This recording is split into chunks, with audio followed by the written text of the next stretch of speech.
Hello, pod people. Welcome to this week's episode of Why Do People Do That? We are very excited Woo! to do this episode because this is our profession. This is a big part of who we are. It's Social Work Month. It is Social Work Month. It is at the tail end of Social Work Month, but Heather and I have been working very diligently all month doing a slew of interviews to really try our best to capture the absolute amazing people that work with us in the field. And we wanted to try to find a way to really honor who we are, what we do, where we show up, the people we serve, and really how important social work is, because I feel like sometimes social work is sort of the forgotten profession. Yeah. Right? We are really all showing up on the front lines of so many communities and so many issues. And it's a little bit scary even to kind of think about where the world would be today without the power and the enthusiasm and the nurturing and the care and the advocacy and the passion of social workers. Yeah. What was amazing to me is like when you put out the, hey, are any social workers interested in being a part of this, the outpouring of responses that we got. And you and I have been doing this for almost 30 years. And the absolute like specialties and the nuances and these like little niche kind of social work areas that like things we had never even thought about before. Like, wow, I didn't even know that existed. Yeah, that was really the cool part of it, right? Is that we've discovered through this project all of the little places that social workers are showing up and all of the needs that are out there all over the country and all of the, underserved individuals that are, really benefiting from the love and the passion that all of these amazing people have dedicated their lives to helping people. Yeah. It's amazing. And you know what was really cool, what we noticed in all the interviews that we did? I know the answer to this. What is it? How excited people were to talk about what they did, the passion that they have for their job and for their clients and for the profession. And it's something I think we commented on in almost every interview because people were so enthusiastic and so happy to kind of talk about what they're doing and their love for what they're doing. It was really nice is not the best word, but it was nice. It was so nice. I think that it really was. It was nice. It felt good in my body. You know what I mean? Like it warmed my heart because, listen, I mean, we've been in this field a long time and we know that it's hard work. It's draining. It's emotionally exhausting. Yeah. There are sad things that we see, hard things that we see. We do hard things, right? And so you have to love it. You have to love it because it is not easy work.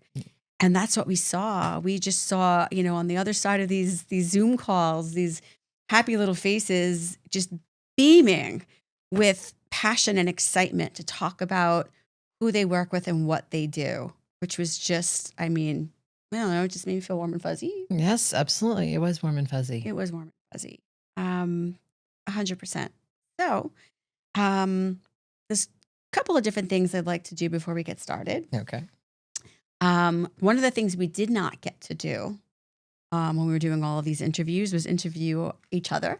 No, we didn't. Yeah. So I think maybe a good place to start is let's maybe just briefly talk about what we do, what area of social work we show up in. And, so that our viewers can have a better idea of the communities that we serve and the need that's out there. That's would you like to start? I can start. You go.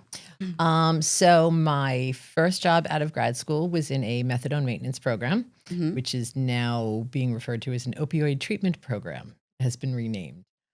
I was there for a year and a half, then went into working in Brooklyn, where I was part-time doing prevention work and treatment work with third and fourth grade children of substance abusers who had actually identified themselves. Like the prevention people would come in and these kids would raise their hand and like, my mommy drinks too much. And so they were, gone into year-long treatment groups. And the other half of that position was doing treatment in an outpatient program in Brooklyn.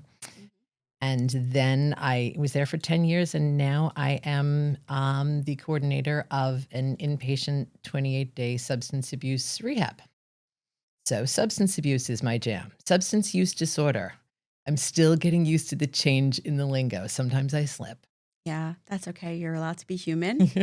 So I guess I'll ask you the same question I asked all of our interviewees.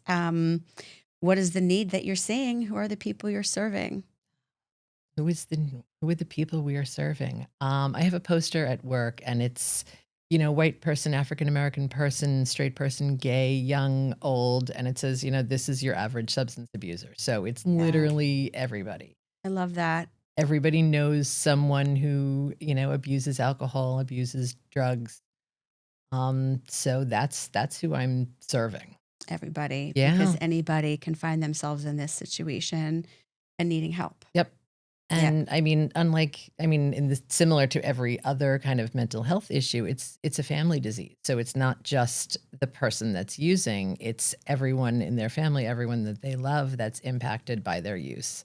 Yeah, that's a good point. So you're doing really important work in the community because, as we all know, right, it's a big thing. It's been around a long time, right? Yep.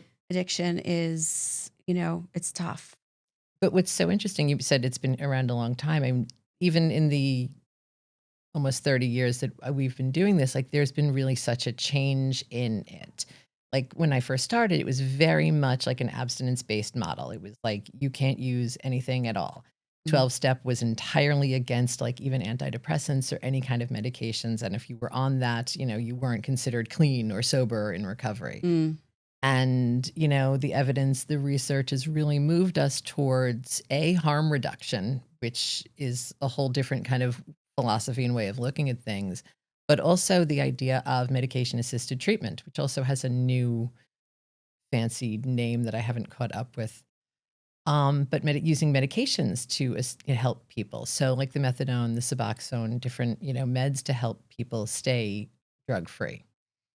So what you're saying is that through years of research, yes, and science, right? We have figured out that a black and white approach, right, all or nothing, does not work for people. Correct. Yeah, research studies are so important. I'm not going to get super political here, but what I am going to say is that we have right now, unfortunately, threats against funding for research in the marginalized communities that we serve, in all of the different marginalized communities that we serve. And the reality is, research is, I can't even begin to describe the importance of research. It would be detrimental to everybody in the whole country. Yep. Because if we are not doing research and understanding the why people are suffering on all different realms, then we are not ever going to know how to treat, how to prevent, what to do. And it really leaves it leaves humanity in a bleak place. And when we look at how far we've come as a country and as a world, just through research and understanding needs and the underserved and why people are suffering or why people are struggling, we are able to come up with plans, treatments, agencies. We know what to fund. We know how to fund it. We know what works. And when we get rid of research and when we get rid of treatment and when we get rid of services, where does that leave us? And I think one of the themes that, you're all going to see play out over and over and over again throughout all of these interviews is the theme of, if we do not help the people who need the help, it affects us all. Yes. Right? And this, I would like you all, when you're watching these interviews, to really think about how profound that really is. Right? And I'm not going to say that everybody out there has the same thoughts or feelings or approach towards the idea of social work and helping serve people who are in need. But I think some people understand more than others that when a group of people in society are struggling it doesn't only affect the people that are struggling, right? It affects society as a whole. So helping those who need help helps everybody. Right. It reduces crime, right? Poverty, crime, disease, right? I mean, so many things that I'm not going to go on and on and on. It's just a general theme that pops up over and over and over again. So, pod people, be aware as you're listening, really understand how the role that we play as social workers, the funding that is needed for the agencies we are working in and the communities we serve are absolutely necessary for the betterment of society as a whole. It's so important. Yeah. So real quick, what do I do? What do you do? What do I do? So I have always been in outpatient mental health. I haven't really dipped my toes too much into other things. It's sort of just when I graduated, I just kind of knew that's what I wanted to do. And so I've been doing it ever since. So I graduated in 1997. And I worked in an outpatient mental health clinic that really served people that were in poverty. I served a lot of children and families within the foster care world.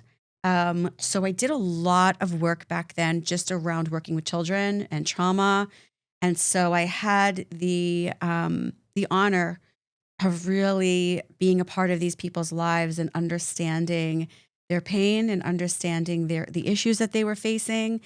And I feel lucky to have been a part of that world and to have learned what life was like for the individuals that I served, because I really got to see firsthand what poverty looks like. I got to see firsthand what trauma looks like, abuse, loss, a lot of the things that, the people we work with are struggling with every day. I'm sure you see it where you are, because people don't just start using substances for no reason. Nope. Right? There's always a story. And then once I think I worked in that arena for probably about 6 or 7 years. And then I decided to go into my own practice and start a private practice, which I did for many, many years, just working by myself in my own practice, working with my patients. And then at some point, I would say about 11 years ago, I decided that it wasn't enough. I had to help more people. So I started a group practice where I hired therapists to work with me and be a part of a group. And I've just grown it out from there.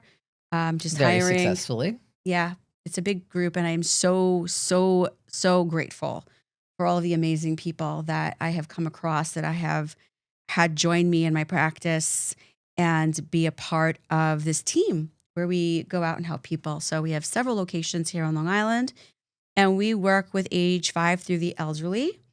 And we are really kind of going out there like little warriors and helping the people in our communities with a variety of things: anxiety, depression, stress, life-work balance, relationships, marriage, a lot of ADHD, a lot of trauma, PTSD. We were, really there on the front lines during COVID. Just quickly switched from in-person to telehealth as much as needed so that we can continue to support people through this traumatic time. We have now transitioned back into the real world and we're back in person, but we do offer both. And, I'm just grateful to be able to help people in that world. Just everyday people who are looking to learn more about themselves and just feel better and live healthier lives. That's awesome. So that's what I do. So that aside, to get started, I thought it would be fun to just talk for a couple of minutes about the history of social work and where social work started. So when I sat and pondered, where did social work start? What did I learn in social work school back in the late 1990s? And what could I remember? I found that there was definitely like this blank in my brain. I was just like, I know it started with like one person wanting to make a difference in one area. What was it? I blame menopause for my lack of memory and remembering where did it all begin? What I did remember is I remember when I graduated from grad school, as a gift, the entire graduating class received this T-shirt. And on the T-shirt at the top, I remember it said Margaret Mead, who was a philanthropist. And underneath it was this quote. It was this very famous Margaret Mead quote. I still have the T-shirt. I was just going to ask if you had it. It's got holes in it and it's not white anymore, but I still have it. I love that darn T-shirt. And the saying, I wrote it down so that I don't screw it up. But what Margaret Mead said was, never doubt that a small group of thoughtful, committed individuals can change the world. In fact, it's the only thing that ever has. That's deep. Isn't that wonderful? It is. I love that. And so, my friends, that is social work, right? We are a small but growing group of thoughtful and committed individuals.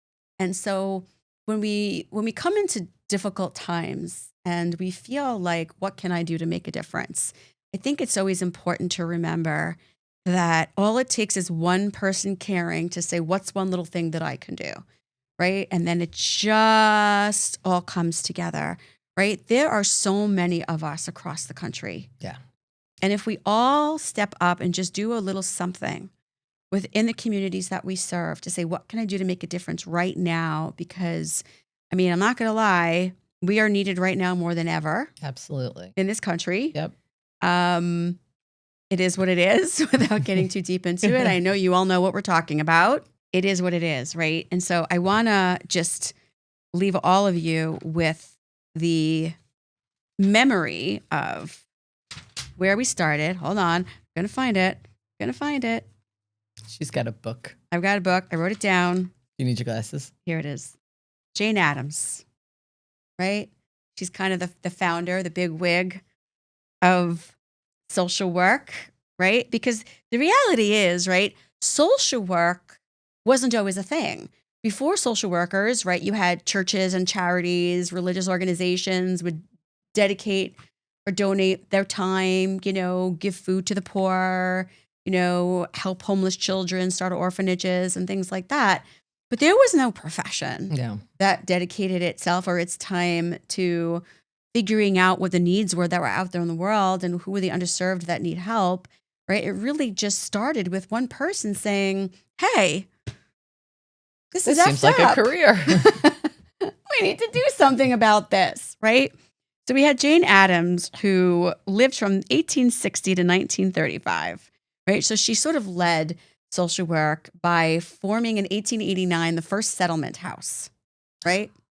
Oh, you remember. Yeah. There it is. Yeah. Right? So she started the Hull House, which was for immigrants and helping immigrants, really? We helped immigrants. Imagine that. Immigrants and other underserved people in need. This house, Hull House, focused on the causes of poverty rather than on the character flaws of the poor, right? So this was the first time, really, that the world stopped to say, let's figure out what's happening. Yeah, why this is happening. Why is this happening? And is there something that we can do? Rather than blaming the victim. And shaming, blaming and shaming, right? Because blaming and shaming wasn't working. It wasn't working back then, folks. And it is not going to work now. So let's cut that out. So investigations that they did at the time led to social policy. And in 1931, Jane Addams won the Nobel Peace Prize. It was the first Nobel Peace Prize given to a woman. And a social worker. Isn't that wonderful? That is. The first female Nobel Peace Prize winner was a social worker for her work in social work, right?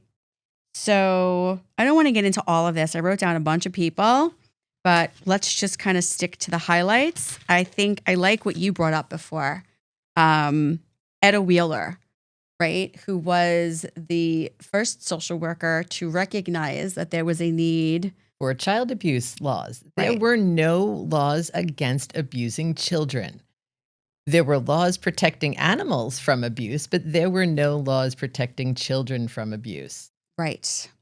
So what did she do? She created that out of like ASPCA laws that protected animals. Right. She actually went to the ASPCA and said, help me. You guys have something in place here to protect animals. I want to protect children, right? Which is mind-blowing. Oh my God, it's ridiculous, right? So she ended up, with the help of the ASPCA, created the Society for Prevention of Cruelty to Children, right? And from there, right, grew laws and agencies and work around protecting children from abuse. Remarkable. Yeah, it's amazing that where it came from, though. It's bananas to me that it wasn't even that long ago, I know. right? When you think about it in the grand scheme of things, right? The other thing I want to point out, because there's so much else, but what I really want to highlight here for everybody is that it really just takes the dedication in the heart and soul of one person to make a difference that, ends up, really channeling into a whole new way of society, of viewing and showing up for a whole community of people, right? If it wasn't for the work of one person stepping up and saying, what the heck, right? Nothing would get done. Nothing would get done. And think about all the children that would have been abused, right? For years and years to come. So the only other thing I want to point out before we move along is that during the Great Depression, this was a really big time for the growth of social work, because we know at that time there was a really growing need. Huge need for social services to step up, right? And kind of take the wheel and say, right now, the people of the country have found themselves in a position they might have never imagined they would be in, which happens, right? I mean, I don't want to scare anybody, but you might be somebody that says, I don't believe in social services because I've never needed that and I'm never going to need that. I work hard, I do what I'm supposed to do, and I don't need these services, and it's not fair that my tax dollars should go to these services. But the reality is, people, you never know. You really never know when you're going to be in a position to need help, right? I'm sure that plenty of people during COVID ended up in financial situations where they needed help, or potentially medical situations where they needed help, but they never imagined they would have needed it before. Yep.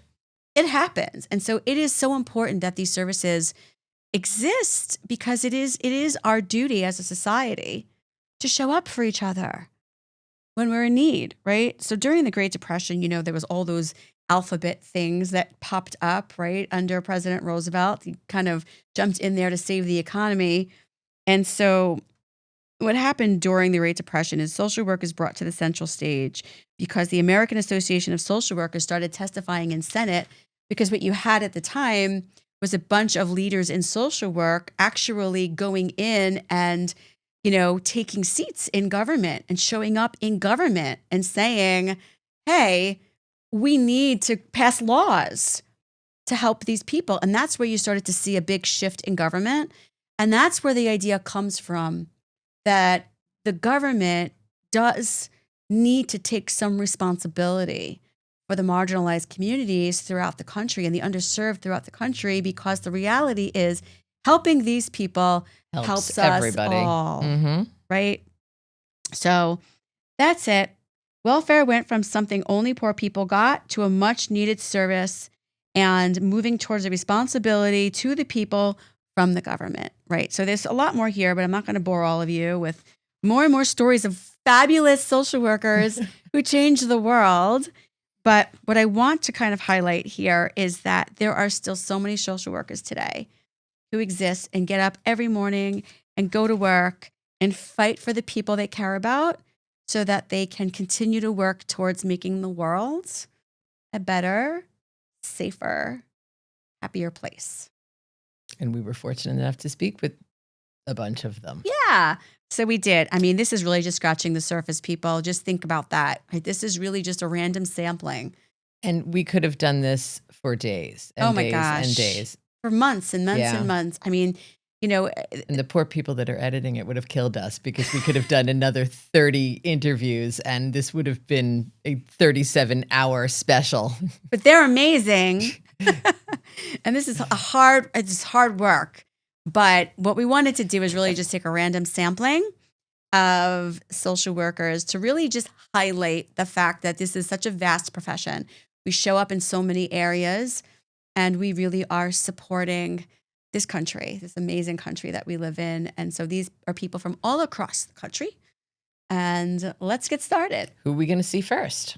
So the first person I got on my list here is Bobby Hamilton, LCSW. Bobby Hamilton is a clinical supervisor for an HIV/AIDS clinic in Queens, New York.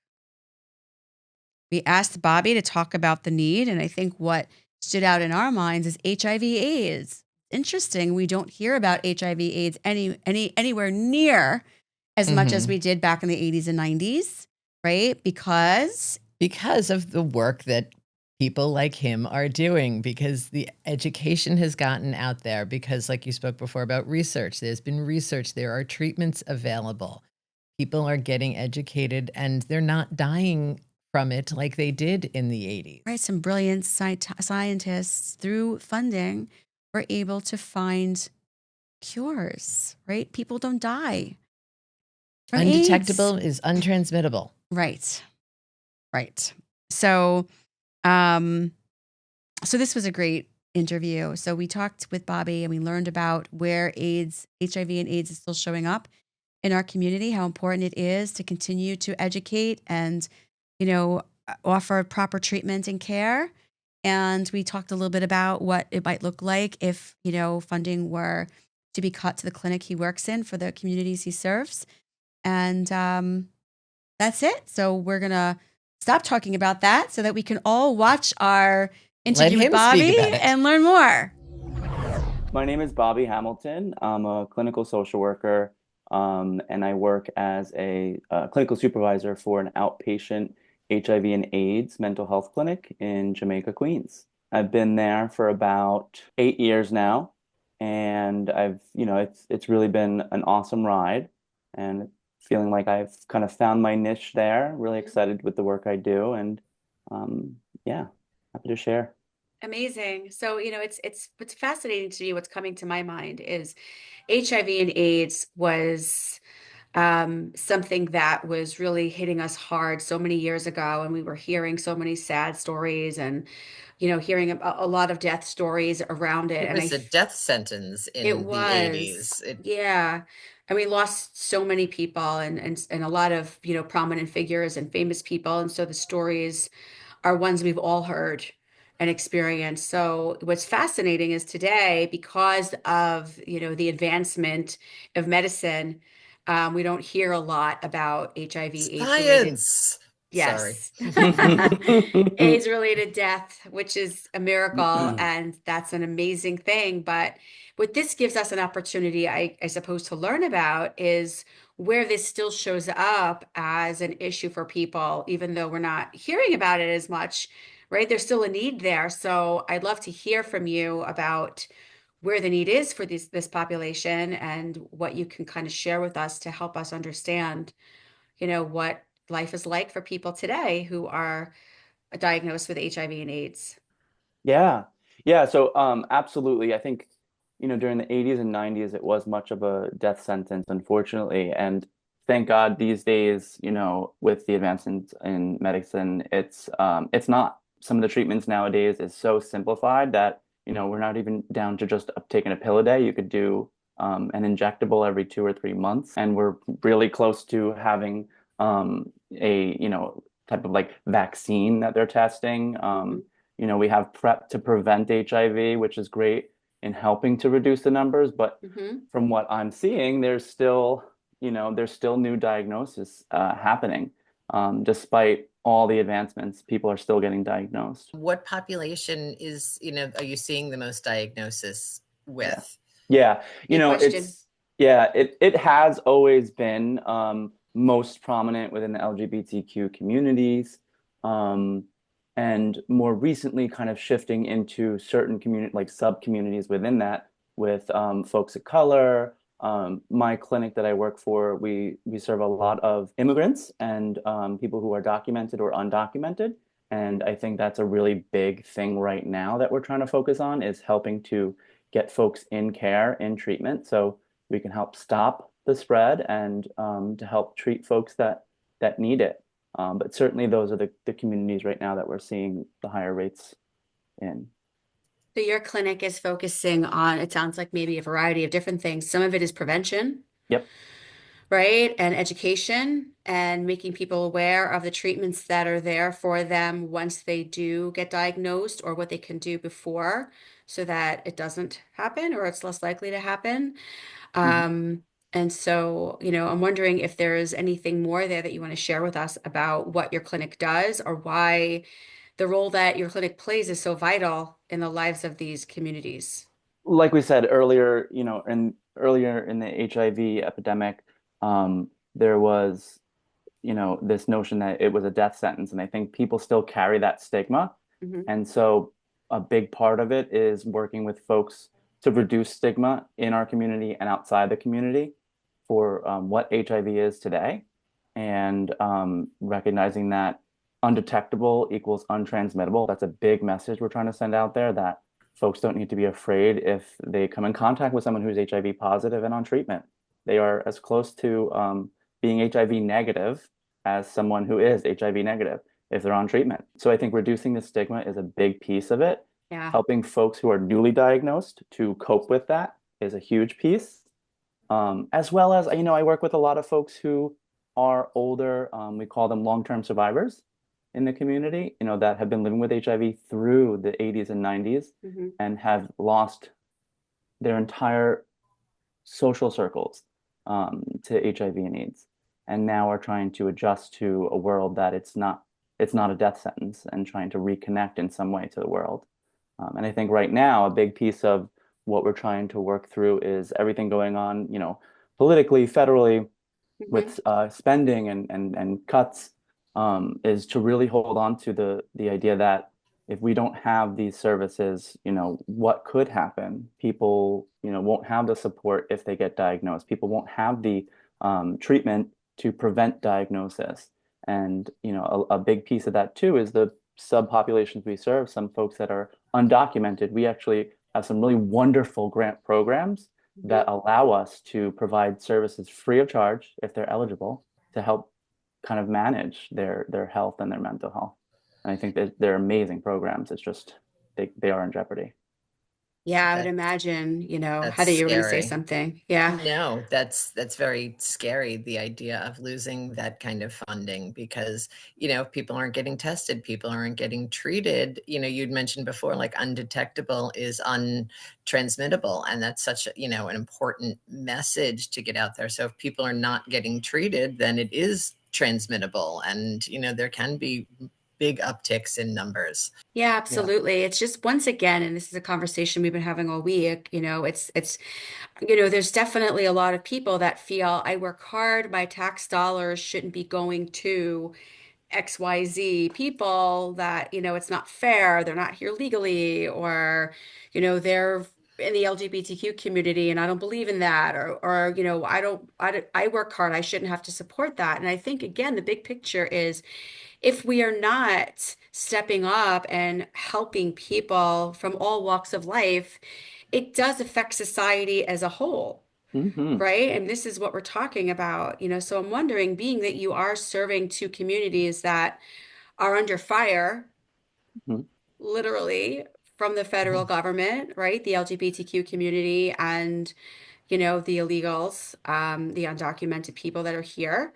I'm wondering, if there is any sort of crisis mentally or emotionally or any shift in the work that you're doing with the people that are coming in that might be helpful for us to know about. Once we had the change in administrations to the new president, there was a huge uptick in people in crisis, people Mhm. calling the clinic, needing to get connected, really afraid for their lives, afraid that programs Yeah. like ADAPT, there's a federally funding, Ryan White funding Yeah. for HIV related care, including medication to prevent HIV and medication to treat HIV for folks who are uninsured. And that was a huge thing. Am I not going to have my medication because the new administration was cutting funding for HIV care overseas? People were afraid that it was going to start happening here. So Mhm. trying to manage and really the best we can, because we are, learning as we go as well with Mhm. everything that's changing.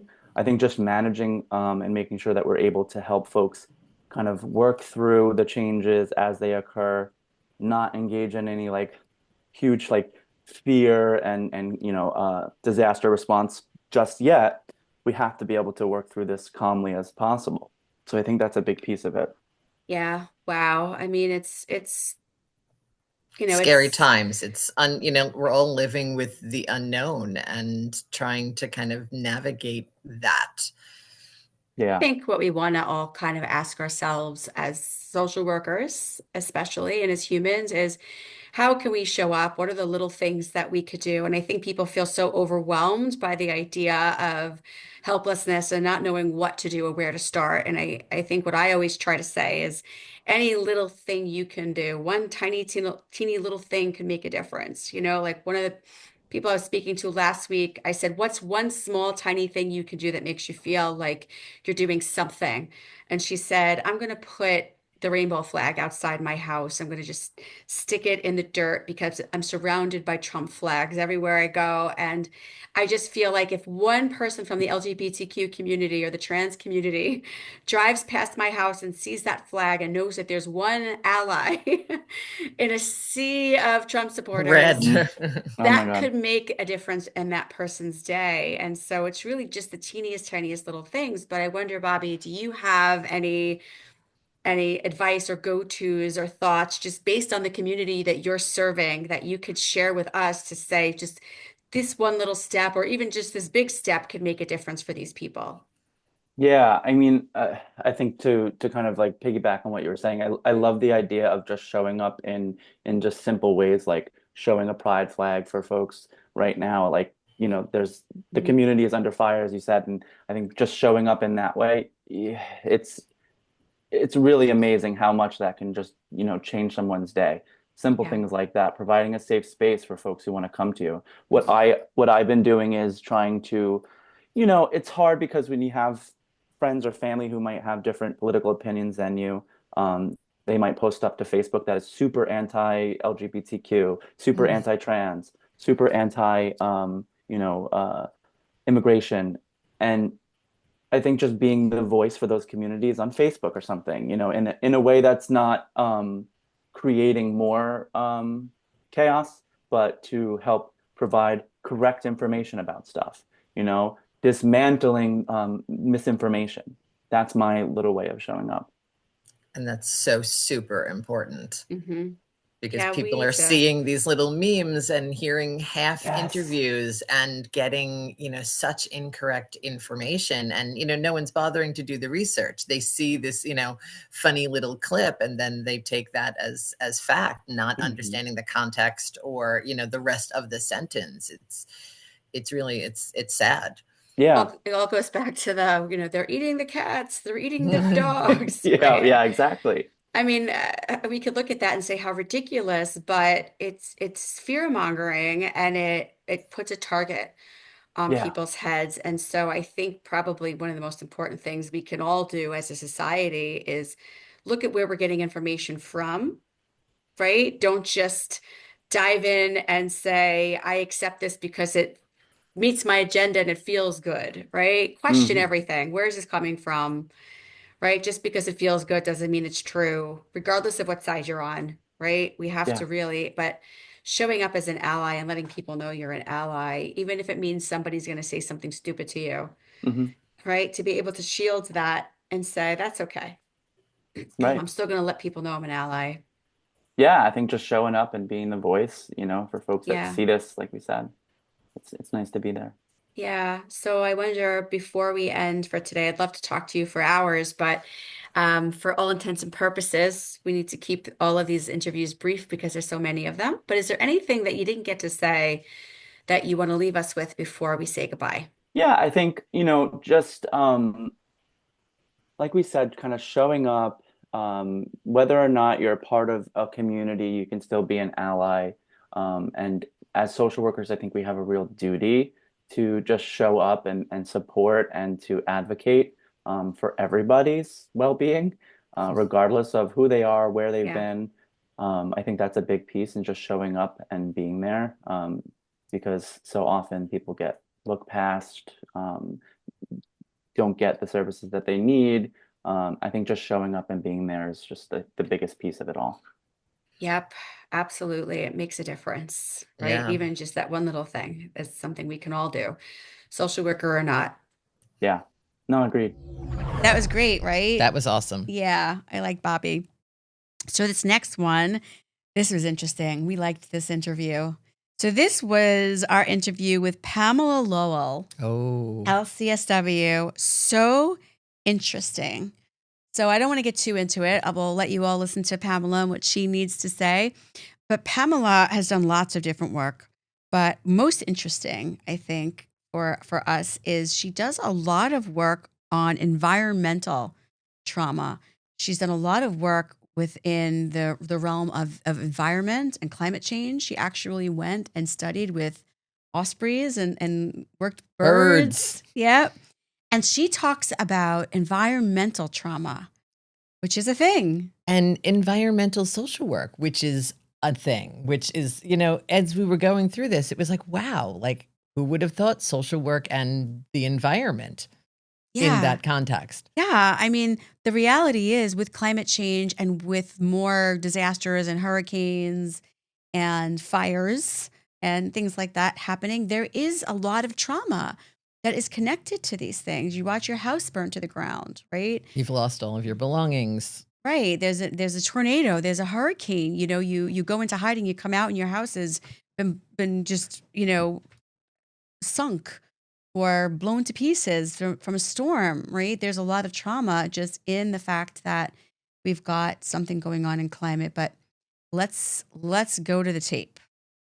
Thank you, Stacey, and thank you, Heather, for having me. I think it's a great project and so urgently needed, especially now, to highlight all the things that social workers bring to this world. So I've been a social worker for 40 years. So that's feels like my whole life, but I think I was born one also. So I've worked in all sorts of different places like schools and community mental health centers, adoption, and more recently I've worked in private practice, which I've done pretty much all along, but also at it's an agency that is run by 4 Black women, and they have different kinds of facilities for kids who, like, certain kids are unhoused, some kids have sexual reactive behaviors, some kids. So it's all sorts of different developmentally disabled youth. So it's all adolescents.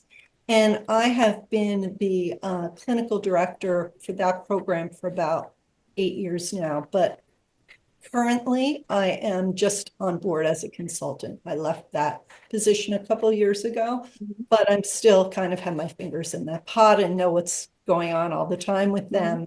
And it's been really exciting, very richly diverse place to work.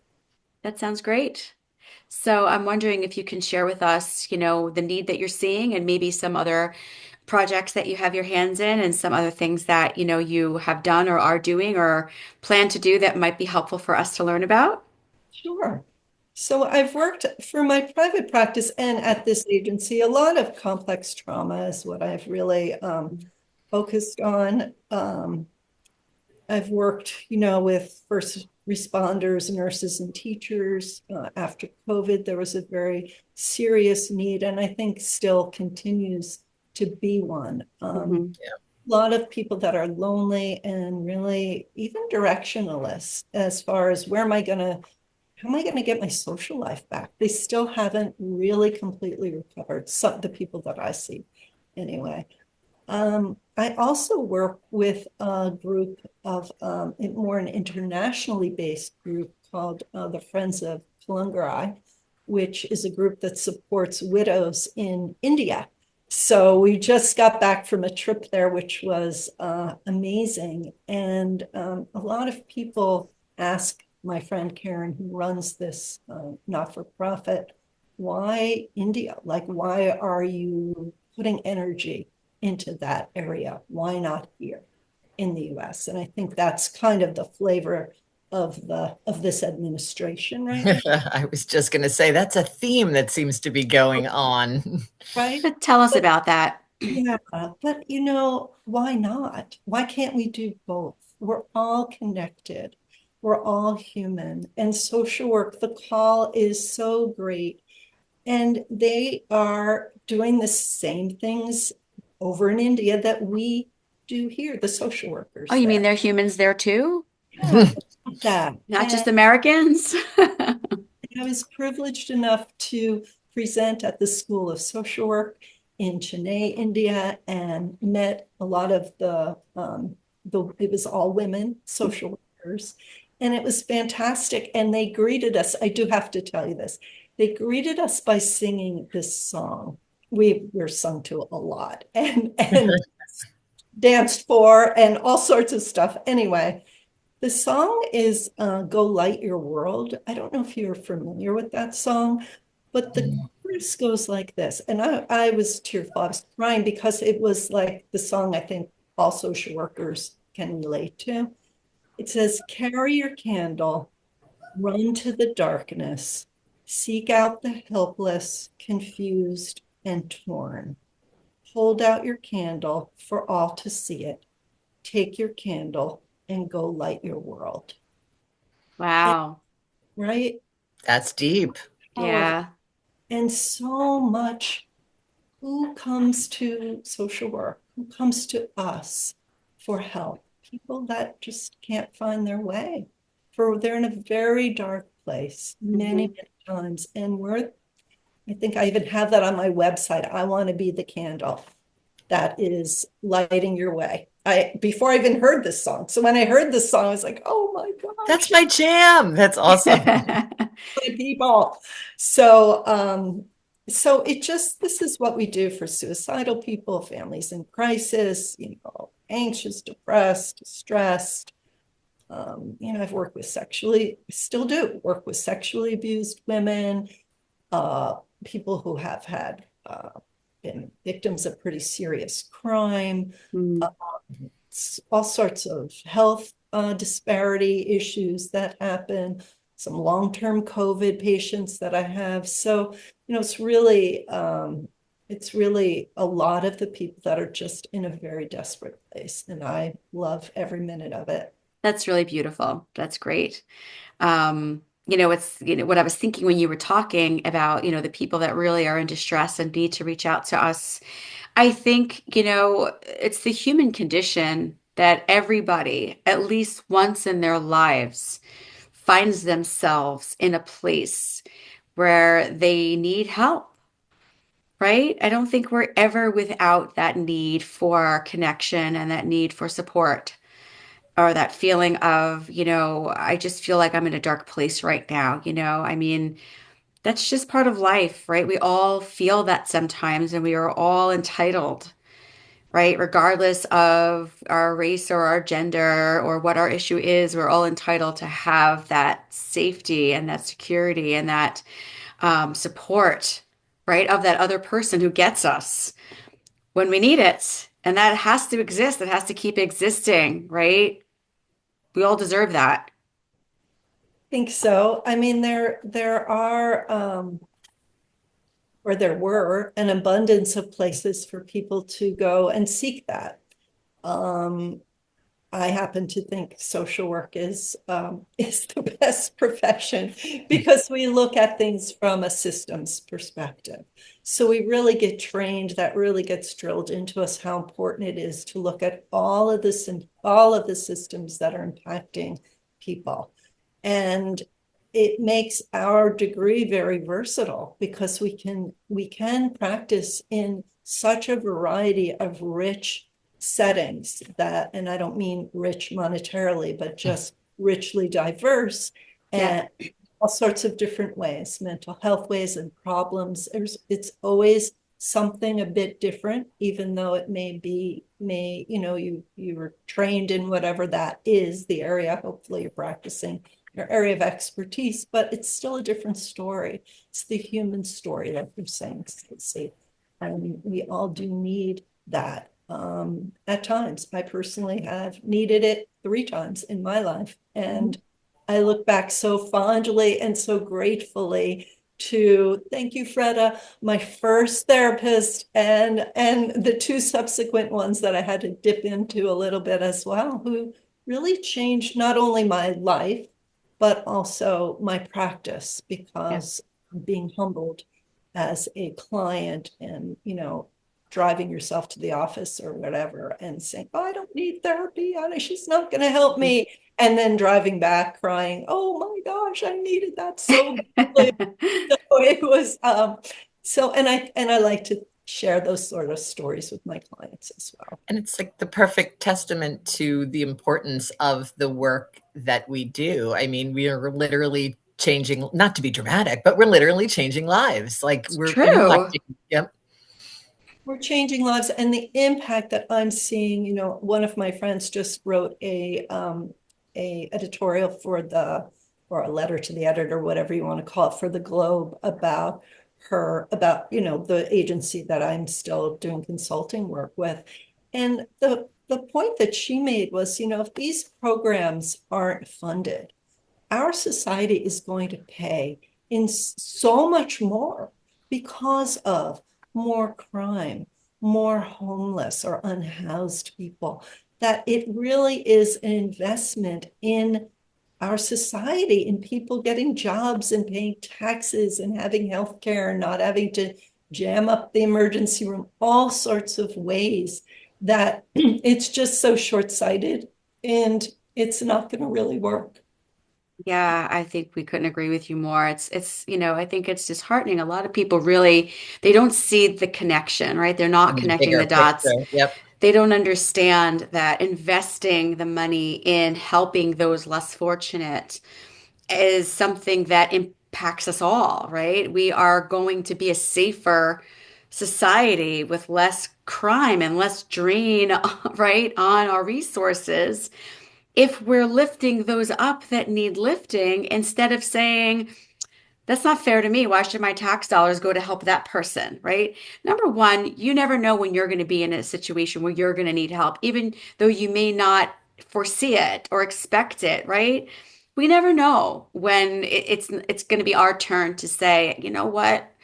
I'm in a bad place. I could use some help and support. And the reality is, we are all from India to America, right? We are all human. We all share in this human experience and in this human story. If we all come together and realize that we're all in part of one big community, right? The globe, and we all start supporting each other, we're all better off for it, right? We absolutely are. Excuse me. And the other interest that I have, you're asking just about what other places that social workers connect, and we can get into more of this at some other time, but I'm very interested in, so what I presented at Stella Mara School was a lecture on social work, trauma, and climate change, emerging issues for our field.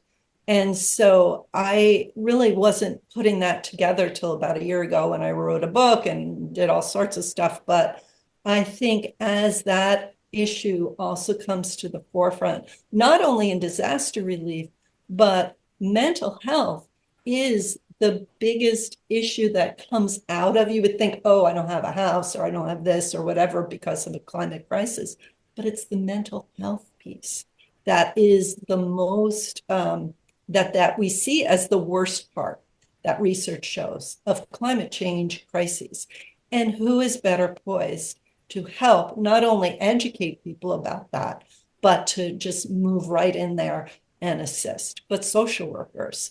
And it speaks about our connection with one another, with the earth, like you're saying, Stacy, with the planet. We're all connected. We're part of nature. We are nature.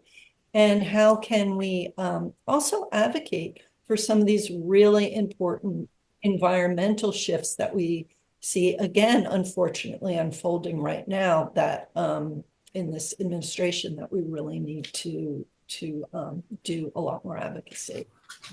Yeah, that's an amazing point. I think that's something that, is something that's new, really, in terms of our awareness. Yes. Right, as a society and as a profession, right, to kind of look at where we're starting to see changes in the earth and where we're starting to see changes in, just climate, right, where hurricanes, disasters, fires, and the disaster that it leaves and the PTSD that comes from watching your house burn to the ground or gets swept away in a sea, right? It is so traumatizing and scary. And I think that's part of why there's so much pushback against it, because the idea of it alone is traumatizing for people, so much so that they'd rather be a climate denier, right, than to accept what is, because it's scary.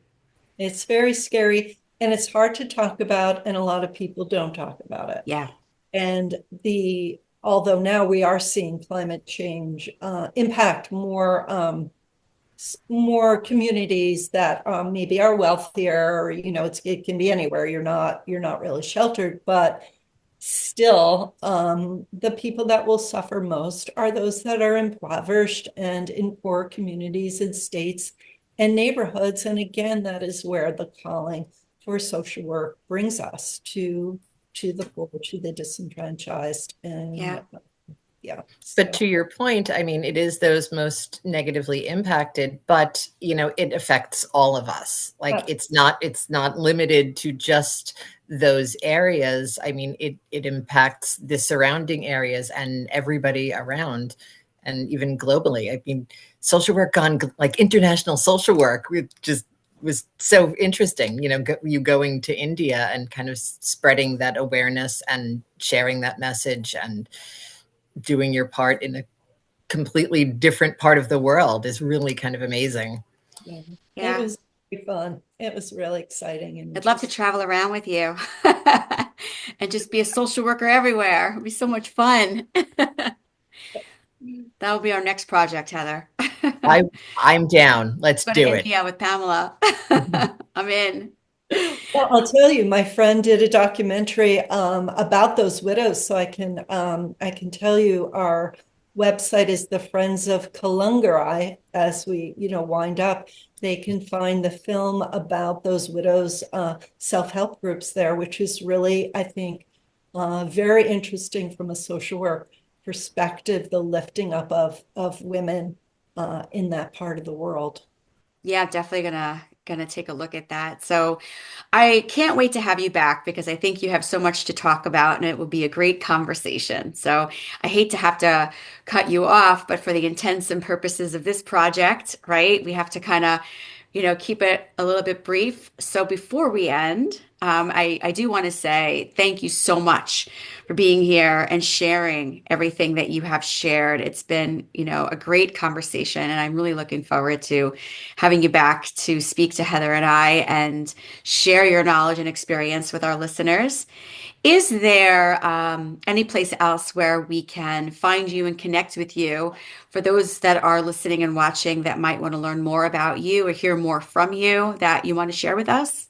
Oh, sure. And thank you again, Stacey and Heather, for having me. I know we Yeah. didn't get to talk about my book, which is like my passion project next time. But you can find me at my website is www.PamelaLowell.com. You can find me on Instagram at Pal Writes, Writes. Or if you are still on Facebook, you can even find me there. Pamela, and then my maiden name, Lischko, Lischko Lowell. So I'm all over the place. You probably can't not find me. So before we go, if you can kind of just tell us quickly, what is your book and what is that about? Oh, sure. So my book is called My Summer with Ospreys, A Therapist's Journey Towards Hope, Community, and Healing the Planet. So it's really a lot about Earth and birds. And I had worked with Massachusetts Audubon doing checking ospreys and osprey eggs, and but it's a whole lot more than that. It's about our whole community of volunteers, and it touches into the trauma work that I've done and sort of ends up in a really nice place about our Mother Earth and climate change in our planet. So Yeah. So that'll be our Oh, next no. conversation. That sounds, so fascinating, and I'm looking forward to hearing more about that. great. Yep. So, Heather, Pamela, any last thoughts or words before we say goodbye? Take your candle and go light your world. All right. Wasn't that so interesting? Yes, it was. Yes. I'm actually looking forward to having Pamela back. That'd be great. So that we can talk to her more about what she does, because she's got a lot more to say. She's got a lot more to say. And I love the lyrics of that song, right? Go light your candle, go light your world, right? When she was in India and they came out singing to her, I actually went and looked up the lyrics of that song. It's really moving. I encourage all of you to go and look up that song. All right, next up, we have Lorna Bosak, LCSW. Lorna is, aside from having a private practice, she is extremely passionate about working with foster children. She does a lot of trauma work and awareness and education within the world of foster care and childhood trauma. And advocacy. Advocacy. She actually goes into schools and trains staff to learn about how trauma is showing up in students, because a lot of students with trauma act out or having problems in school, difficulty learning, they're behavior issues. Diagnosed with learning disabilities or ADHD, when it's really the trauma. Yeah, the trauma and the attachment issues. And so she does a lot of advocacy and training within the school, and she's actually working on trying to get a bill passed in Congress that says all children in the foster care system are mandated to receive trauma-informed therapy, and it needs to be covered. And it's insane that, from what she was saying, that you need a judge's order to get that. That's just insane to me, that it's not just common sense and the right thing to do. Yeah, I think the issue right now is that a lot of children in the foster care system have Medicaid. Yeah. And she has a very, very, very hard time finding qualified, trained, trauma-informed therapists willing to take the $8 Medicaid pays. Right. All right. So here she is.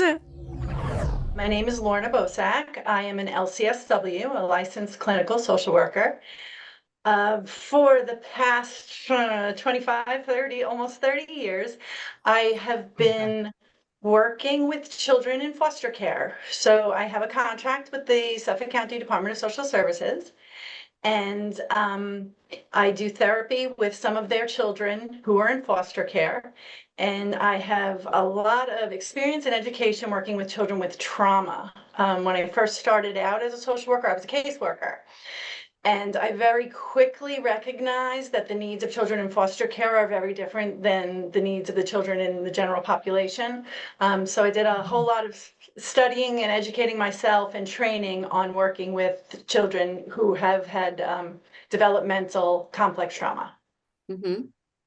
That's amazing work. And it's so specialized, right? Because trauma is something that, I think, pre-COVID trauma is something that we've all experienced, but, it really shows up in so many different places. I'm wondering if maybe you can speak a little bit more to what trauma looks like for children in foster care and why their experience is so different than a child in a typical setting. Yeah, absolutely. So one of the things I noticed is I was getting contacted by a lot of foster parents saying they were having trouble getting therapy for the children that were in their care, either because of their age. It's very common for typical play therapy or individual therapists to say, we won't see children until they're 5. I don't know where that age came from, but it's very typical. And something that I've learned about children who are traumatized is the earlier we have them in therapy, and whoever is the person in charge of taking care of them, we have that person in therapy, the better the odds are for a healthy future for these children. So children in therapy, and I always, without going into this really long thing, our biological children assume trust and safety. They have the benefit of knowing that someone's got their back and someone's going to keep them safe. And unfortunately, children in foster care, and I think the statistics are like 96% of them have been traumatized. And I would argue that 100% of them have been traumatized because even being removed from your family is traumatizing. So no question. Right. So and whatever they experienced to be removed from the family had to have been traumatizing too. Right. So right? the smallest trauma, if we were going to even call it that, would be someone whose family just fell on hard times and had to very temporarily be put in foster care. Again, that's trauma. It's a whole new Yeah. environment. It's new people. You're separated from your parents. So that's trauma. So children who have been traumatized do not respond to typical parenting, typical classroom environments, typical therapy. They're totally different. And I liken it to, if you were going to adopt a baby giraffe and then try to raise it as a human. It's a totally different experience. And unfortunately, the foster parents don't have the skills that they need to raise a baby giraffe, or to know. A lot of them don't even know about trauma. I've been told that I think they get 3 hours, or maybe it's been upped since COVID, but they get about 3 hours of training historically on trauma. Okay. And that's not enough. No. It's a No. good start. It's a It's a good start. start, but it's not It's a enough. start. Children who have been traumatized, their brains have been rewired. Yeah. Yeah. Everything they do is about survival. It's Yeah. about their own safety. It's about them perceiving threat where maybe there is no threat, but they have to learn that. They have to learn that they perceive threat where there's no threat. Their caregivers have to learn that. Their therapists have to know how to teach them both to manage that. So this has been really exciting. One of the frustrations is they just can't come to me. The children that I see first need a court order for services, and they need an approval by their caseworker. And so by the time I get them, they've usually been in care a year, maybe longer. That's insane to me that they require a court order, that And it's they not have, just a standard practice for all foster care children to have some kind of therapy. And you had mentioned before, working with the parents as well as the child, and that is super, super important. Teaching the families about, like you said, how to raise a baby giraffe, and teaching them the signs, and what to look for, what that trauma is, and how to work with it, how to be helpful and not continue to re-traumatize. And I've had foster parents say that exact thing to me. I wish I met you a year ago. I've been re-traumatizing this child and I had no idea. And Yeah. they feel Yeah. terrible about it. It shouldn't be that hard to get these kids in therapy. It should just be something that has to happen. Well, and some of if they are seen as a child with extreme difficulties, sometimes they will be sent to like a community mental health center or some place that takes the Medicaid that foster kids have. And unfortunately, sometimes what happens is people there are not aware of the difference between play therapy and trauma-informed therapy. And, it's not. Luckily, some of them will say, I am not equipped to manage what this child has brought with them. But they don't always. And so the child continues to have difficulties, because if we don't understand the child and we don't know how to treat them and we don't know how to parent them, what happens is oftentimes they get misdiagnosed with ADHD and they get medicated. And children who have attachment disorders and get medicated become aggressive children. So now we have a new problem. And if they're not being managed correctly in school because they're not getting the right therapy and they don't have the right advocates, now they're being put in more restrictive classrooms. And their teachers are re-traumatizing them without knowing, because there's no advocate in there. There's nobody standing up and saying, here's what we need for you to do. Part of what I do with the children I see is I talk with the teachers. I have a document I made called, teaching tips for kids with trauma backgrounds. But trying to help everybody understand what I call kind of the language of how to speak to children like that so that they can begin to heal. That is so important. I'm sitting here and my brain is spinning because I do a lot of work with the schools on ADHD and school refusal. And so one of the things I teach the schools is, that using certain, behavioral strategies for children who are neurodivergent isn't going to work because you're trying to, use positive or negative reinforcement to control a stress response. And I would imagine you probably run into the same issues with kids who are severely traumatized, that you've got schools that are trying to manage behavior that's not really behavior because they don't understand what's showing up and they're just trying to manage what's going on in their classroom. And foster parents alike, right? They're trying to manage behavior, I would imagine, through strategies that are only going to escalate the problem without understanding what the right approach is. Absolutely. And when I use the language, I say, you're trying to use a behavioral strategy with something that's emotional. It's not behavior. You're seeing a trauma response. You're not seeing, Yeah. if you see defiance, this is a way of a traumatized child will tell you, I'm not feeling safe and secure. Yeah. I need something. Yeah. Yeah, absolutely. And you've got a bunch of people when they don't know, they're looking at it from the typical parenting, strategy of, be punitive, punish, take away, reward, which really, really makes everything so much worse. It's information is power, right? It's about knowing what the right thing to do is for these kids. So I think, just one quick question I want to ask you based off of all of this. If kids don't get these services, if they don't get the trauma informed care that they need, during these crucial ages of development, where their brain is rewired and they don't have the opportunity to create the healthier neural pathways to, really thrive, what does that look like for them, as adults? Where do they go? Actually, it looks terrible. It looks like drug addiction. It looks like school dropout. It looks like homelessness. Mhm. Um, check the statistics on the people who are incarcerated. The percentage of people who are incarcerated who have spent time in foster care is astronomical. Yeah. So this is, and also then we talk about generational issues. Then we are people with attachment disorders that have not been treated, raise children with Children attachment with disorders, attachment and now we have disorders. this perpetuating. Yeah. Yeah. So, I would love to talk about this for, 72 hours. And I think Heather and I are definitely going to invite you back to do an episode just with you because there's so much packed into this that I think is so important to talk about and to raise awareness to. But, being for the intents of this social work project, right, we have to keep it brief because there's so many amazing people we're interviewing. But before we end, I do want to really highlight, the work you're doing, what you're trying to do. I think it's really important to tell us about that and So, really speak to how important funding something like this is and what, kinds of barriers you might be facing right now because of the political climate. yeah, absolutely. So I have been working with three other women. All three are social workers.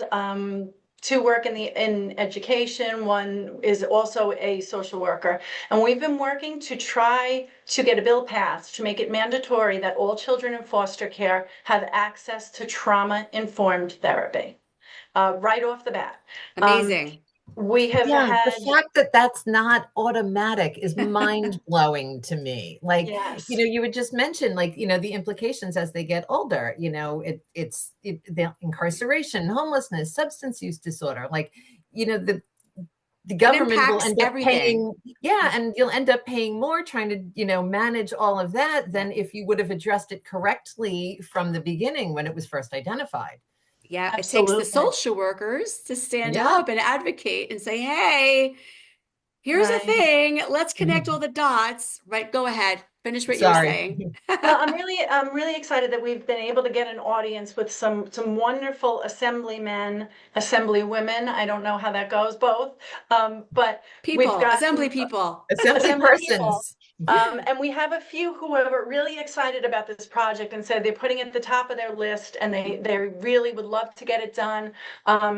There is a concern amongst everybody that the funding for special populations may not be where it once was. And so, of course, that is a concern because obviously, like you can tell, I think this is the place for the money to go. Yeah, it Um, is. Yeah. this for, for the future of our country, not to be dramatic, but like you're saying, this impacts so many different facets of the way that we function as a society. Yeah. And so our hope is that funding will be able to be, this will become a bill, and funding won't be an issue because of all the, special population issues and concerns that are going on currently Yeah. politically. Yeah. But hopefully, we will get a lot of support for this bill, and then children in foster care will be able to get what they deserve. Yeah, I hope so too. And it's amazing work that you're doing. It really could be life changing. The reality is it impacts the individual and their life and the rest of their life. And it impacts society as well. So it is so important, the work that you're doing. And it's mind blowing, right? That, we've come this far as a society, and this still isn't something that That's is, just, yeah, yeah, routine. that is Well, routine.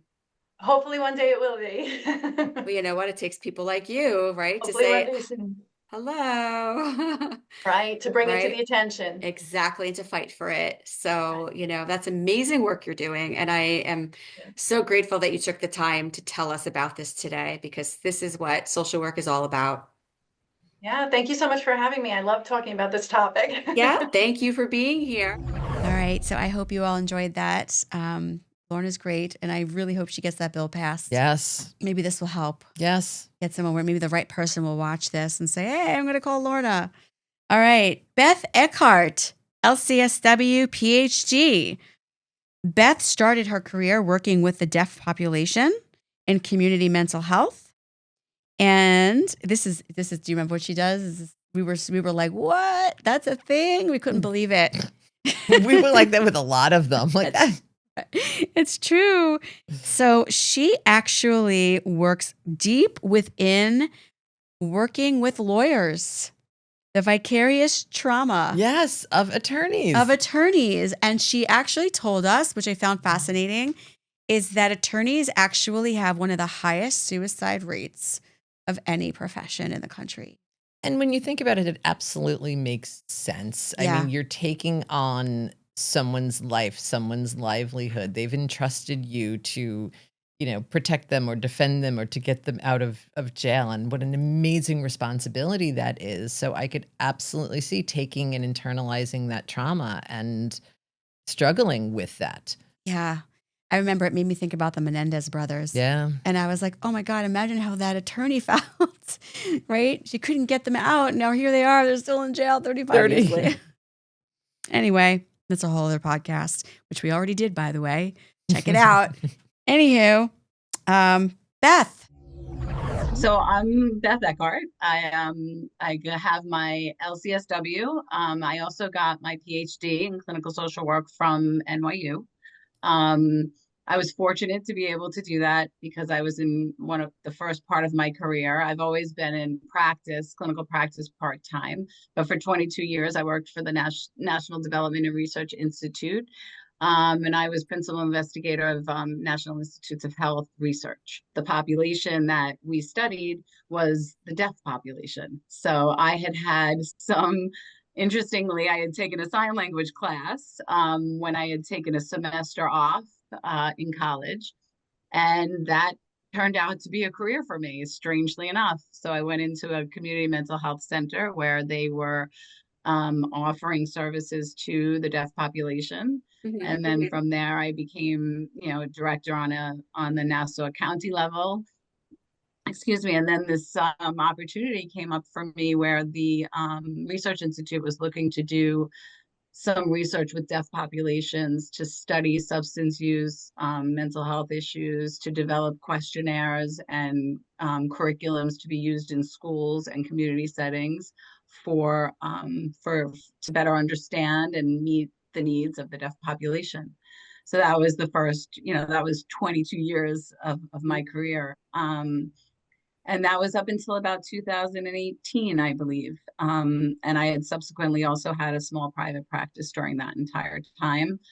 And then in 2018, I started to work because at that time, the funding in behavioral health was really, really becoming difficult. So the soft money aspect of it and having to write grants, and I have twin at that time, you know, I have twins um, who I was raising during that time, and the job was in the city. So it seemed like the right time to transition a little bit. And I did that. And now I am the director of the Nassau County Bar Association's Lawyer Assistance Program, which is a similar to an EAP for lawyers who are struggling with lawyers, judges, law students, and their immediate family, actually, who are struggling with substance use, mental health, and a whole array of issues. And, you know, I can do a certain number of sessions in some cases before we're referring them out. And we have a pretty robust referral network that we refer to. I also do a lot of outreach and education, all topics, mental health and wellness, to law firms, legal departments, in the courts, law schools. So we do suicide prevention. I actually just did 2 workshops this week on vicarious trauma, because so many lawyers work with populations that, you know, they then suffer from vicarious trauma, especially immigration lawyers right now, as you can imagine. Oh, yeah. So, you know, I did 2 presentations to the lawyers at the Long Island Legal Services, which used to be Nassau Suffolk Law Services.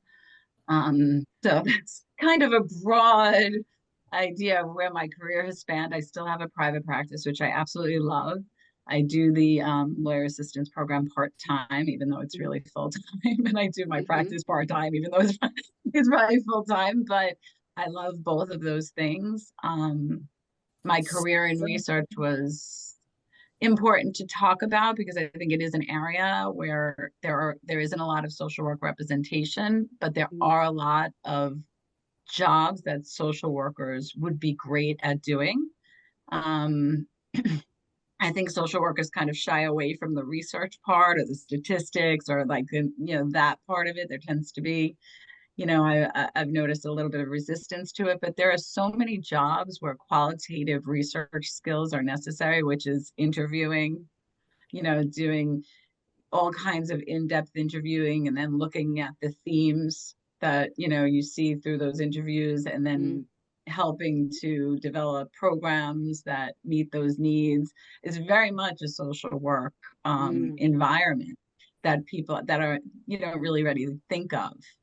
And it was really only through that position because I guess I was a little bit rare in that I knew sign language and I also had the mental health piece, but I didn't have the research piece. So they taught me it, you know, as I learned as I went. It was really difficult, but the people that were in that position typically had their PhDs. So they encouraged me and supported me to go for my PhD. Otherwise, I don't think I would have ever done that. And that was obviously a really wonderful opportunity.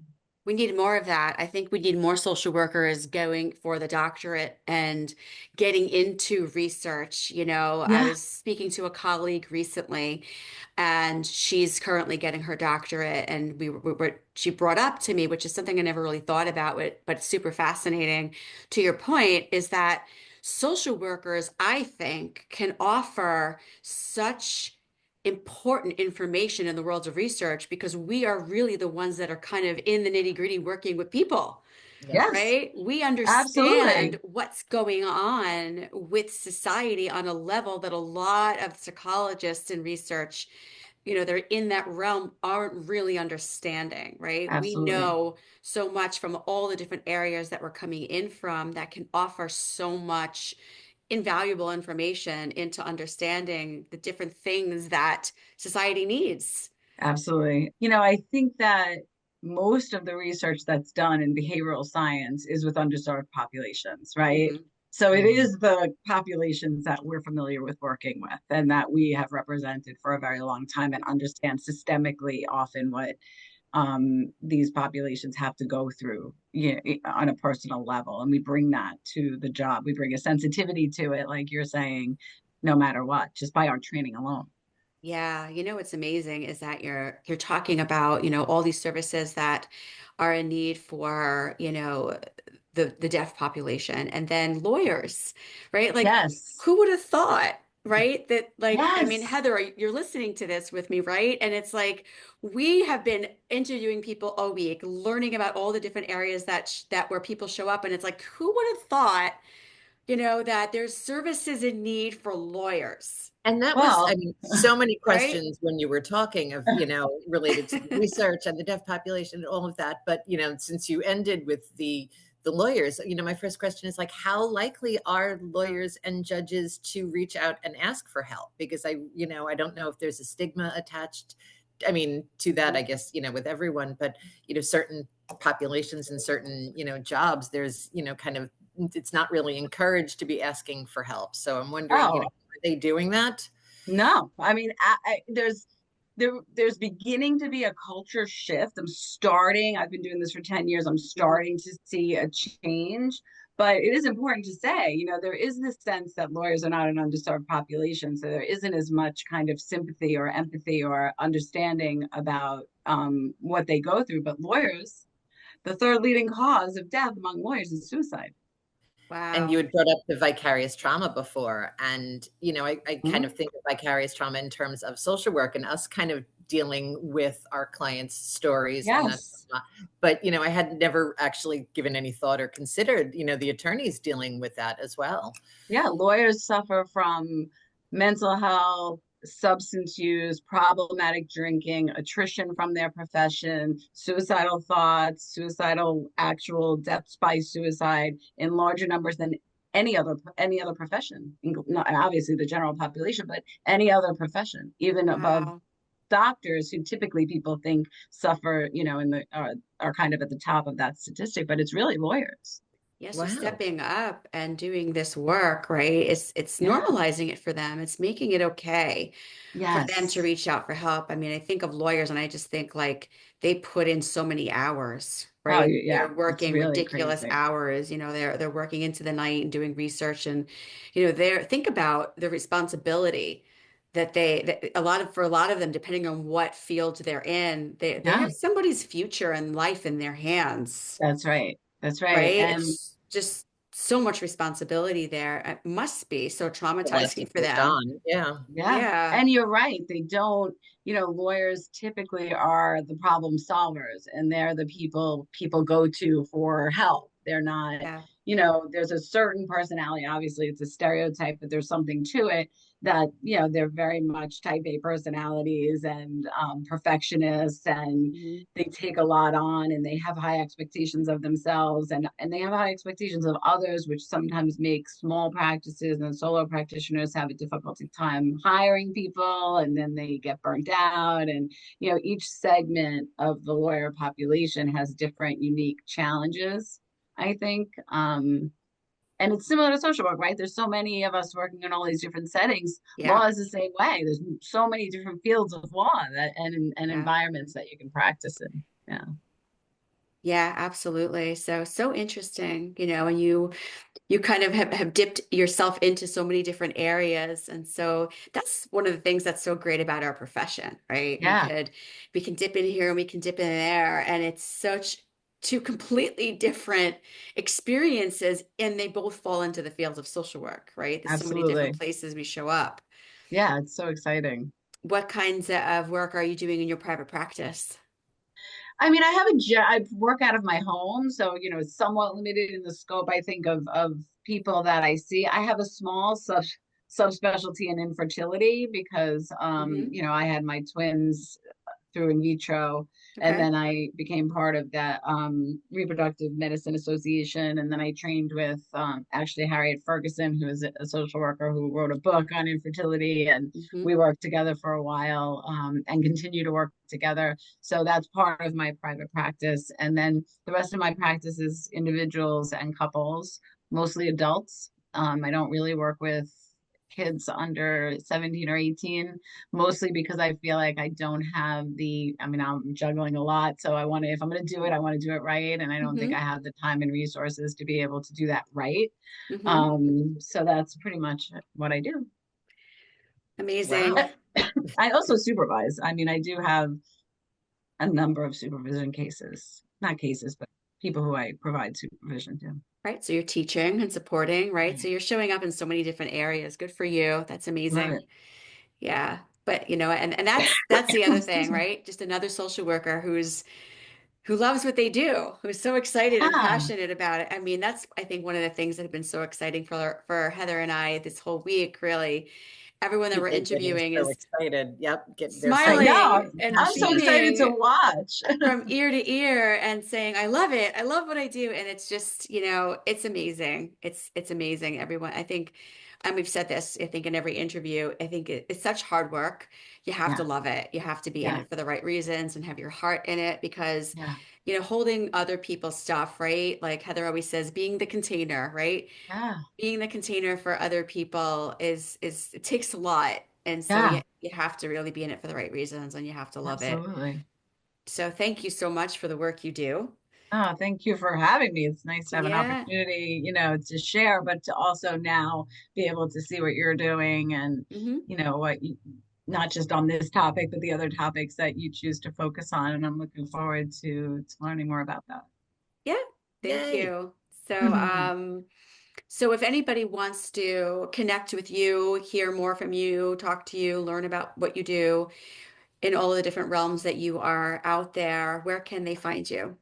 Yeah, I mean, they can go to the Nassau County Bar Association's website. We have a LAP page, Lawyer Assistance Program LAP. We call it. We have a LAP page, and then I'm on Psychology Today as well. Hmm. And I think that's pretty much. I don't have a private website that I use. Hmm. Those are easily to reach me in those ways. Okay. Great.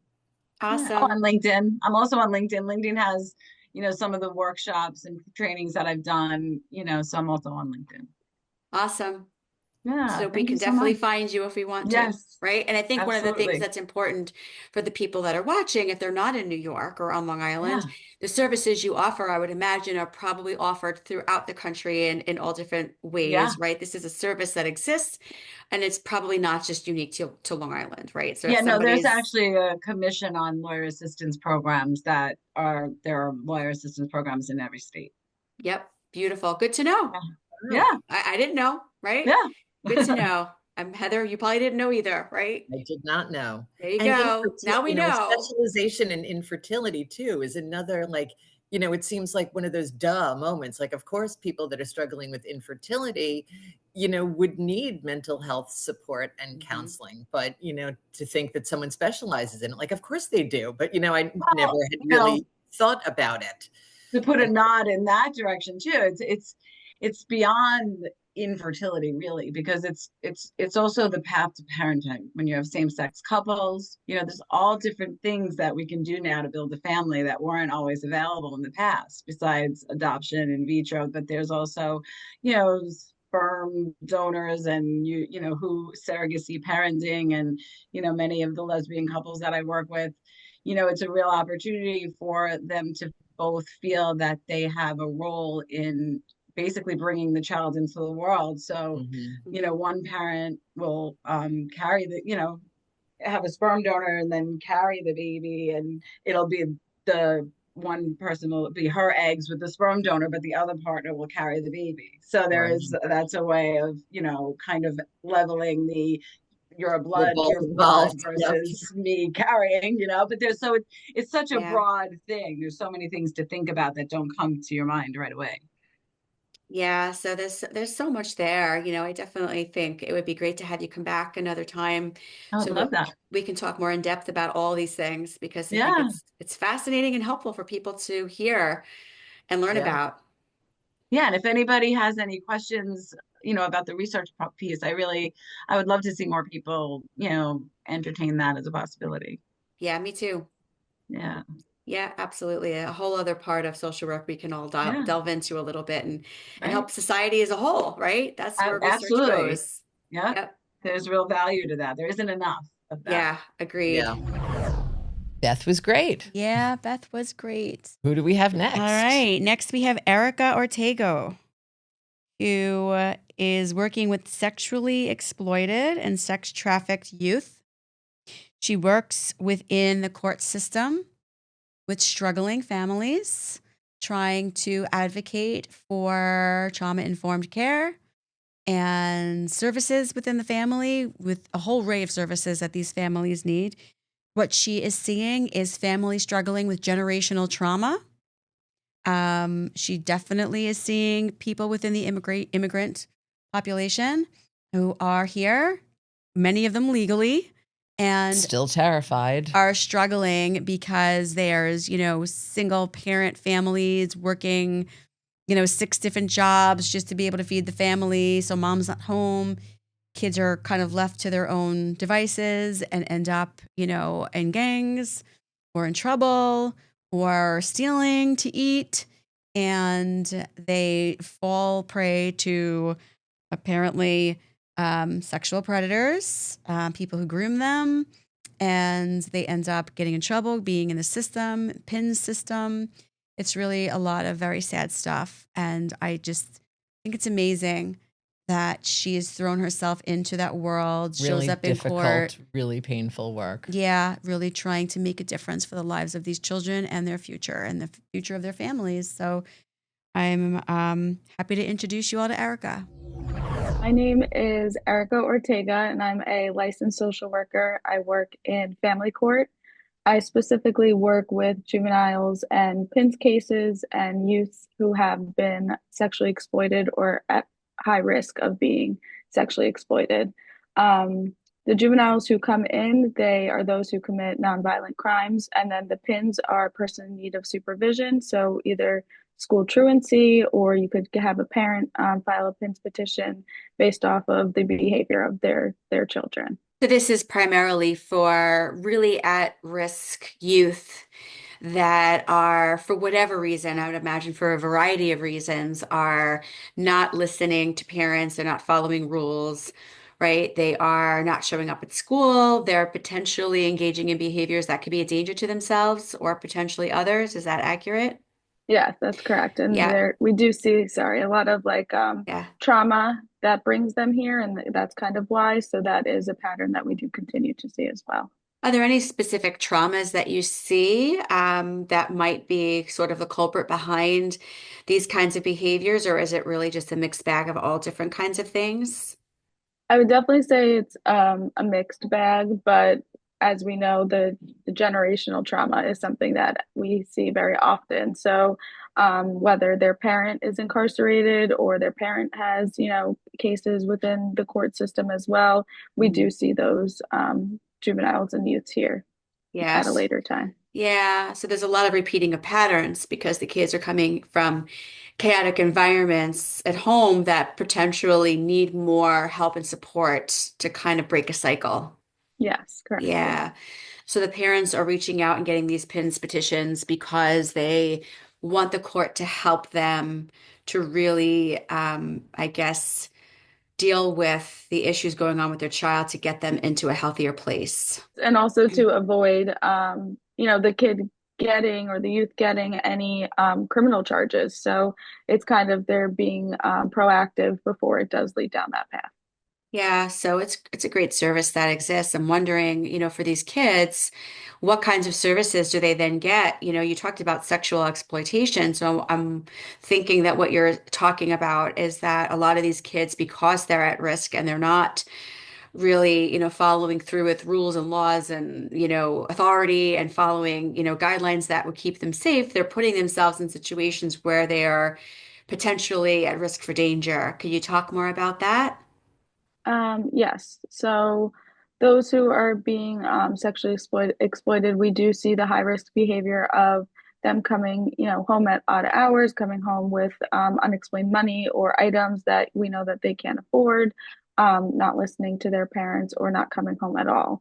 And then with the juveniles and the PINS, we see them that it's kind of the same pattern. They're coming home late, unexplained money, they're not listening to their parents, and we provide wraparound services once they are in the court. So we provide trauma-informed care. We have an educational advocate that helps really with advocating for the parent and the school. We have mentors that we provide. So we really kind of put a bubble around them to help them with the services or the gaps that, that they need to make sure that they are successful and can help them through whatever trauma they have been through or are currently going through. Wow. So I have two questions. One being, it sounds like you're working in conjunction with a number of other agencies in social service and social work, right? That Yeah. is providing. So you're really, you've got a bunch of different expertise within the field alone, right? The trauma specialists, Hmm. the specialists within the court, like yourself, right? And Yes. maybe family work, right? There's all different social workers that are coming to the table, working together as a team to really try and potentially save this kid's future and their Hmm. life, right? So when you speak to the idea that they're, all of a sudden they have unexplained money and they're coming home late, what is actually happening to these kids? So I mean, it depends. For the youths who are being sexually exploited, they're out with older men or sometimes older women, and um, we have been seeing the pattern where the parents either they came here and they have to work, 60, 70, 80 hours a week, and it's very difficult for them to also care for their child, and the child is kind of just trying to do something to not stay bored, and they end up getting into situations that they never thought that they would be in. And then with the youth, the juveniles, and some other parents' pins, we do see that there's a lot of like gang involvement, and that's where they're spending their time when they're not home. Yeah, so it sounds like what you're talking about is parents that are really just doing everything they possibly can to make ends meet in any way that Yes. they can, and kids Hmm. who are indirectly neglected, not because of bad parenting, but because of desperation. Yes. And so they're falling into whatever they possibly can to have their needs met, whether it be stuff, money, Yeah. food, attention, Right. right? Right. Whatever it And is. Yeah. the Go ahead. parents really do try. You can tell that this isn't, where they expect it to end up, and them having to also take off of work to come to court and to do everything they can to help the child. But there is, it's not an easy place to live right now on Long Island. So to have to afford rent as a single parent with, three kids and everything, there are a lot of gaps in services that really could, benefit within the court system and everyone else in the community. Yeah, I mean, the reality is, you brought up Long Island. Here on Long Island, we in New York, we talk a lot about crime and wanting to fight crime. And, so the reality is when we step up, when these agencies and we step up as social workers to really try and help these children and their families, we're not just helping the children and their families, but we're helping society as a whole, right? Because when you're talking about gang violence and you're talking about sex trafficking and sexual Hmm. exploitation, and we're talking about these ideas, it affects all of us, not just the child and the family. When there's children who are really, falling into these patterns of criminal behavior because they feel like they have no choice and they're feeling desperate for a variety of reasons, right? It makes society unsafe in general, not just for the child, but for everyone around them, right? So it really benefits all of us to have services like this in place, especially the child, of course, and the family. But right, I think it's a win all around for us to be able to step in and help these families. Yes, absolutely. Yeah. And so, as hard as it is here on Long Island, I think the general vibe is that across the country, right, in different Hmm. pockets or in different areas, things are expensive and it's hard to live, I think, anywhere as a single mother with three children, right? And I'm sure what you're Yeah. seeing here on Long Island is probably replicated in all different areas across the country. Hmm. Yeah, I definitely agree with that. Yeah. I mean, where might these kids and families and society at large be without services like yours? Yeah. I mean, without these services, and I feel like the gaps in services, the result of that would be that the crime rates would go up, like you mentioned. And I also believe that mental health and substance use would increase as well with these children, the parents, everyone in the community, if the correct services that do work aren't put in place or aren't funded properly. Yeah. So talk about funding. I try to stay present, and I've said this in a bunch of the interviews I've had. I try not to project, what if, or fear monger. I know that there's talk, Mhm. of potential, funding cuts or budget cuts and things like that. Has anything like that come passed down into your agency yet? Are there any talks of losing personnel, staff, funding, anything like that that you're worrying about? Not directly with the courts, but there are funding cuts with agencies that we work with. And we work with a lot of grassroots organizations. So they're in their community, they're working specifically with a certain population. Maybe that population has high gang violence, those towns, or, those who are being sexually exploited. There are certain parts, that they work with. And when they apply for grants and they're looking for more money, they're looking to hire more people. Usually those grants go to other organizations who may be more established or have been given certain grants in the past. So Mhm. when it's a little devastating when we see these grassroots organizations, they're working so hard and they're able to do some different things that an established organization can't do. When they don't get the funding and they really are helping the youth or the population, it's difficult to see because that's where I feel that the money should be going because they're very dedicated to work with these youth. Yeah, I mean, at the end of the day, the reality is what happens? What happens without this funding, right? What happens without these grassroots, initiatives and these people that are working to really step up and help these people when they're no longer able to be paid and these efforts can no longer exist, right? Where does that really Mhm. leave us? It leaves us with a lot of gaps in services, and the Yeah, crime is still on the street. yeah, yeah, it's definitely a little bit scary. Hmm. I hope that the funding stays in place and that we're not seeing any more cuts and that we're able to kind of keep showing up and doing the work we do. I mean, what you're doing is amazing. Not everybody has the courage, right, to go into this community and to work with the high risk youth and, where there's, sex exploitation or sex trafficking or gang violence.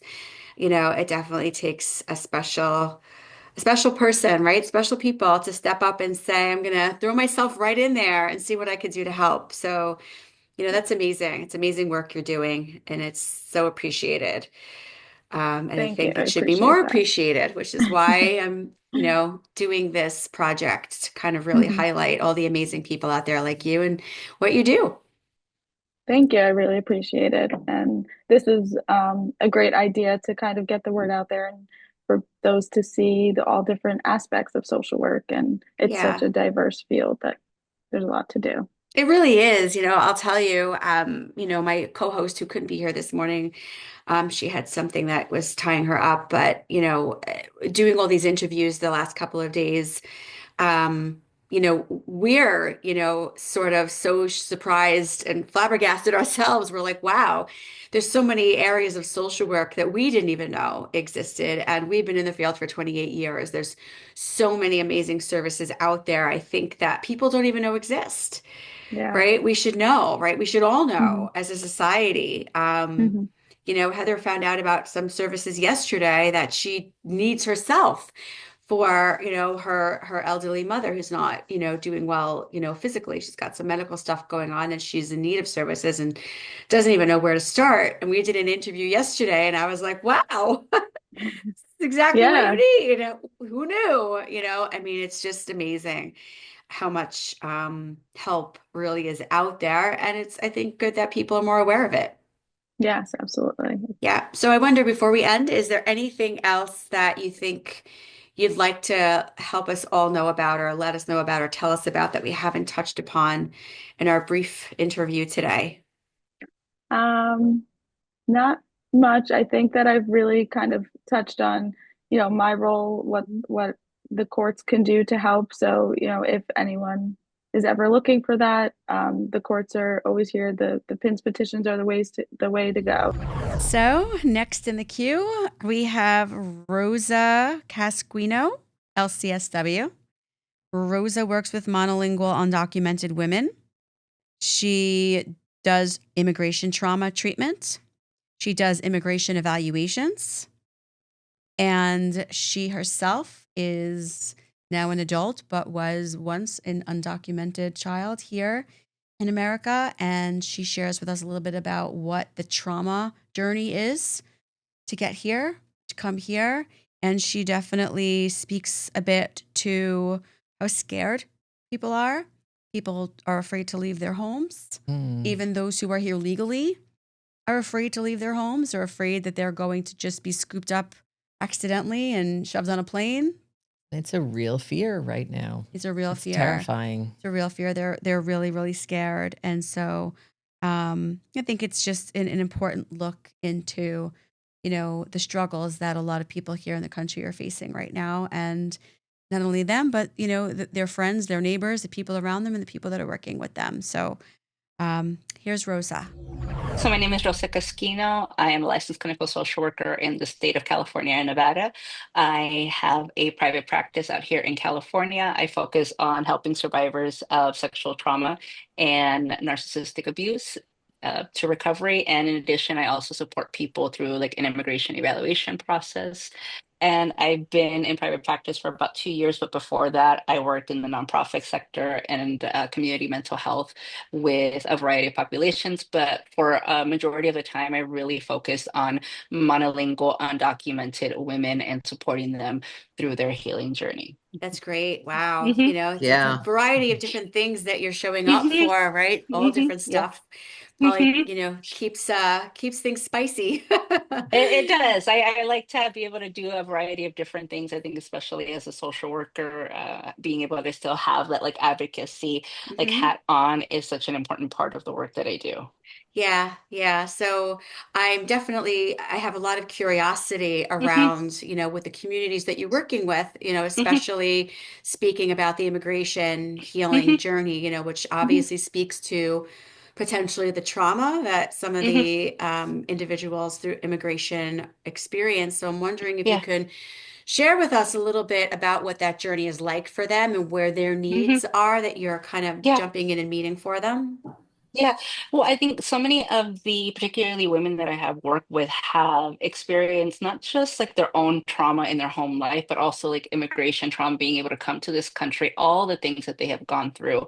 And Sure. I think given the current like political climate, I know what has come up for a lot of people in particular, and even myself, is this feeling of like powerlessness, right? Because I've heard so many stories of people's journeys to the US and thinking, it's been for nothing, because now these people are, my people, they're being targeted. Yeah.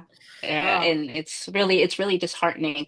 And at the same time, I remember the resiliency and the fact that they like don't give up, that they have built things out of nothing. They have built a life out of, a few dollars, coming here and being able to find any source of employment and being able to build something for themselves. So I've been able to support them through a lot of the trauma that they had experienced, not just in their home life, but what it was like coming here, and also through the immigration process of being able to do their immigration evaluation, and then getting like a residency card and eventually like a citizenship. And it's just been a really amazing like journey, and just such a blessing for me to be able to be part of that process, given that I myself grew up undocumented and eventually I was able to gain citizenship as an adult. wow. Oh, wow. Hmm. Yep.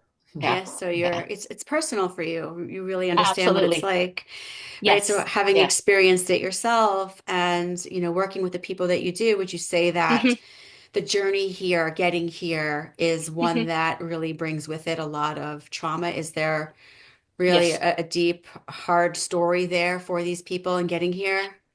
Yes, for the majority of the people that I've worked with, yes, because I mean, nobody wants to leave their home, right? Like, they really don't. Like, people are leaving family, they're leaving generations behind because you can't afford to feed a family, right? You can't afford to maintain a household. And so, they come to the US in order to be able to give back to their family. All of these like people that I work with, they support their own family, their parents, their aging parents back home.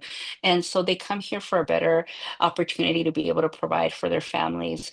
And then now to have to live under fear and scrutiny consistently, even people that have residency or permanent like lawful residency, that they're also being targeted now. So things that we were being told like, now you're safe, now you're not safe. Mm. No. And to be living with that kind of fight or flight adrenaline Yes. all the time sounds Yes. awful.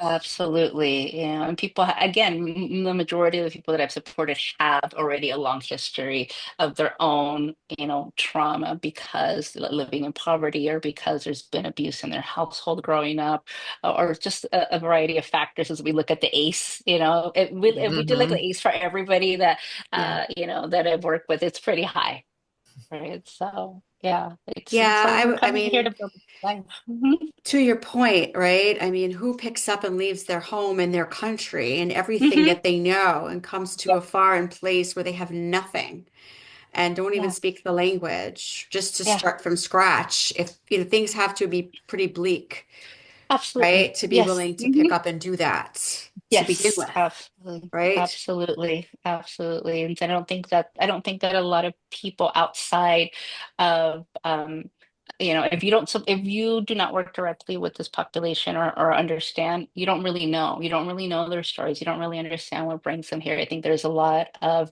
misconceptions, and a lot of maybe beliefs about why people come over, but it's it's literally life or death. Yeah, Right? It's it has to survival. be. Yeah. It has to Yes. be. It's Hmm. hard because you've got, it's people receive so much misinformation. There's so much rhetoric Hmm. coming from Hmm. the top, Above. Yeah. right? Yes. Yes. Yes. Demonizing and villainizing, right? Hmm. They're emptying their Yeah. insane asylums and they're emptying their jails. And, when people believe that that's Hmm. what's flooding into the country, Yeah. right, it Yeah. feels scary. Oh my God, a Yeah. bunch of criminals Yeah. and crazy people are coming in here. Yeah. But Yeah. what you're seeing is just regular, Yeah. normal Yeah. People people searching for a better life, like searching the for American Absolutely. dream. survival, Uh, right? Absolutely, absolutely. And Mhm. people have families that come over here, so they want to join. I've had, clients that I've worked with that their parents came over here when they were little, and so they just want to come and be able to be with their parents and create a life with them. And they miss their siblings and their parents and want to be here with them. So, there's also that type of trauma that comes from family separation and Yeah. then wanting to be reunified and how difficult things become then being here. So, Mhm. I'm able to support people through that and help them, along in that process, That's in therapy amazing. also. You I know said the word you sorry. You said the go. word It's okay. resiliency before, Hmm. and Hmm. it's such a perfect word for, what you're speaking of, that ability to kind of Hmm. keep going and Yeah. to persevere and to, Yeah. Yeah. get through and manage. Yes, I mean it is amazing to hear, over 10 years, just stories of people's survival and resiliency. Not only that, but then how they've thrived. That's like the most beautiful part of all of this, of being Mm. able to bear witness to them thriving in life. Yeah. Yeah. And you know what? It's the support, right, of people like Hmm. you in the system Hmm. that really understands them and wants to see them get Yeah, somewhere and yeah, heal and, yes, make something of this life that they fought to have, right? yeah, It's yeah, yeah. being an ally to these Hmm. people that really is going to be what makes all the difference. Now, I know you mentioned Yeah. there's some other work you do as well. Hmm. If you can just briefly tell us a little bit about that Yeah. work, because, sexual abuse survivors and narcissistic Hmm. abuse, I Yes. mean, that's a big thing we see all the time as well. And Yeah. so if you could maybe speak a little bit to that as well, that would be Yeah. great. So I mean, I started my career working at domestic violence shelter. So, off the bat, 99% of the individuals that I was supporting there Mhm. also had a history of child sexual abuse. And so that's how I started working Mhm. with survivors of not just domestic violence and narcissistic abuse, but also sexual trauma. So that has become my area of focus now in private practice. I help adult survivors of childhood sexual abuse. And we're looking at, most people are having like years of sexual abuse and complex PTSD. And so I help them navigate that process. And the reality is that this type of healing takes time. It's not 6 months. It can be a year, 2 years, 3 years. It just depends on their history, and it depends on their support system. And so it's been such an amazing journey for me to be able to see where my clients start to where they're at, even, 6 months to a year, in places that they never thought that they could be. Like, I've had people that didn't think they would be able to go outside and walk their dog, right? And now they can do so without being afraid of being Yeah. assaulted. Right. And so it's these things that I think so many of us take for granted that can take such amount of work and effort, and for the clients that I work with, like, to get through. And so that's a big part of the work that I do. And again, it started in domestic violence shelter, and that's where I learned to really understand what domestic abuse was and what sexual trauma was, and then how to support people that were, one, experiencing homelessness, right? They were escaping to stay safe, but then also learning to really be in their bodies and connect to the trauma that they had experienced for so many years.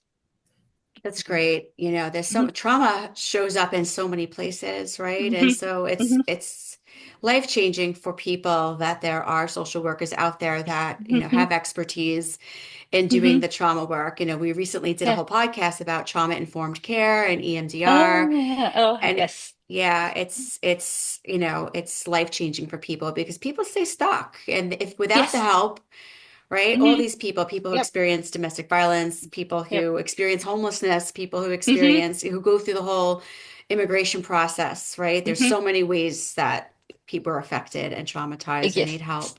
Yes. Yeah, and I mean, and this trauma is layered, right? We're not just looking at single incident trauma. When Hmm. the individuals that I work with have had, like, layers and layers of trauma throughout their life, and so it's really like helping them navigate through and digging through the layers to get to the Yep. core and help heal those, like, core wounds for themselves. Yeah. Uh, yeah. Yep. That's I'm great. just Thank staring here going, wow. Well, Like, We've rendered Heather speechless. yeah. well, Like, the goal, damn, you go, Rosa. Like, Thank you. I mean, the goal that I have with the clients that I work with is to help them create an internal sense of safety, because they haven't had that, and most of them have never had that in their life, and to help them be able to develop that and know that that's within them, because all of this, even the healing, is within them. The ability is inside. All I'm doing, and I think that what we do as clinicians is help them get to that place, right? Help them see that the answers are there, Hmm. and help them navigate that journey. So I know that Yeah. my all clients have you're it within them. all you're Yeah. doing. That is it's amazing work. And you don't Yeah. want to minimize your part of that journey for them, because they wouldn't be able to do Mhm. that without someone like you doing that with them. Exactly. Yeah, You're yeah. providing the corrective experience that they need Mm. to go on their Hmm. healing journey. And you know what I love that I Yeah. notice, and we Mhm. said this to the last person we Mhm. interviewed, Mhm. Heather, what do you notice about Rosa while she's talking about her work? She's How excited she smiling. is. Yes. Yes. The Yes. enthusiasm and the passion and the connection and the Yes. deep Yeah, connection and feeling. It's yeah, yeah. amazing. Everyone that we've Thank you. interviewed is just Yeah, like, you can tell that your heart is in it, right? You love what yeah, you do. It is so I important to do. you, and that's why you're amazing at it. And that's Well, thank you. so, I mean, it's priceless, right? It's Yeah. offers an amazing value to the community you serve. Thank you. I mean, this is my jam. This is what I love talking about. Put me in a room, about Yeah. anything else, I'll be quiet. But when it comes to the work that I do, I'm very passionate about it, and I love talking about it, because it's so important for people to know and understand, like, that there is, like, the ability to heal, and there is the ability to thrive in life Yeah, after trauma. absolutely. And that's sometimes Hmm. that's all people need to hear, and it makes all the Hmm. difference. Thank you so Oh, much for being here. thank you for being here, Rosa. Before you go, is Yes. there anybody that is, I guess, in the states that you're licensed in, California, Nevada, Mhm. if Mhm. anybody feels like you feel like a good fit for them and they want to reach Yeah. out to you and learn more from you or connect with you, Yes. Yeah. where might they be able to find you? They can find me on my website. My practice name is the Healing Guide Counseling Center, so it would be the healingguidecounseling.com. You can find me on TikTok, the Healing Guide Therapist, Instagram, again, the Healing Guide Therapist. I put a lot of information out there in videos about healing, about immigration evals, just a lot of educational stuff and some funny stuff too. You know, sometimes it's important to not always take ourselves too seriously and know It's that there can true. be humor through this journey also. I hope everybody enjoyed meeting Rosa and hearing her story. Next up, we have Megan Healy, LCSW. Megan, this was fascinating. We both found this riveting because these were services we both needed and didn't know existed. Yes. Megan is a certified care manager and dementia friend. She is an advocate regarding healthcare needs of clients, and she is out there like a warrior finding services for the elderly, people with dementia, people who are sick, who have no idea where they can get the services that they need. Yep. And supporting their families. Yep. Through difficult times. And although she is located on Long Island, but is fascinating. And I think it's important that everybody think about through all of these interviews is the services that you're seeing, because these are people from all over the country. So just because somebody might be showing up and saying that they're from Long Island or they're from Georgia or they're from Ohio, what you got to keep in mind is wherever you are, likely services like this exist. Yeah, those services are everywhere for now. So For now. Sorry, I had to throw that in there, a little passive aggressive dig. So if you need it or you know someone that does, look for it. Megan, here she is. Just a little bit of info about myself. I am a certified care manager. I'm also a certified dementia care partner. I have over 30 years of experience as an advocate for individuals and families navigating the complex healthcare challenges. I'm passionate about providing compassionate, client-centered care solutions. I specialize in elder care, dementia support, chronic disease management, and long-term care planning. Okay, that's great. I mean, I would imagine there's a huge need for that, right? Yes. Especially these days as people are living longer and longer, right? There's so many things that pop up. So it would be great if you could tell us just a little bit more about the people you work with, where the need is, what kinds of services this community really kind of comes up needing. Absolutely. What happens is I'm based out of Long Island, and the further east you go on Long Island, the less solutions, and there really isn't much resources as we go further east. And that's the biggest challenge that we have is finding resources, on Shelter Island or out in Greenport, because they really, Shelter Island is a spot that is alone, and you do have to take a bridge to get there. So when you are running into the out east territory, it's a little difficult and challenging. And also we find the shortage of aides on Long Island is huge, and that really affects the care to the clients, that we don't have those aides available. Really, it seems like it's across Long Island right now. Yeah, That's so there's a something I'm lot of struggling with right now. Very much so, very much so. Yes, yes. Yeah, this is probably something that I would imagine takes place all across the country in different pockets, right? What you're seeing on Long Island is probably a snapshot of what happens Globally. everywhere. Yep. Yeah. Yes. And since COVID has gotten so much worse, a lot of people have left the industry and have not returned. Why do you So think when that we were is? hurting before, it's even worse now. What do you think it is about COVID that has changed people's willingness or want to work within this industry? I think a lot of people are truly underpaid for the services that they provide. And they have found going to even Target, they can make more money rather than, providing the hands-on care for maybe somebody that's incontinent. So they're not really, the aides just aren't getting paid what they deserve. The aides and even the nurses, they are hardworking. Their hands are tied by Medicaid. They have to stay within the guidelines that Medicaid is giving them, unless it's a private hire aid, in which case there are also still guidelines. But again, we go back to whether it's private pay or Medicaid, the availability isn't there. I guess it's just hard, always a right? challenge. If you're paying And out of pocket, it might be something that the family is struggling to afford. exactly. And If they're going on Medicaid, Medicaid, it's because they can't afford it. It's right. And then and Medicaid meanwhile, now is they're being limited. forced to privately pay. Right. Right. And Medicaid is limited in their funds. And now, there's all Yes. this rhetoric out there about Medicaid losing funding in Mhm. addition, which is scary stuff when you consider where the need is here. Very much so, very much so. And with our aging population growing, the need for care management, the need for resources is greatly, it's going to just build and build and build. Yeah. Yeah, So, people are living longer and Yes. struggling with that and in need of services. So it's a very important Yes. population you're The serving. the accessibility is just challenging. yeah. So as the social worker coming into this Mhm. challenging position, it sounds like, what is your Mhm. role and how are you helping? I am finding the resources. And I'm educating and I'm advocating. So I am doing the Medicaid appointments with the clients and advocating for them to really hope to get the most amount of hours. And if someone has the CDPAP program, they have to do that conversion. I'm assisting them with that as well, working with different companies with PPL, things like that. So the people that you're working with, the consumers, as we would call them, right? Consumers, yes.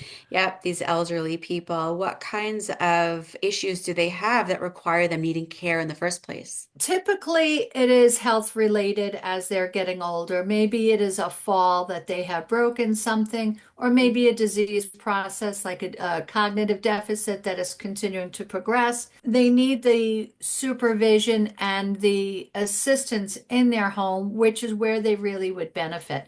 Removing someone from their home to a rehab or a nursing home isn't always the answer because you're bringing them outside of their environment and it changes somebody drastically. And as soon as you bring them back to what that familiar environment is, you'll see they almost return back to baseline. Mm-hmm. So I provide all of the care at home. I have doctors that come into homes now. I have home therapies that I've been in touch with that I know will go to the East End. I have different aides I know in different companies I can work with that are out there. There's a registry called Legacy that is based on the East End. I've been using them a lot. They find the aides, they match them with the family. It really is a great opportunity and it's a great option for families if they're not going the Medicaid route to be able to handpick that aide and they get a bio and a resume and everything. It's Yeah, been nice to work with Legacy. that must be What so about, helpful. Go ahead. I'm sorry, I didn't mean to cut you off. What about Yep. mental health issues? Depression, Mhm. anxiety, paranoia because they are left alone. A Yeah. lot of people are suffering still from being isolated just as a result from COVID because the older people are still fearful. They're fearful of somebody bringing it in, or maybe the children are fearful that someone's going to bring it in from the outside. So they're resistant to having people come in and aid, or even someone like me. I have met people on front lawns. I have double masked. I have done whatever they're comfortable with. And if I need to, I'll go on the phone with them. I have no problem doing that. Again, I'm meeting them to where their comfort level is, providing that individual care for that person. That's Yeah. great. It's such a necessary Yes. service. Yes. Yeah, when families are going through the difficult time of having an older person in their life that is struggling with dementia or whatever, and they need the help, I think a lot of times people really don't even know where to start. They really don't. They really don't. And people don't even know that care management exists. And that Mhm. alone would be a topic. Is we provide so much services for people, whether in assisted living or at home or in a hospital. And whether I'm advocating to get somebody out of a hospital and setting up all the home services, or um, you know, doing an appeal with a private insurance like a Blue Cross, doing an appeal for more days in a rehab. It's amazing what we do, and we provide safety nets for the people to be at home. And we're an extension. We're an extension of the family. So you might work full time and I'll go to the home and I'll take care of everything that's necessary. So you, Stacy or Heather, as daughters can go and be a daughter and not be a caregiver. You can sit and have a cup of tea with your mom and know the light bulbs have been fixed, the toilet bowl has a new cover, the aids are in place, food shopping's been done, medications picked up, doctor's appointments up to date. I'll take care of all of that. Can you come and live with me? I was about to say. Absolutely. Yeah, Heather and I in that sandwich generation are looking at you going, oh, we need well, my you. father is Where have you 90, so I'm been? living it. Where have you been? Yeah, my dad's 80 and, starting to have that cognitive decline, and Heather's in it right now too. So very much so. It's real life, right? This is something we all face, and unfortunately, many of us come to the point where we do need this kind of care. Yes. So, and what's scary is people aren't doing planning in advance. So people are afraid to apply for Medicaid or afraid to speak to a lawyer, and they have these preconceived, thoughts on what Medicaid is or what the guidelines are that they could be approved for. So I'm educating and setting up, here are 3 lawyers that I think would match your personality. Choose which one that would fit you best. But it's very important to do that pre-planning for everybody. That's amazing. Yeah. You're really providing, a service that is so important. These are people that have lived and worked their whole lives. Yes. They deserve the best care. Their families. And they should be home, in their home. Correct. Yeah, and the family doesn't have the expertise to know what all of those resources are. So that's part of where you're coming in. You are an expert in knowing how the system works, right? Yes, and what's out there, which is a beautiful thing. Yes. And it's so funny, even just thinking, even Stacey, as I as social workers needing this right now and not even necessarily knowing where to go for it. So even as social workers, our expertise is in different areas. Yes, yes. And my certification is through Aging Life Care Association. So it's a national group. We did have to take testings for it.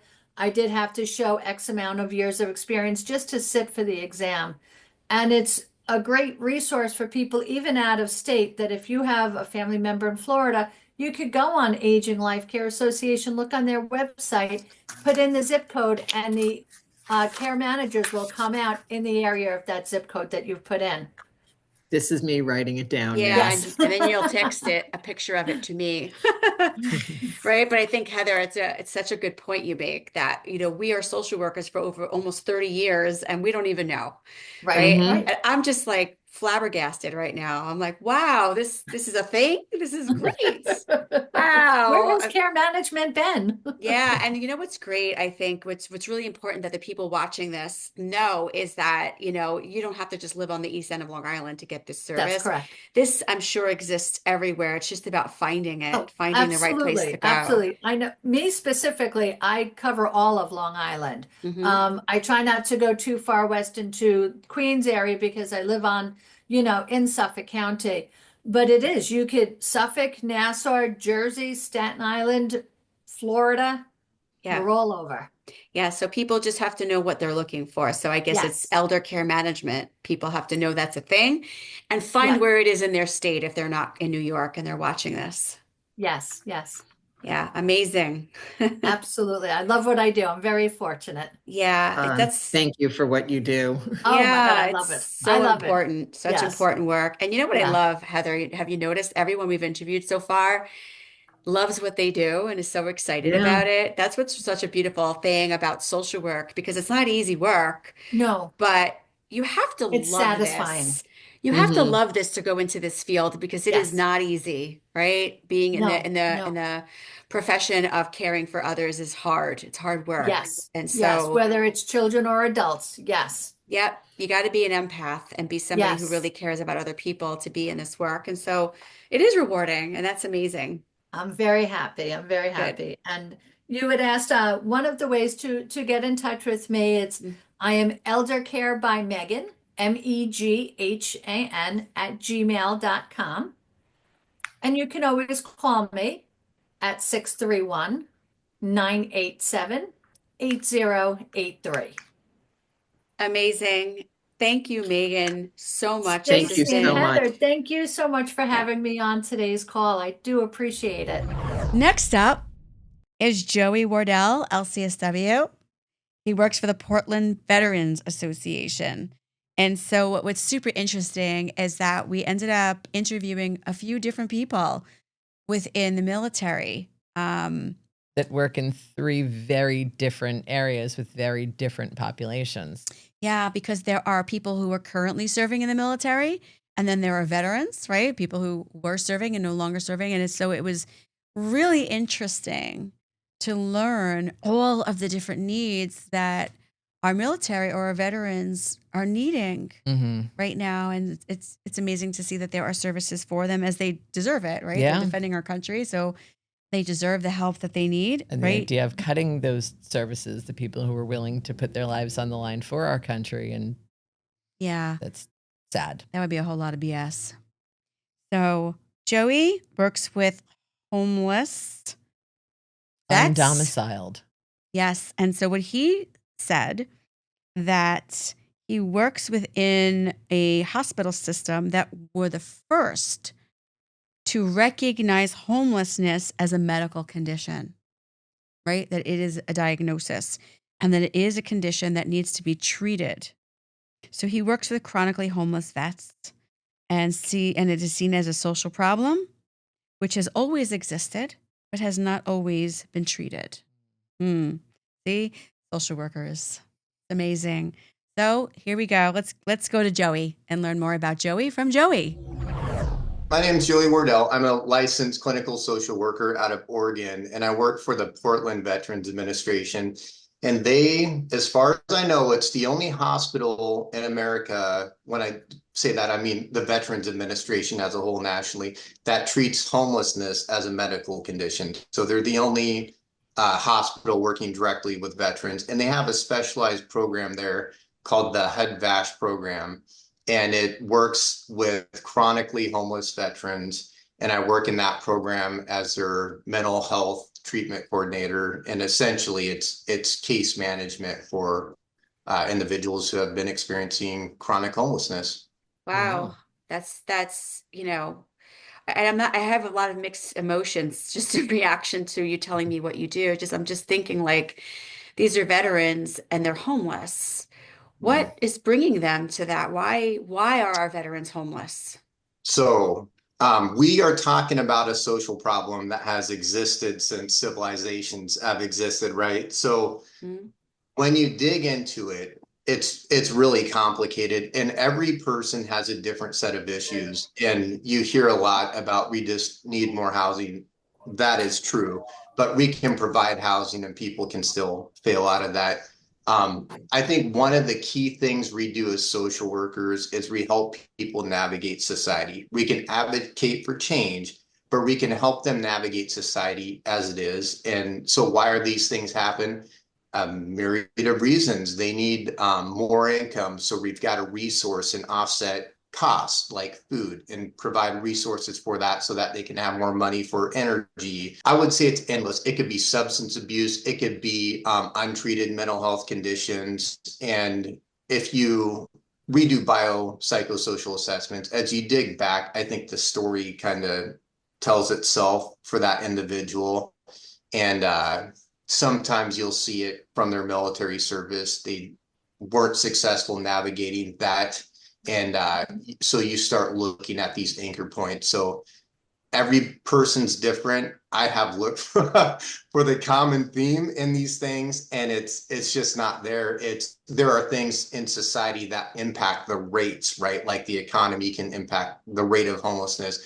But when you're down there at the individual level, it's everybody's different and they need different solutions. And that's why case management is so important. Yeah, you're linking them to different resources and you're helping them to kind of figure out what is bringing them to this place, right? So that they can find, I guess, the different services. Some of it might be mental health related, right? Some of it might be just resource related. It might be concrete needs like food and like you mentioned, shelter. Yeah, and to integrate in the community, people need that social component. They need something meaningful to do with their day. And one thing I want to add is they hire specifically licensed clinical social workers to address that mental health aspect to that. When you look across the service providers, and people have different names for homelessness, we use homeless.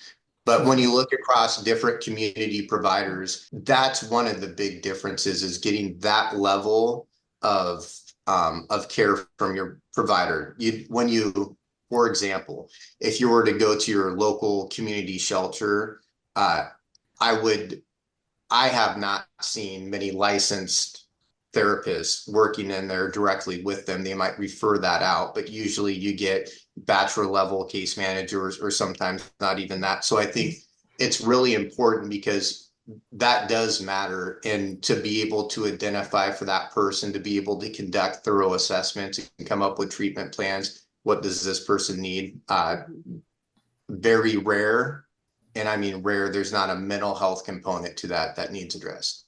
I would imagine that's probably almost always the case, right? I think for most people, whether we're talking about veterans or, somebody else, I think that if somebody's finding them in a place of homelessness, there's a pretty good chance that there is some sort of mental health component that is interfering, right, in their ability to house themselves, right? Something's not going right for them. So I'm wondering and I don't know if this is something that you can speak to. I'm guessing it is, but you tell me, what do you think it is about, the experience that the veterans have had that may be bringing up the mental health issues that are needing, the therapeutic services that they need? It's not always a military experience that's tied to that, but I always say, like the story tells itself, you go back and look at what kind of home environment they were raised in and look at the stability of that. I would say more than half the time you're seeing the story start to unfold just from that. A lot of moving around, unstable attachments, different things. And then people, when I go back to navigating society, this gets really nuanced, and again, it's different for every person, but for some people, they didn't future plan enough, so they don't have the retirement they need, or they got injured too early, or any one of these variables. And it can be a host of, it's really hard to answer that question, because it's not always tied to one thing. The story tells itself is the best answer I can get. When you do those assessments, you start seeing the themes, and you can see, for a lot of people, they were living with, just one example comes to mind, living with friends for 20 years, and they would hop around, and that was lifestyle, going from city to city, being a cab driver. But that caught up to him at 60 years old. What did he do wrong? Well, nothing. It just, society's, structured so you put into your retirement and these different things. So you're left in a vulnerable position when you're 60. Yeah. So they're tough answers. Yeah, absolutely. And you brought up the point too of the importance of having licensed clinical social workers with the background, with the education, to be able to really kind of do a thorough assessment and to be able to manage that and to work with clients appropriately. Yeah. So one of the things that is kind of coming to mind, I think that sometimes, not always, but something I've read a while back was about how there is a tendency sometimes for people to turn to the military as a solution when they're already living in a chaotic situation, right? And so they will enlist, whether it be in the Army or the Marines or the Navy, whatever it is, because they're failing out of Offers them school. an escape. Yeah, they're coming, they have a chaotic home life. They are having a hard time getting a job, and they kind of look at it like it's structure, it's a solution, it's going to pay for them to go to school, it's going to give them direction, it's going to give them the work ethic that they need. And they go, and it gives them a structured place to be for 4 years or more if they enlist for longer. And then they come out, and they're going right back to the same chaos that they were in before, and never really addressed what the problems were before they went into the military. And so sometimes they're coming into the military already having a trauma history. And then the trauma that they may or may not experience in the military itself could compound that. And now they're coming out, and they really are so desperately in need of mental health support, right? It's so vital for them, and they deserve it. If they serve the country, and they are, potentially putting their lives at risk and really kind of just showing up for the rest of us while we're all sitting on our couch, right? They deserve to be helped. I think a lot of attachment theory when I think about people enlisting in the chronically homeless demographic. And I think a lot of people were looking for safety. They were looking for the bonds that they may not have had in their home life.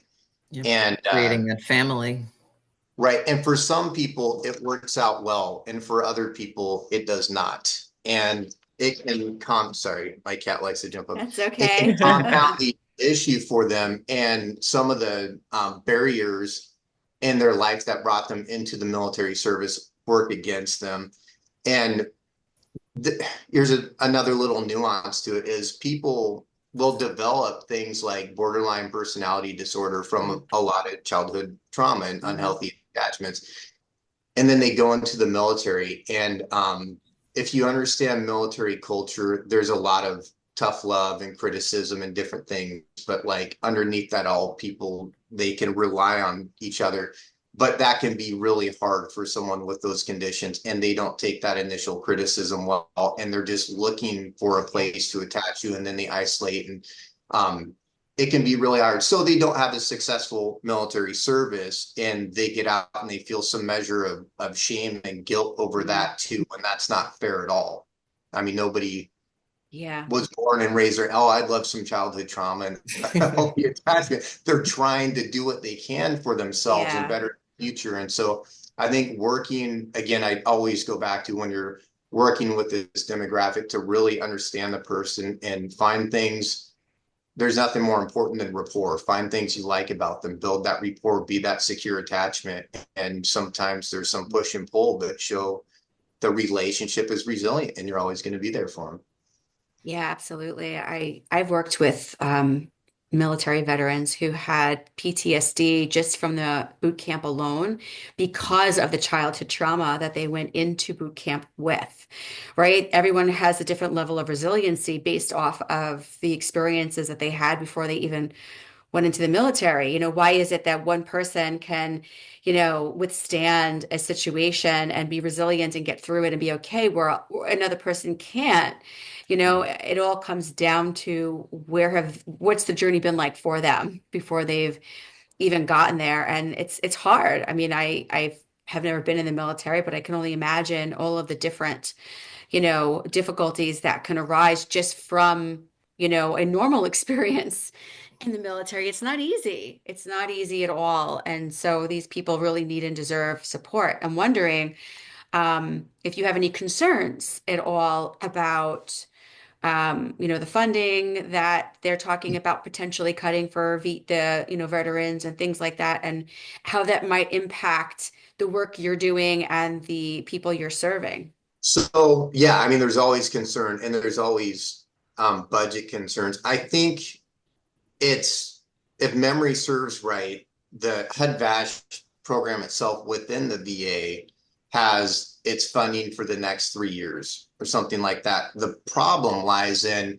the VA will contract with community partners to do things like pay for security deposits or to get furniture or to even at like remote shelter sites. And I don't know what's going to happen with the money, but there's certainly vulnerable dollars out there that would throw the whole system out of array. Like we have these partners in place that we really rely on. If they took away the funding for security deposits, I don't think we could function. And that's not something that comes from the VA. That's funding to community partners or having a place to temporarily put them in shelter while they're waiting to get their apartment. If that money's gone, it doesn't function.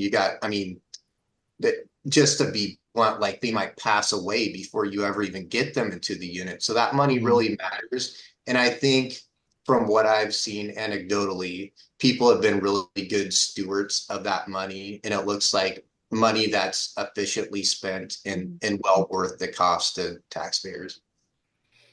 Yeah, and deserved, I think, as well. So, it's all interesting, and it's sad to hear that there is so much homelessness within that community, but it's nice to know that there are services, that there are people that are kind of willing to kind of show up for them and support them and help them and specialize in the care that they need, and that there are grants that go towards helping these people. I'm wondering if there's anything else that we're missing that you think is really important for us to know, or that our listeners and viewers to know about the population that you're working with, the work that you do, and the people that are in need that you want to leave us with.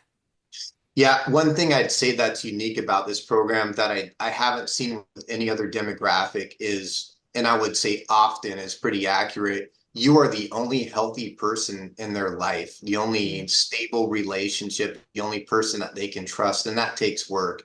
And I have seen amazing journeys due to that therapeutic alliance. And I've seen people come in from chronic homelessness and exit homeowners. I think it's really important.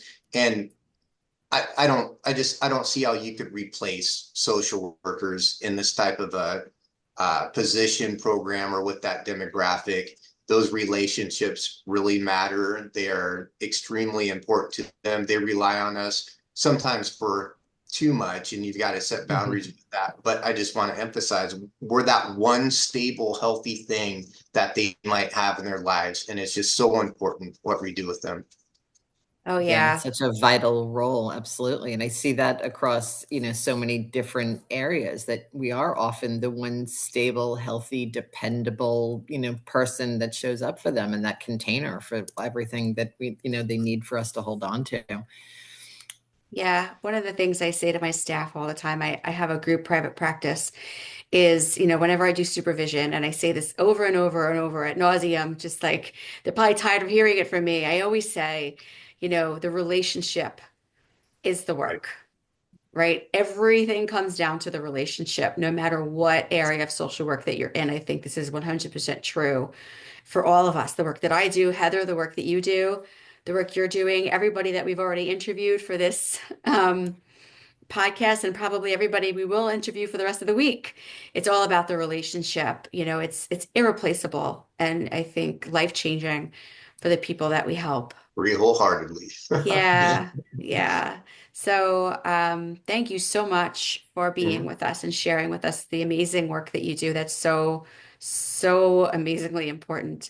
Before we go, I'm wondering if anybody is interested in connecting with what you're talking about.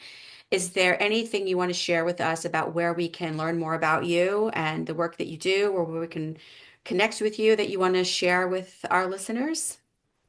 Yeah, so I don't have a strong social media presence or anything, but I do have a good email. It's joey.wardell@gmail.com. And I know my name shows up, just throw a period in there at gmail.com. And yeah, I encourage any engagement. And coming down the road, I do have a project I've been working on for many years with a lot of good partners. And my journey into social work began with a combat deployment in Afghanistan. I knew the vets that the company, the people I was serving with, I knew they would turn into veterans, and I knew there was going to be some struggles, and I wanted to be in a position to have the expertise and the knowledge to know what to do with that. And it's been a long journey, and we've been working on a book that also has accompanying videos where people are telling their stories for the first time. And so it's a mental health journey. It walks you through the deployment and the traumas associated with that. It is a very hard read because of that, because you're getting narratives directly from the people, while this experience had happened, what they were thinking, what they were feeling. And then the back end's a clinical piece that talks about how you can better engage with veterans and proposes some better treatment for our veterans from the point of active duty, transitioning all the way into the civilian world. And again, we've had a lot of support on that, but I'll leave the link with you. So if people want to see the interviews, the videos, they can access that on YouTube for free. Yeah, that would be amazing. Great. Do you have the book with you that you can show us so that people can see? So right now it's being professionally edited. So mid-April it comes back, but right now it looks like this. This is just a proof. So it might change at the point of publishing, but it's called Hooligans: A Mental Health Journey with the 22nd Engineer Clearance Company. And I acknowledge that's a mouthful, but Hooligans was So somebody beat me to hooligan, so I had to change the name. Yeah, you'll send us that information so that we could make sure that everyone's listening gets to see where it is so that they can get that book if they're interested in learning more. And that's an amazing project. Good for you. That's it's important work. It's what we do as social workers. It is what we do, right? Yep. We are a bunch of empaths with capes. We got to exist, right? Especially in this world, right? There's got to be a team of us out there that really just cares about issues that affect other people, even when it doesn't affect us. Right. Right. So thank you so much for taking the time to tell us about what you do and the important work and the important journey you're helping people on. Yeah, and thank you very much for your time and for promoting social work as a whole. Okay, next up is Mike Crum. Mike is also an LCSW working within the military, but he is coming from a completely different division, right? As we know, Joey was working with the vets, and Mike is working with active military. You remember what Mike did? Whole different population. Whole different population. And I remember we were so intrigued by what Mike was doing, what his passion was, and it was something that he started. It was maternal rights. Yeah, maternal women's health care. He was concerned about women who are pregnant serving in the military. And not in the obvious ways you would think about their safety, but the fact that their uniforms do not fit correctly because they have bellies because they're carrying a child. Gear that they have to wear this gear, and that it's not necessarily safe for them, and that no one apparently had given that any thought. Really? Are we really now in 2025 first figuring out that pregnant women in the military might have an issue adjustments with, I don't know, lying on the ground with a rifle or something? I don't know. Anywho, go Mike.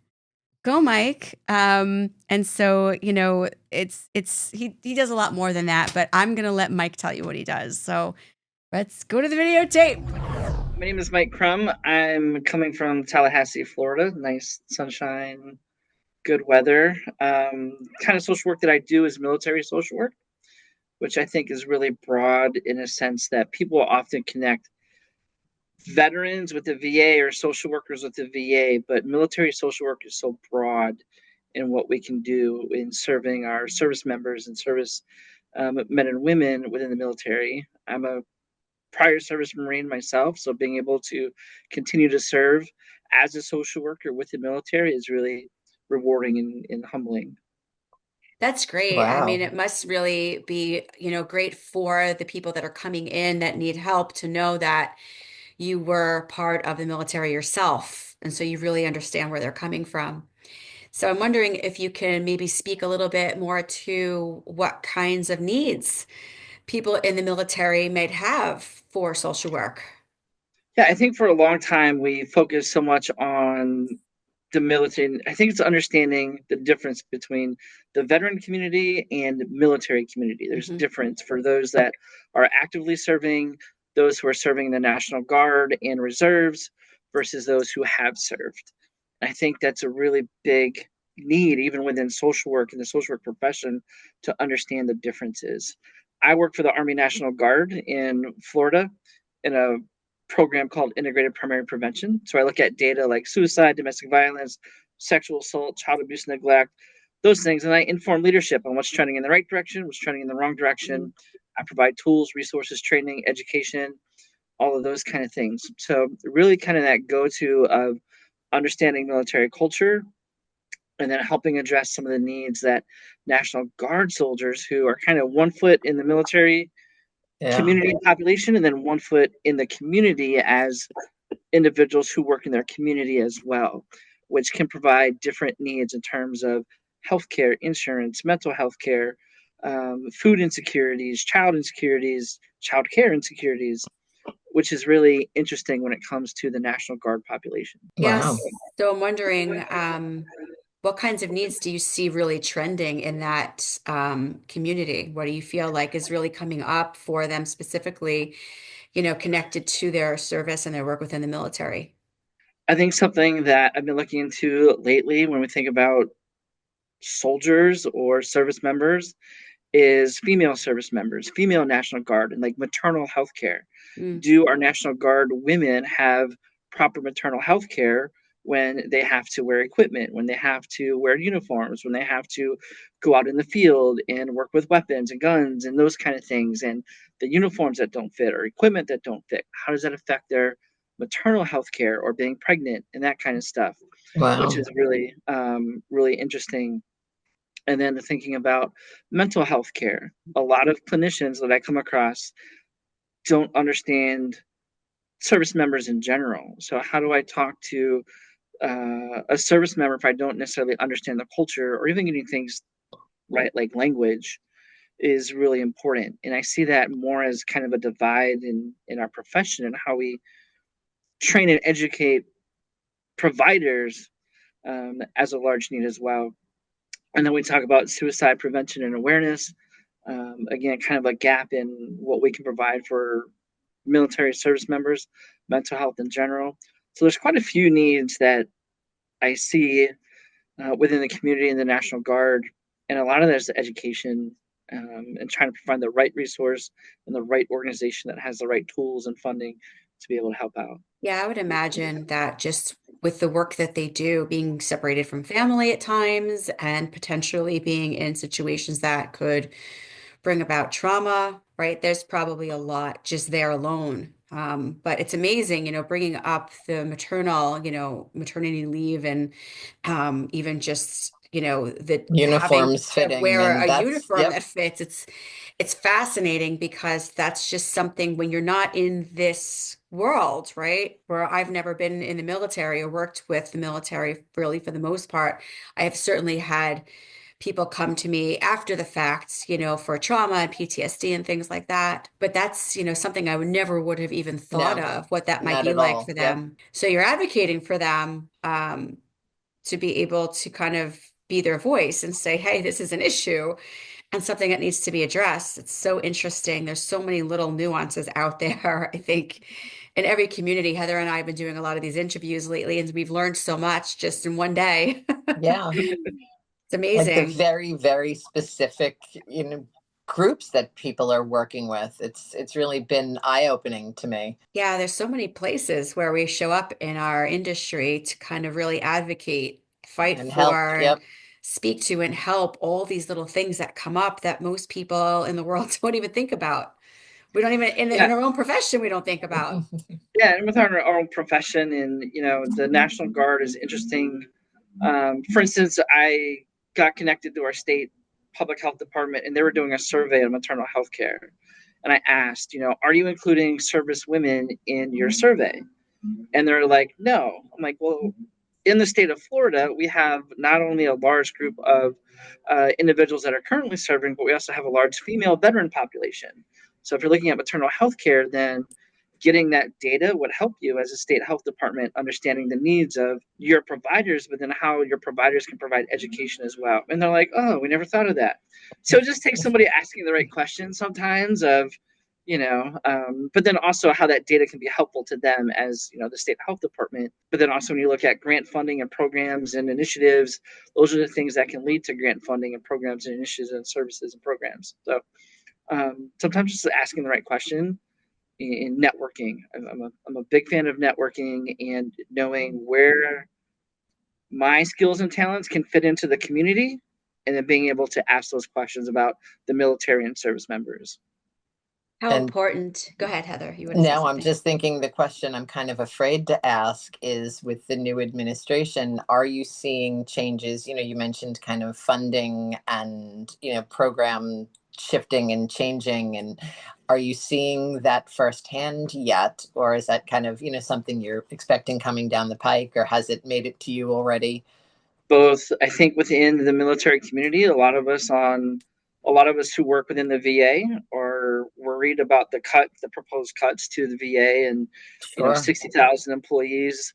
That's a lot, and that can affect veterans. And when veterans are already hesitant to use the VA and underserved, that could have a very lasting effect. I know for me, the VA has given me great care, but I know others not so much. So if they're already hesitant, apprehensive to use the VA, those lack of providers is only going to create a larger gap.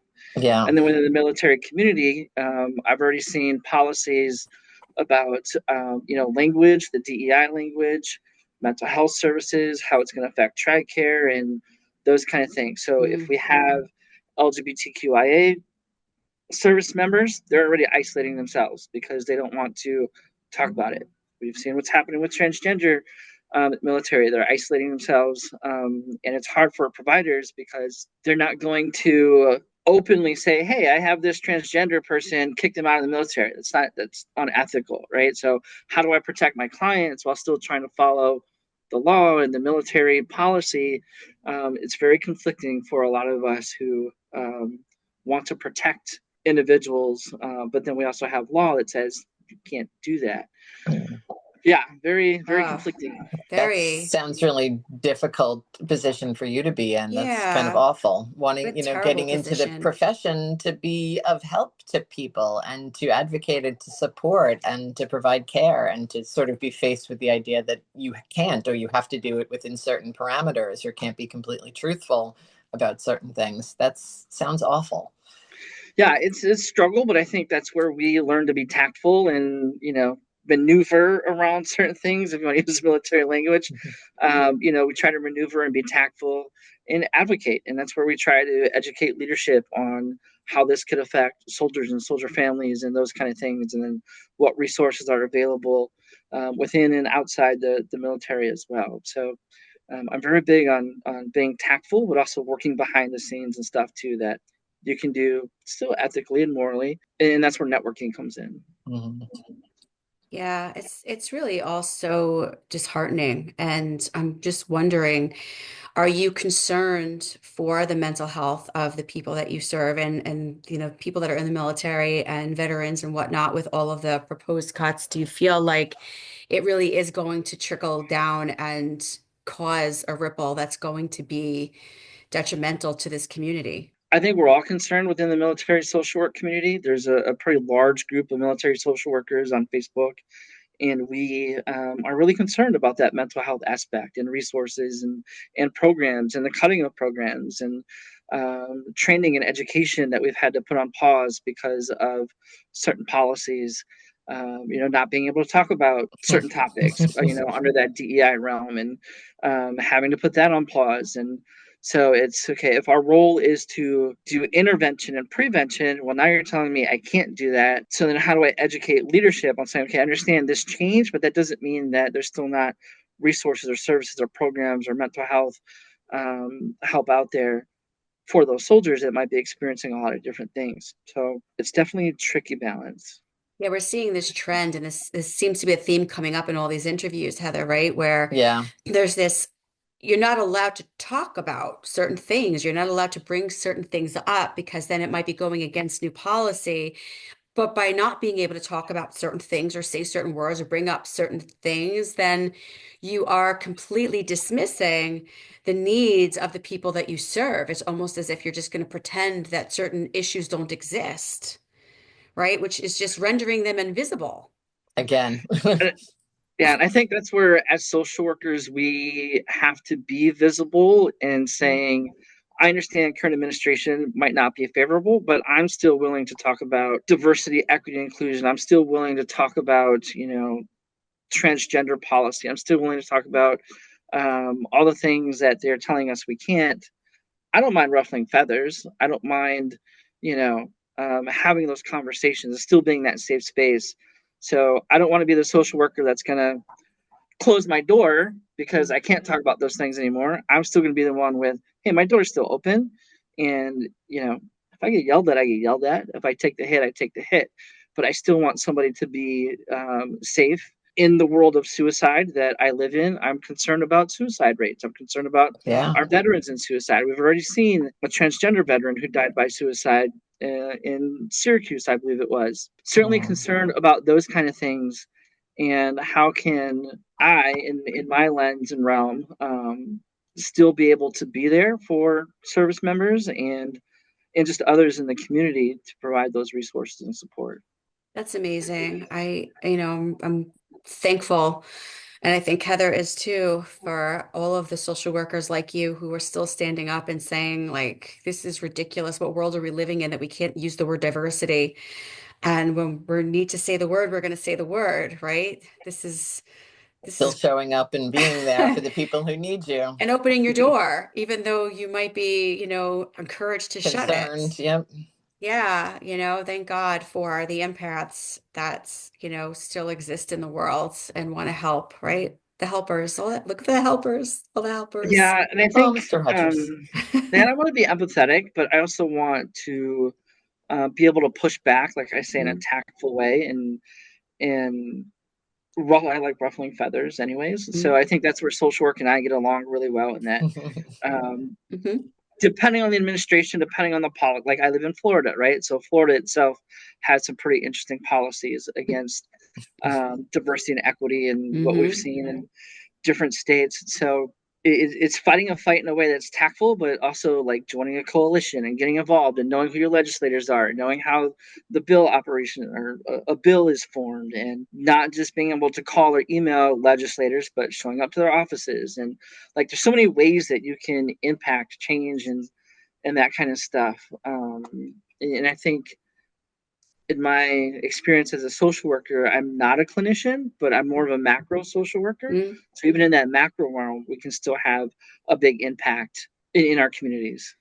Yeah, I mean, both are needed, right? I mean, that's where we divide and conquer, I think, as a profession, where we show up in so many different areas, right? We need the therapists and the counselors and the clinical, but we also need the people that are out there in the communities, advocating, getting grants and saying this, hey, this is the need I see here, right? We need to do something about this. This is taking the data, bringing it to the people who can do something about it. Yeah. And I think even within social work, it's, how do we bridge our own profession to support each other? Because it seems like social work is really disconnected right now in different aisles of what people believe. Yeah. And, we don't really have guidance from a professional organization to have a solid foundation. So how do we support each other regardless of what we believe or maybe who we voted for, or, different things? Our profession, I think, is struggling too, and that's frustrating. I agree. I think it's so important for us to come together and support each other and see each other's strengths and organize, regardless of who we voted for, right? Regardless of who you voted for, we can all agree. This is what we got now. We can all agree that this is, funding is needed, and that there's marginalized communities that are at risk and that people are struggling, and we can share resources with each other and we can come together, right? If we're living in a United States where even social workers can't agree with each other about social work, right? The divide is that deep, right? What can we do about that? And that's part of I think the core of what this project is about for us. And I know you started a group, and this is how I connected with you. I belong to a group on Facebook that you started, Social Workers Helping Social Work Students, which has a pretty big following. So tell me. It has a good following. Social work helping social work students. I've been in the group for a while. I didn't start it, but I've been in the group probably a couple of years. Became an admin recently just to help out. And I think helping monitor conversations, helping navigate conversations, helping social workers connect to resources and thinking about, their careers and, do I go for an MSW? And I know there's a lot of questions in the group about with the current climate and population, do I even go for my MSW, right? Go for your MSW. That's how you learn and educate and create your own path. Whether it's the clinical side or non-clinical side, or just getting involved in social work is so broad in that sense as well. And I think there's just a lot of uncertainty around the social work profession as we're seeing programs being affected, as we're seeing Medicare and Medicaid and programs for the elderly and veterans and underserved populations. I think that's where that uncertainty comes in. But we still need more people to help serve those communities, more people to get in there and join coalitions and provide some certainty for those individuals that don't know. I don't know all the answers, but I'm still willing to go around the community and be like, how can I help? What can we do? What kind of fight can we bring to? What kind of fight can we bring? I live in Tallahassee, and Tallahassee is the capital, so I can go to the Capitol building and whether it's picketing in a line or talking to a legislator or testifying at a hearing. those are the things that I can do to educate, hopefully, legislators to shift or change their mind. So that's so important. Yeah, and I just to your point, I'll say real quickly, and then I know we have to wrap up. There is so many social workers right now just going for their degree. I know because my stepdaughter is actually getting her master's in social work at the moment, and she's saying that, the mood around is, am I making a mistake right now going into social work because of all the cuts and this and that? Am I going to not be able to find a job? Are these nonprofits not going to exist anymore? Is there going to be hiring freezes across the board? And it's just heartbreaking to me that that's even the rhetoric going around in our profession, that opportunities aren't even going to exist for us to help people anymore. I mean, what kind of a world are we going to be living in if that's the case? God help us. That's all I have to say.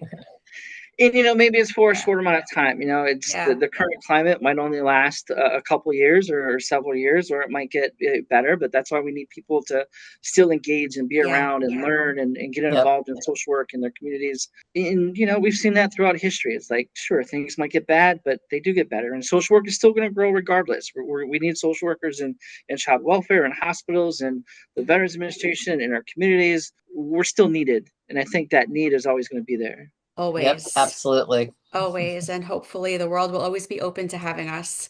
Yes. So thank you so much for joining us and sharing. I think it was a great conversation, and I really enjoyed learning from you.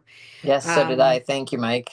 Is there You're anything welcome. that you want to share with us or our listeners about how they can connect with you, if there's anything of interest that they might want to connect with? Yeah, you can find me on Facebook, Instagram, whatever, Mike Crum. We can connect there. The Social Work Helping Students group as well, or military social work if you're interested in military social work. A large group of military social workers out there, so feel free to connect. Who's next, Stace? All right. So next up, we have Heidi Hill, LCSW. Heidi is working within EAP. So for those of you that don't know, EAP is Employee Assistance Program. Yeah, care to employees that work within a certain company or organization that links the people that work there to the services that they need. So EAP is usually like short-term, few sessions, and then they kind of refer out. And then they can, continue for longer sessions and whatnot. So they'll link them to resources. Sometimes they will cover the resources for, pay the co-pays for the first 6 sessions, things like that. They help people with all sorts of things, work stress, politics. She said a lot of politics coming up within families and a lot of stress around that area, relationships. She also is a transgender care specialist. And she talks a lot about the policy changes affecting this community and the, unfortunate growing need that this community is having, and how they are really showing up to help them right now when they're feeling really unsafe, very unsafe and under attack. And so let's go to Heidi. My name is Heidi Hill. I'm in the Savannah, Georgia area. Been here almost 13 years, originally from Ohio. And I'm a licensed clinical social worker, and I'm also from Ohio. I'm a licensed chemical dependency counselor as well. So I have a lot of different specialties over the 20 years that I've been practicing. Mm-hmm. But currently, what I do is I provide care in an emergency employee assistance program through Spring Health, if anybody's heard of them. And so we are contracted out to provide care for many different purposes to employees of large companies that hire Spring Health to provide their mental health care for free services to their employees. So that's what I do currently in that space. That's great. So what are you seeing in terms of the communities that you serve? Where's the need? Who are the people you're helping? Sure. Yeah. So it's a wide range. It could, depending on the benefit that they have. So it could be majority of the folks are working people because it's their company that's paying for that service, or it could be their children and stuff that also use the service. I only see 18 and over. They do provide care for children 18 and under. I just do not provide that service. I stick with adults for my services. But we see a wide range of things. So it could be, work stress, retirement stress. It could be life stress, the current political climate. is of concern of late for many folks, as far as how it's going to impact them or their loved ones. And so I've been seeing a lot of that. I specialize in transgender care, so I do have several folks that I work with that providing care. I have some folks that are early in just identifying their gender or exploring their process and their identity. And then I have some folks that are post-surgery or looking to complete the medical transition through surgery as well. So it's a wide range of people that I provide services in that space as one of my specialties. I also do maternal mental health. More? Oh, yeah. I'm sorry, I didn't mean to cut you off. Go ahead. I can go on forever, so we'll see. No, that's fine. Can you talk more about that population? LGBTQ, trans, and what you're seeing, what people presenting, what they're presenting with, what you're working with, and yeah, especially with we brought up the political climate. Yep. Right. Yeah. So I think that as social workers, most of us have an enormous amount of concern with how the new laws, this anti-woke kind of movement, and how it's impacting that community. So I'd love to understand more about what you see firsthand. Sure. Yeah. Everybody's scared, right? Even if it's someone that's not part of the LGBT community are scared. They may not be scared for themselves, but scared for their loved ones or the people that they care for, that might fit that, as well. So I think that there's a lot of fear, there's a lot of anxiety, which we all struggle with that unknown aspects. Every day I have people on their phones checking out the news, wondering what today's going to look like or what the end of the day is going to hold. And we've seen a lot of changes for the trans community very quickly in this early presidency aspect. Within the first 30 days, there was a lot of changes that targeted specifically to that community. It's a lot to take in for people. Yeah, so you're seeing it already so quickly. Can you talk to where you are seeing that, where you're seeing those changes, and who you're seeing impacted by it, and in what ways? Because I think a lot of people assume that it's only been a month. What could be so different? Yeah. So I'd love to understand from somebody who's seeing it firsthand where you're seeing those changes already. Sure. So there's a couple different things, some from the federal level, but some on the state level. In Georgia, as a current red state that we are, we're seeing some changes already that are even just on the state level that aren't coming from the presidential political side itself. We know that from the president's standpoint at this point, from active duty, here in Georgia where I live, we have a military base. We have 3 military bases here in Georgia.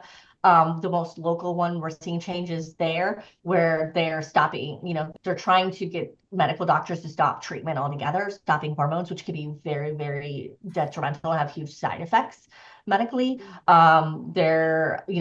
He changed the pronouns and genders, that there's only 2 genders to be identified. So in the military space, that's always been a challenge sometimes too. I think it was getting much better for a while as far as using preferred pronouns or pronouns that people ask to be used. But I think that's going to be a very drastic shift back to the other side.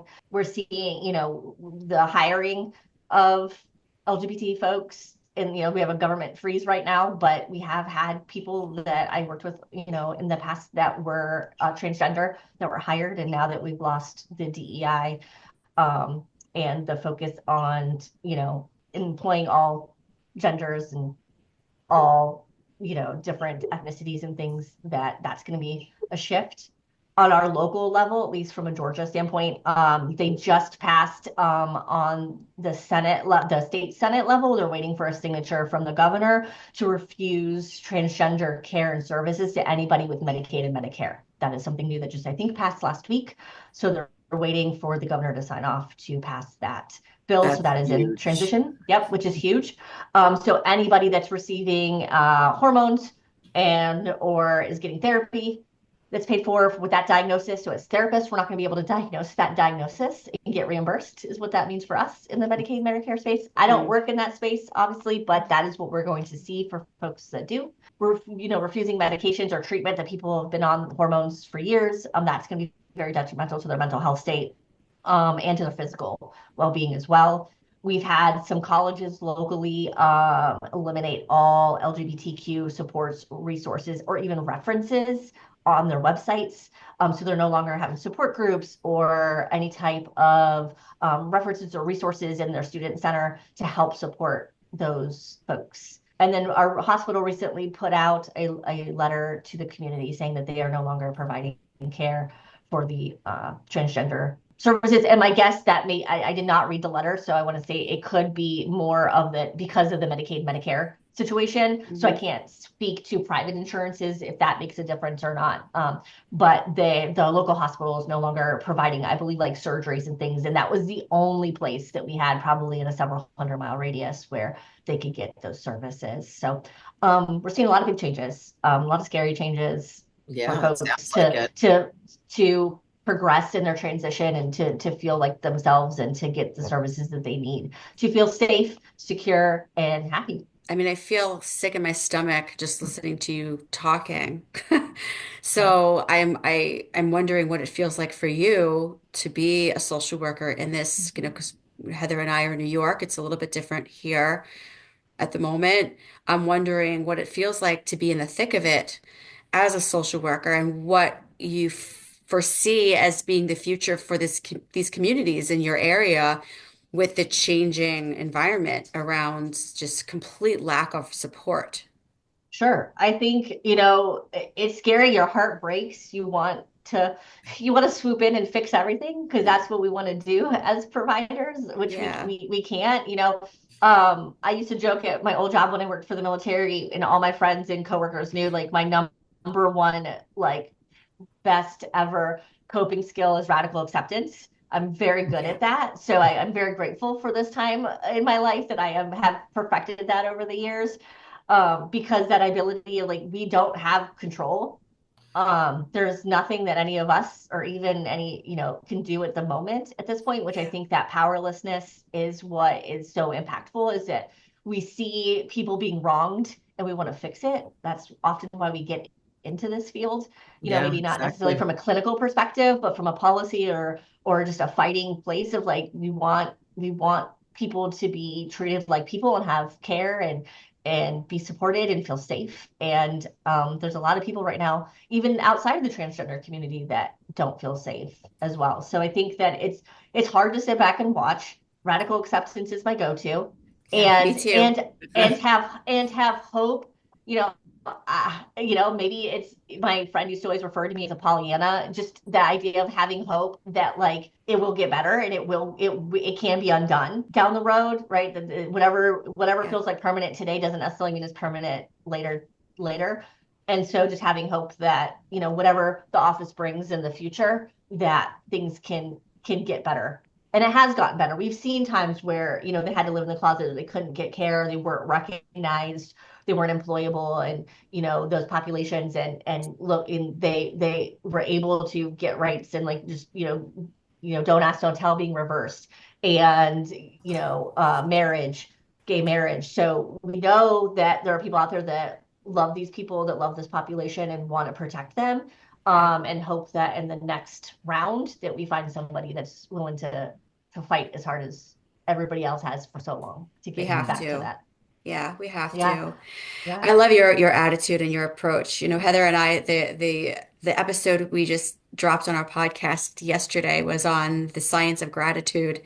Yeah. And one of the things that we talk about is, Mr. Rogers, look for the helpers, look for the helpers in the darkest of moments. And I think that's how I'm getting through right now, is just in this sea of hate. I'm looking at all of us that are on the other side that are just so heartbroken about what we're seeing and are willing to do whatever we can. And this is really what it is about for Heather and I in doing this. Just what can we do to speak up and advocate and make a difference and spread awareness, and at the very least, let these people know that they do have allies and that they're not alone. You mentioned the military, and I know that there was a recent executive order amongst the sea of executive orders about trans people not being allowed in the military. Are you actually seeing firsthand any of these individuals who are coming through and potentially losing their jobs? I am not at this point. But again, one thing to remember, that's not new. He did that last time. Mm-hmm. So he did that. That was one of the first things he did last time was so what happened was anybody that was already diagnosed and in treatment were grandfathered in. They were left alone to live their life and to get their treatment, and nothing changed for them. But anyone incoming new, seeking treatment or diagnosis, we're told we can't help you. And that was hard being in that space. I was working with the military, seeing people getting sent to me because I was the only one out of 100 clinicians on our military base that had any specialty. And to be honest, not many people have the interest in working with that population. And so I was kind of the go-to person at that space from the counseling perspective, and having to sit them down and tell them, I can't help you. Those were heartbreaking conversations. There was nothing I could do. And from a military perspective, you can't go outside of the military to get your care. That is not allowed. You can be discharged for that. So it was an absolute no. But as soon as Biden came in, it was one of the first things he changed. So we know, we've been there, we did that, right? Like they know, and it can be undone. But my worry is this time it seems like it's much worse with the refusing care or encourage, they are being told to stop. From what I understand, the people that I have contacts with still have mentioned to me that the medical teams are being told to stop care. That's a problem. Like that's a concern. You can't just stop mid-care. Right. And I'm not a doctor, so like I can't really speak on that, but I know that there are, significant consequences medically, physically, mentally to refusing care or stopping care. So it sounds like, at least from what I'm hearing, because again, I'm not working in that space any longer, is that it's different this time. It's not just you're new, you can't get diagnosed or get treated. It's you've been in treatment for 10 years, right? We started this process, what was it, with Obama? I think 2015 is when we started our transgender team for our active duty soldiers. So I started working with that population very frequently and very often at that time frame. So 10 years ago. And so we've seen the ebbs and the flows. It go back and forth. Yeah, we've seen the ebbs and the flows. We see it coming. But this time, if we're talking about disruption of actual active treatment, that's a different story. If they're talking about kicking them out of the military, that was never talked about the last time he was in office. So it was just grandfathered in. We're not going to talk about it, like just do you kind of thing. Where now, if there's conversations being had of how do we eliminate them from the military, that's a different story. And we're not there yet. I'm not aware of that happening yet. The potential mental health impact of all of those people involved is just, it's unimaginable. Yeah. I mean, just that, but then also losing your job in a sense, right? So in the military, majority of the people that are in the military, spouses don't work, right? Like that is a norm, is that the spouses don't work. So it's a one income family that has been extremely secure for however long they've been in. And then to just lose that because of, someone deciding that they shouldn't have a job anymore.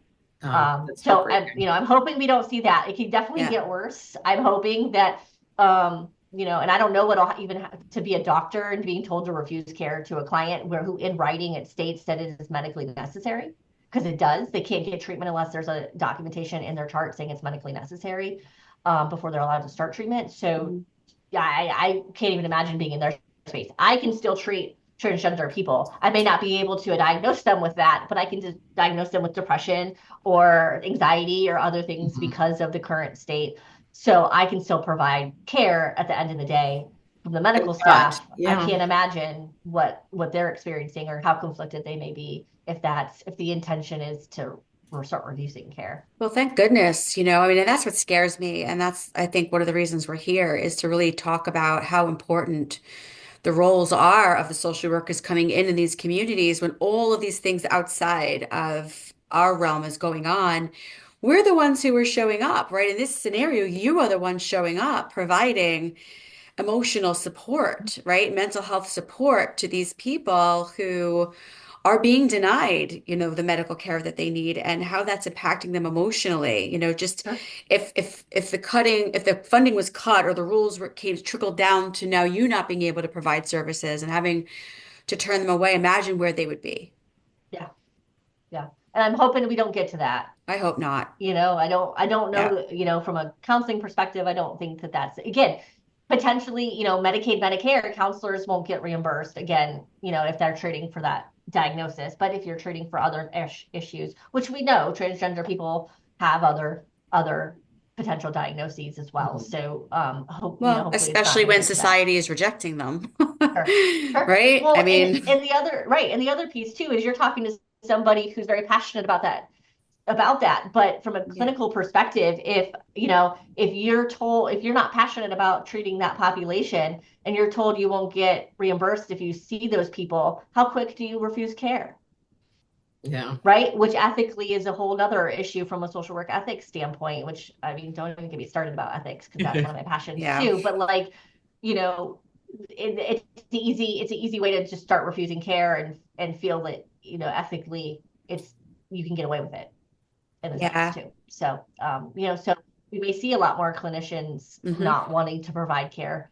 I can see that happening, just their fear. They'll be afraid themselves that they're going to get a clawback or a denial or, get in trouble. Or just be targeted, who knows? We can run that bill down further. It might not even be about the end of the day getting paid. It may be at the end of the day being someone who's passionate and advocate and talks about transgender rights, and now you're on some watch list or something that potentially, who knows? There's threats of legal repercussions for medical providers not following through with these executive orders. So absolutely. Sure, yeah. And that's the same route when you look at like abortion care, right? In a lot of states, right? Like that people that are doing things in hiding or having to, you have groups of people that are driving people to other states to get their needs met. So, I mean, it's not outside the norm to have those concerns because we see it. If you look at the abortion rights, you see it. You see people, scared legally or scared to lose their license or that they're going to go to jail for 10 years,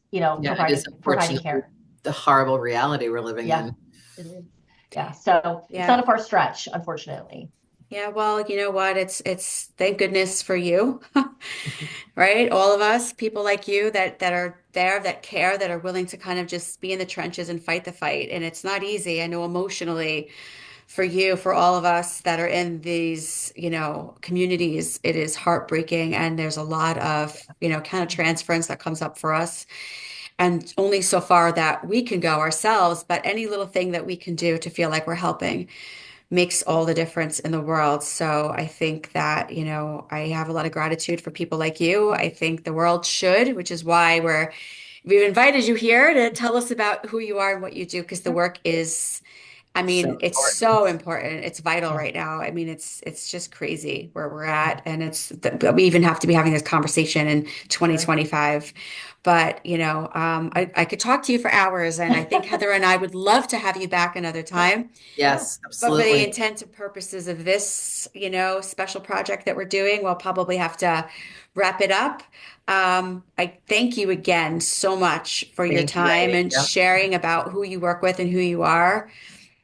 Any last thoughts or questions or anything before we say goodbye to Heidi? No. We're Heidi, good. Anything? Good. No, good. Thank you so much for having me and giving giving us a spotlight to talk about some of these populations that are really being impacted right now. I think it's really important for people to understand what we're seeing. Yeah, that it's real. It's not just something the media is It's not just a blabbing about. It's really happening. It's not the what ifs. Yeah, it's happening. Unfortunately. So let's kind of just show up and see what we can do, and that's what you're doing. Thank you so much. Thank you so much for being here. All right, everybody. I hope that meeting Heidi was interesting for all of you. Next up, we have Michelle Baeza. Michelle Baeza is a regional director for Project Transition. She works with individuals with intellectual and developmental disabilities. So she is helping people in the community who have autism, learning disabilities, all sorts of developmental disabilities. And what she says is that her role is to give them their life worth living. So let's go to Michelle and hear from her what she is doing. My name is Michelle Baeza. I am a regional director for Project Transition. I have been with this company going on 9 years now. And I focus on working with individuals that have intellectual and developmental disabilities, in particular, individuals that are constantly in crisis, in and out of the hospital unnecessarily. My background is in social work. I have my master's in social work, which I received in 2015. I have actually been working in the field since about 2010, so about 15 years or so. I've worked with a wide variety of different populations, but intellectual and developmental disabilities is my passion. That's great. That's such, it's important work that you're doing. I wonder if you can maybe speak a little bit to the need that's there, why your organization exists, and, why this is important to the people you serve. Yeah, so probably one of the most underserved populations are those with intellectual and developmental disabilities, more specifically autism, because even though with autism, there are some individuals that are able to live independently, but for the most part, there's a good amount of people that can't. They just need that support. And we've seen a lot of individuals that are in and out of foster care and in and out of DCS, and there's just not that service for them to help keep them stable in the community. So with the program that I'm over, it gives us an opportunity to help build out their stability, help give them their life worth living, whatever it is they want to accomplish for themselves, because most people, especially growing up, grew up in this bubble, being protected from the real world. And so they don't know those coping skills or what they are not able to do because everyone just considered them special. So it did a disservice to them. So it's wonderful being in that position where we can step in and give them that hope and give them that drive to be able to live the life that they want, even if it is with 24/7 staff. And of course, me being in Tennessee, there's a pretty good lack of resources in this area and in the South in general, that there's just not that help for them. People just keep putting them in hospitals or bouncing around from foster homes or bouncing around from different community living placements because nobody wants to learn on how to work with them and how to help de-escalate them in the home. And so it continues it's this vicious cycle of bouncing from one place to the next place.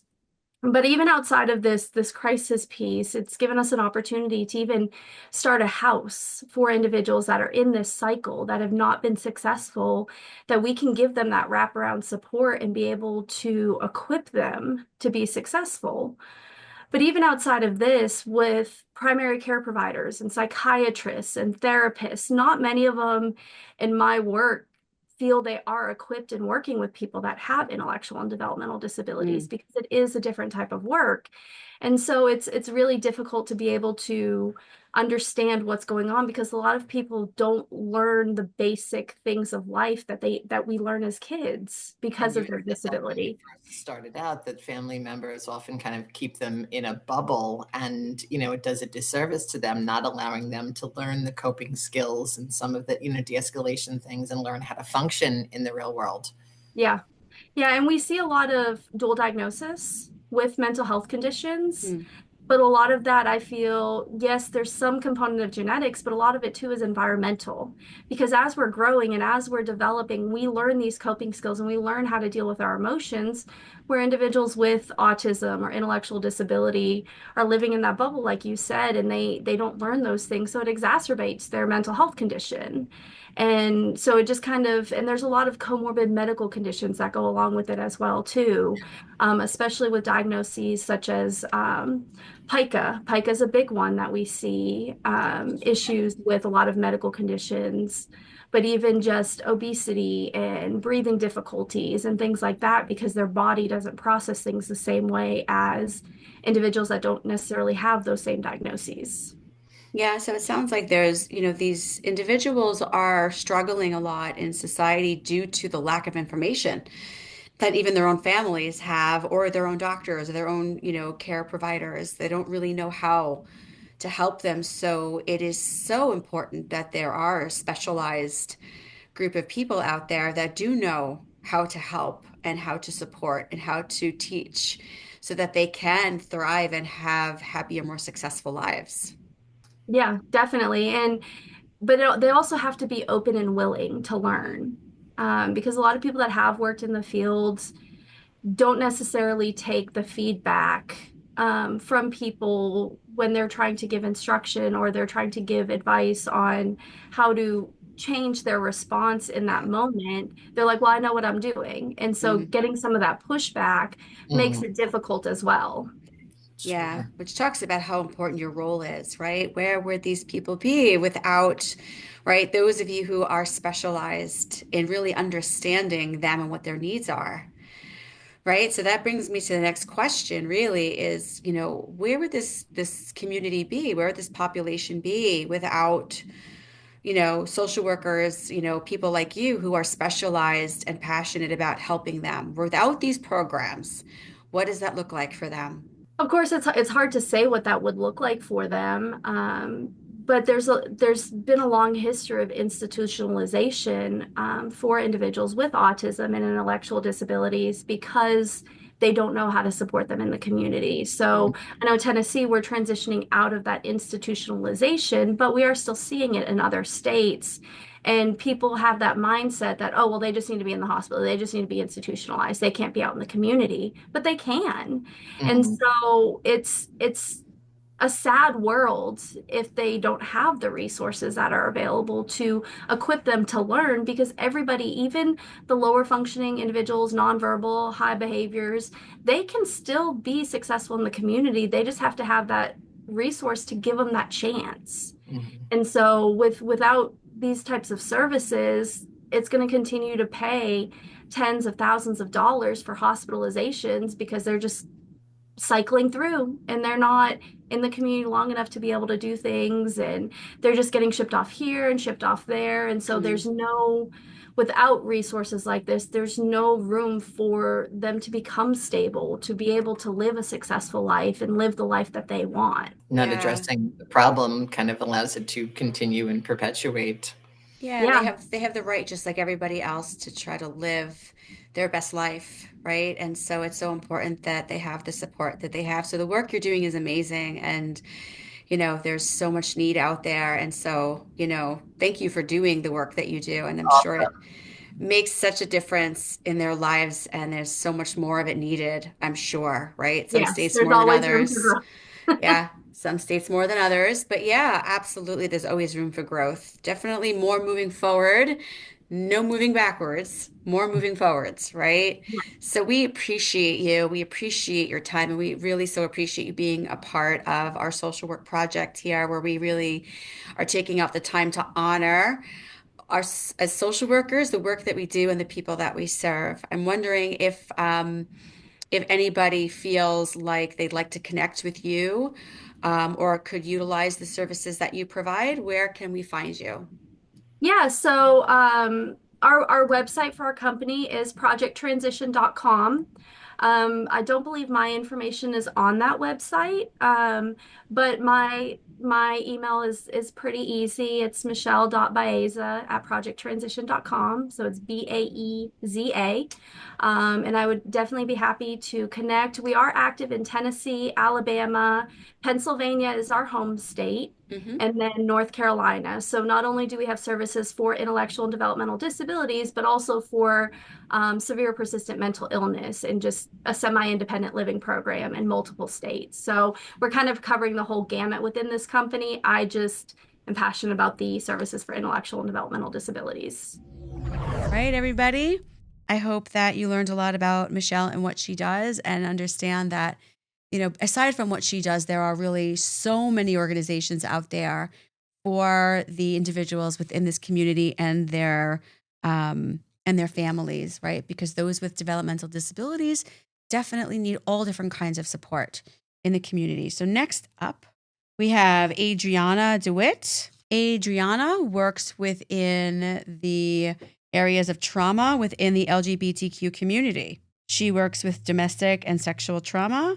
She works with religious trauma, and she works specifically with trans clients, adolescents, and is really sort of showing up right now extra hard, right, for the LGBTQ community. Again, as she should be. Yep. Like we talked about, we're dealing with a unfortunate administration that is attacking not protecting the rights of this community. And so we're seeing a lot of people feeling unsafe, feeling unseen, and in some communities feeling that they no longer have the right to exist.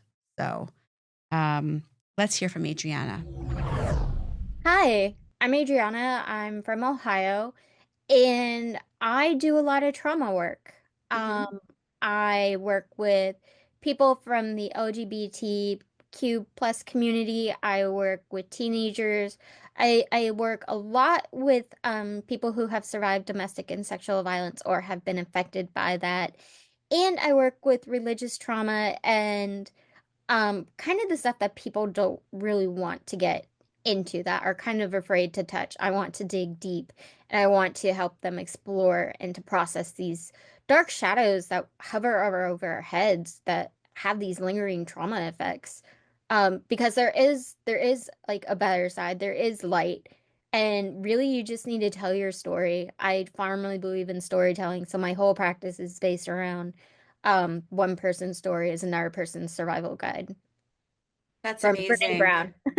Yeah, yeah, that's amazing. Something that you said there that really kind of stuck out for me is that not everybody is comfortable hearing these stories and doing this work, right? There are definitely social workers out there that, are feeling uncomfortable sometimes to really sit in the pain that a lot of these people are feeling. There's a lot of bravery that you are bringing to the table by just, kind of bearing witness to these painful stories.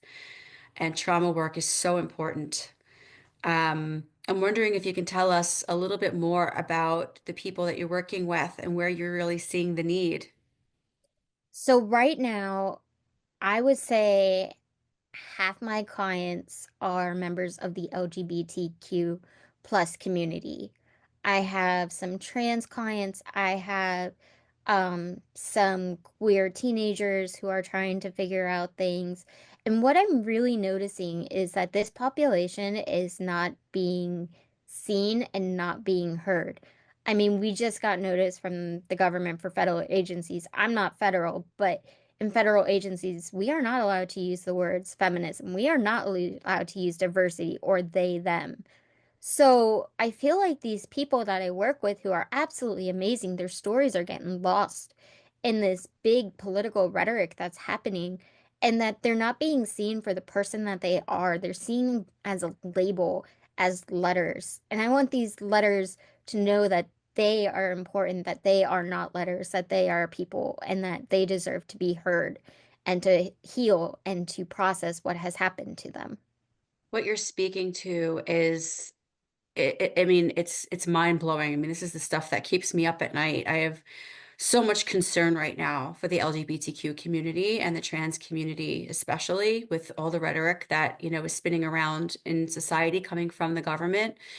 Um, it's amazing, what's happening and just what you've said, just to think about as social workers, if we're being forbidden, right, or deterred from saying certain words that are necessary to say just in the everyday work we do with the clients we serve, how are we supposed to help them if we're not even allowed to say the words we need to say in order for them to feel seen and validated, right? It's like we're not even allowed to say the words that honor their existence. We write them down and we show it to them on a piece of paper, so we never said it. But what message are we sending them, and how Well, is that it's going to not. impact their mental health? Oh, yeah. Well, I'm just making a joke because we can't say Yep. it. And these people Yep. need to be able to be heard. Just using the word pronoun is something that is happening now. How many people, when we go to social work conventions, we stand up and say, "Hi, my name is Adriana. My pronouns are she, her, hers." Mhm. Like, that's how we introduce ourselves. That's how we communicate with people. And silencing this population is horrific. We don't know their experiences. We don't know what has happened to them.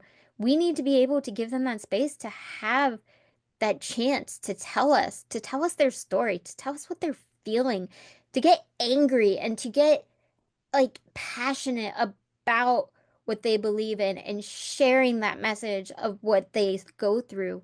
Because if a person doesn't share their story, that's okay. But change happens with ripple effects. So a person who shares their story may not be realizing how much they are helping someone else. Just by being brave and courageous and sharing such a vulnerable piece of them, they could be helping someone else who may not have like, oh, well, I didn't realize that affects me as well. And then they can start processing. And that's what I think is so beautiful about social work. You make such an amazing point, right? Because as trauma-informed therapists, we know that the healing is in the story, right? And so sharing the story helps the individual heal, but it also helps all of the people listening and hearing the story to heal. Because for those of us that can't tell our own story because we're not ready to, or we can't, or we're so stuck in the trauma, hearing our story through someone else can bring us to a place of healing, right? Just through the connectedness to someone else. And if we're shutting down the story, we're shutting down healing. And if we're shutting down healing, where does that leave this community? Sadly, it leaves them with a lack of support, a lack of validation, lack of empathy, compassion, trusting. Falling I could deeper go on. into their mental illness, right? Yeah, Into the issues that you're they're gay. facing. Sorry for interrupting. Yeah. You're not allowing them to access those deep, dark areas because you're shutting them down. So if a person wants to discuss something in their childhood, but they may be having the mindset of, oh, if I say that, then I'm complaining, or something along the lines, or someone's going to get in trouble, they may not want to speak out. So, as social workers, we need to provide that space and let them know that they're heard and they're comforted and they're validated, that they can say what they want to say and that it's not going to have any repercussions on us or like on us as social workers or on them because we're not going to go and blabber it to the world or anything like that. And then these people, it's so therapeutic. I've seen so many instances where people will just share their story and their shoulders will just drop and a big sigh will happen right afterwards. Yeah. Because you're literally taking a weight off your shoulders. Yeah. So for this community, right, for the LGBTQ community, Yes. we as social workers are vital right now for this community because we are the ones who are going to show up and let them know that they are still seen. Yes, and I think that is so important. And in my role, I am not a member of the LGBTQ plus community, but I am a very strong ally. And I think that's what these folks need. They need to know that, yes, they have support from their community, but they have support from other people too. And for me to make them feel comfortable and included and feel safe in my office or online with me, then I feel like I am doing my job to staying with under the social worker code of ethics and all that stuff that we are taught, that I am helping these people by not demeaning them or anything like that. Their experiences are different than mine, and I value that because I learn from them. So I don't have to be someone from that community to empathize or feel for them. I just have to be an ally. Yeah, we have to stand up and be allies for anybody right now that is not being seen. That's Mm-hmm. our role as social workers, and it's such important work that we do. So, my last question for you is right now, with the communities you're serving, could you imagine a world without us, the work that we do, or the programs that are funded to help them? Where would they be? Oh my gosh, that is like dreadful apocalypse type thinking right there. The image, so I'm a very visual person, and the image I see are just all these people floating in an ocean with broken rainbows and broken colors just all around them because they're not getting the support they need. They're not being heard. If we don't have social workers, then we're going to have a big problem with mental illness going untreated, which can lead to so many different things. We're going to have a big problem with people not being able to speak up who they are and be their authentic selves. So they're going to clam up and they're going to close themselves off. We are going to have a nation full of broken humans. And I believe that a human is not a broken soul. I believe that they can grow and they can heal. But if there's not people guiding them down that track, how are they ever going to heal? Like, who's going to put the glue to the pieces? Who's going to rescue them from the ocean? Like, as social workers, it's our job to protect and take care and advocate for our clients. And we will keep doing that, right? Regardless of what may or may not happen through funding cuts. I know that right now it's just a lot of talk and rhetoric, and I'm hoping that, these programs will stay intact. But it's important that we make sure that everyone realize and understand that the money for these programs are vital for the existence of these people in society and for society as a whole. So thank you so much for sharing that information and your insights and your heart with us. Before we end, I want to ask if anybody watching is feeling like they want to connect with you or feel like your work could be helpful to them, where might they be able to find you? So I am licensed out of Ohio, and you can find me on Psychology Today under Adriana DeWitt. And you can find me on there and drop me a link and send it. But also, I want to encourage people to reach out to those congressmen, reach out to those senators, and really make your voices heard, because change doesn't happen like without action. And we need to be able to provide that for our clients. Any little thing that somebody feels that they could do. I was having a conversation with somebody last week and they said, I feel so helpless. I feel like there's nothing that I could do.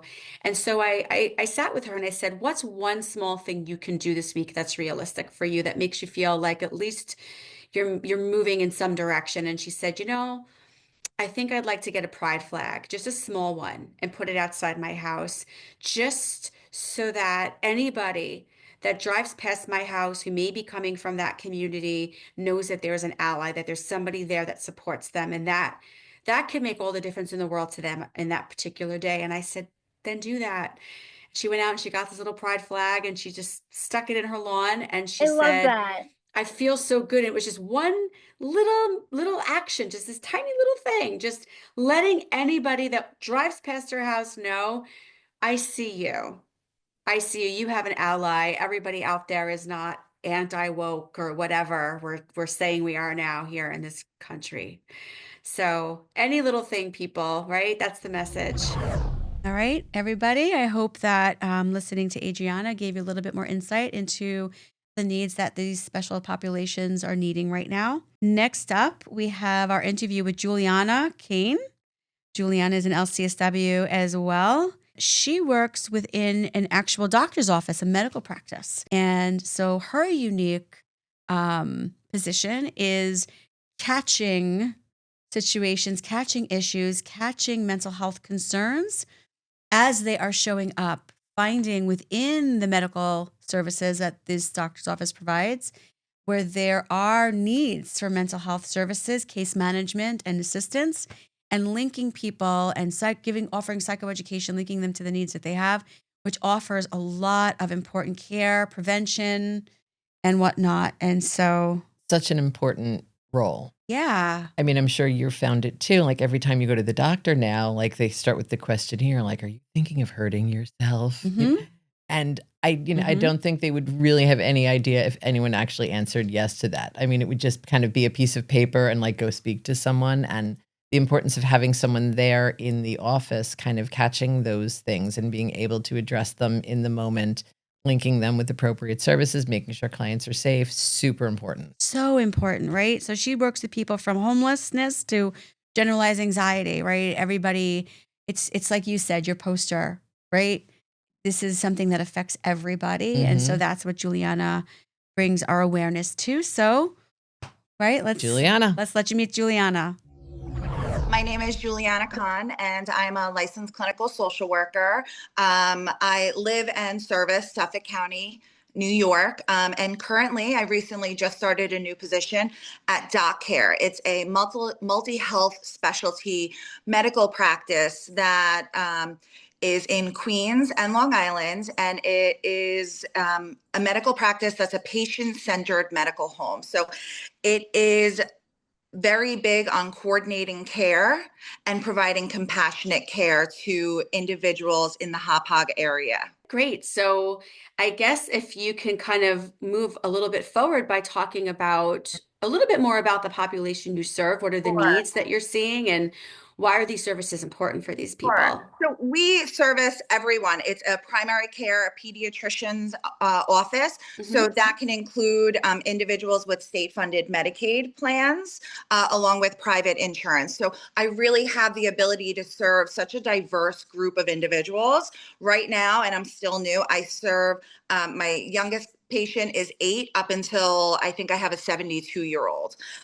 So what I'm doing is I'm part of the behavioral health program. So I do mental health evaluations and then therapy if warranted. I also coordinate with a psychiatric nurse practitioner in addition to the medical providers within the practice to encompass a whole person approach for mental health issues. I've been there for a little over 2 months and I love it because every day is different. I can be treating someone with an extensive history of trauma, residing in a homeless shelter, to, a mortgage banker who's seeing me via Zoom on his lunch break. So I really am just loving just the diversity of the clinic. And that's one of the best things. I'm not just into one population. Sounds like what you're seeing is that there are vast populations right now struggling with mental health concerns. Yes. One of the things that this practice does, like many, at the time of physical and screenings, they do the PHQ-9, GAD-7. So it's screening for mental health conditions. So the PHQ-9 is going to screen for depression. So if someone, their scores indicate some levels of anxiety and depression, they automatically get scheduled within my schedule. So, and then when I meet with them, I will determine, do they need weekly, monthly, bi-weekly? Would they benefit from an appointment with our psychiatric nurse practitioner? Just to highlight, I've been in the field for 14 years, and it has always been problematic linking up clients with Medicaid managed care plans. Many private practice individuals don't accept it, understandably so, because it's often a headache.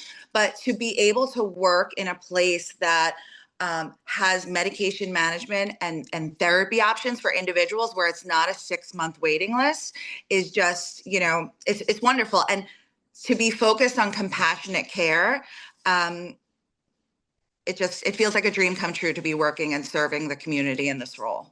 Yeah, I could see how passionate you are about what you do. It's so important to you to be helping people. And it's amazing that you've been able to find a path in your life where you're able to survive and make a living off of really helping other people, because it's something that you can see how important it is to you.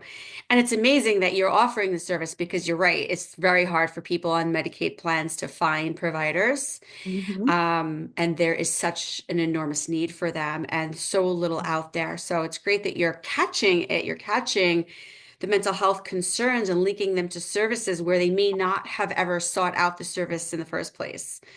Right? So that's amazing.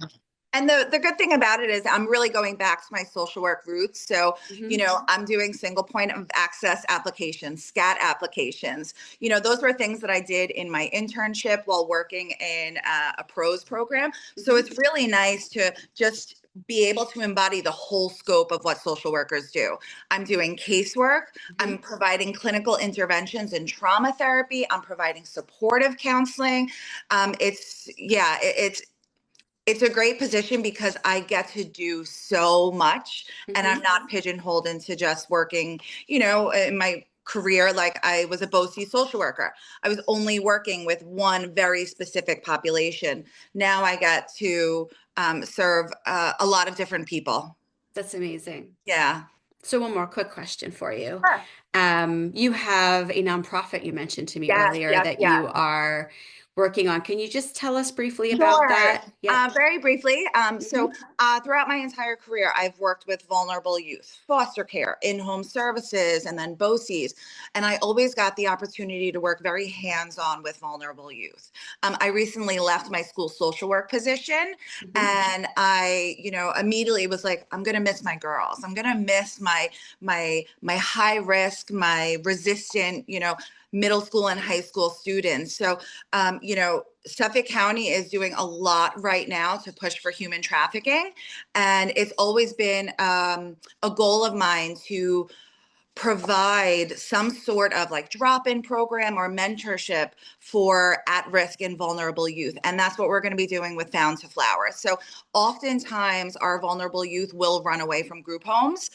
I mean, understandably so. They're in a group home, but they don't have the support for people looking for them. So that's where we're going to come in with increasing visibility for runaway youth in Suffolk County, and flyers, social media campaigns.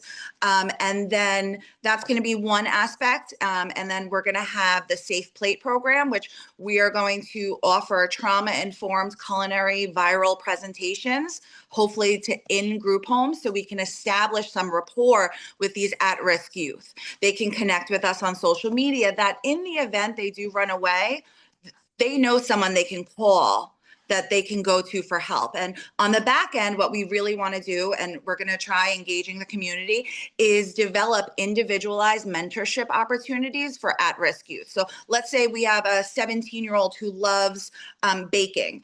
Someone in a local community group who owns a cupcake shop just said, my kids just graduated high school. I would love this opportunity. Let's say we have someone who's into tattoos and art. Like, we want to create individualized mentorship opportunities to give these youth transferable skills, right? So to be able to create a sense of independence for themselves. And where I'm going to come in, and along with some other social workers that I've known throughout my career, is really develop trauma-informed emotional regulation skills for these youth, because their life is hard. They're going to have to learn how to cope through these things. And hopefully with us as a support and giving them tools to succeed, I can't wait to see what we can do. It's a passion project for me, and I'm so excited about it. I can't wait to get it up and running. And I'm hoping within the next 6 months that this is something that we can do. That's amazing. I can see how excited you are. And it's such an amazing project that you're creating. Can you just tell us the name of it, where we can find that for anybody that might Found need to that? Flower, FOUND Flower, FLOUR. And that's because of the culinary component. Some people might not get it, but we are guiding and empowering youth to hopefully live resilient and independent, successful lives. Amazing. Thank you so much, Stacey. I greatly appreciate it. Last question. Sure. Could you imagine a world without the services that you provide? Where would we be? No, it's a scary place. I really don't even want to imagine that. But just briefly, I had a patient lose Medicaid services about 3 weeks ago, and he was homeless and his cell phone was disconnected. And right now I have no idea where he is. Thank God the weather is, improving, so we're not stuck in those cold temps right now. But this is the world we live in. The people who need the services the most, we need to be a voice for them. They don't have a voice. So, or their voice is muted because they don't have power and privilege. So, I think that's what social workers do. We advocate. And I'm a firm believer that social workers are superheroes. Yep, we are. And that's why we're here. Hey, everybody. I hope that was helpful. Next up, we have Christiana McPherson, LCSW. Christiana has 2 jobs. One of them is a faith-based private practice. She is working with people who are coming in for all different kinds of mental health concerns, wanting to come in for counseling and therapy, and offers a faith-based approach, which is a very unique approach. And I think that's super important to a lot of people when seeking therapy, having someone whose religious and faith values kind of align with yours. Yeah. And it's, you don't see a lot of that out there. So it's nice that she is offering that, and she is in person and virtual, and also has licensing in other states so that she can reach a bigger audience. Her second job, her main job, her full-time job, is working with Humana, which is a health insurance company that administers Medicare and Medicaid plans.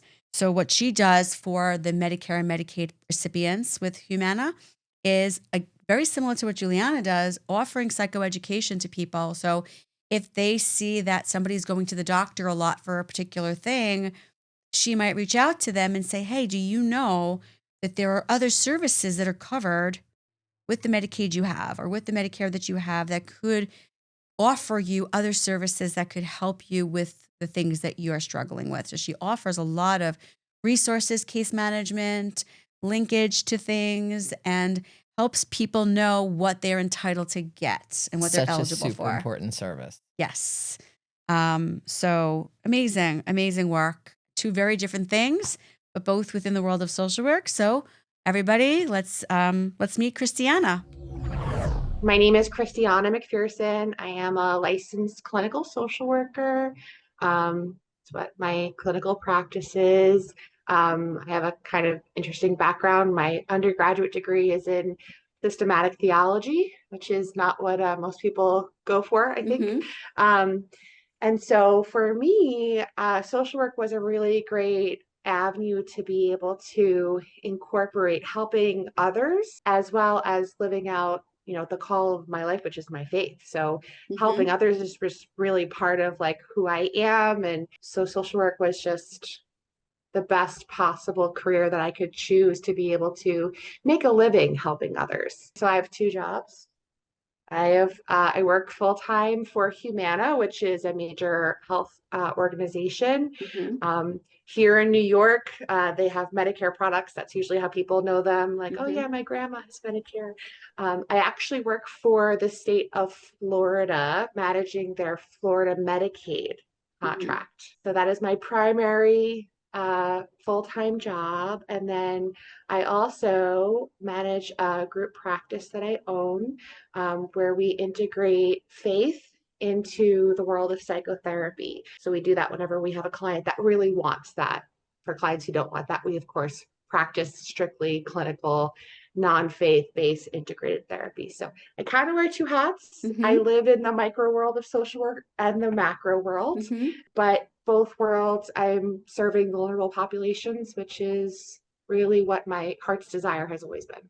Yeah, so it's great. Whenever I talk to social workers, what always really comes out is that they really want to help people, right? It's what we do and why we do it. And you made a really important point there in the beginning, which is something that comes up a lot, that you're able to make a living helping others, right? Yes. And that's something that, sometimes becomes so taboo and confusing for us to talk about as social workers.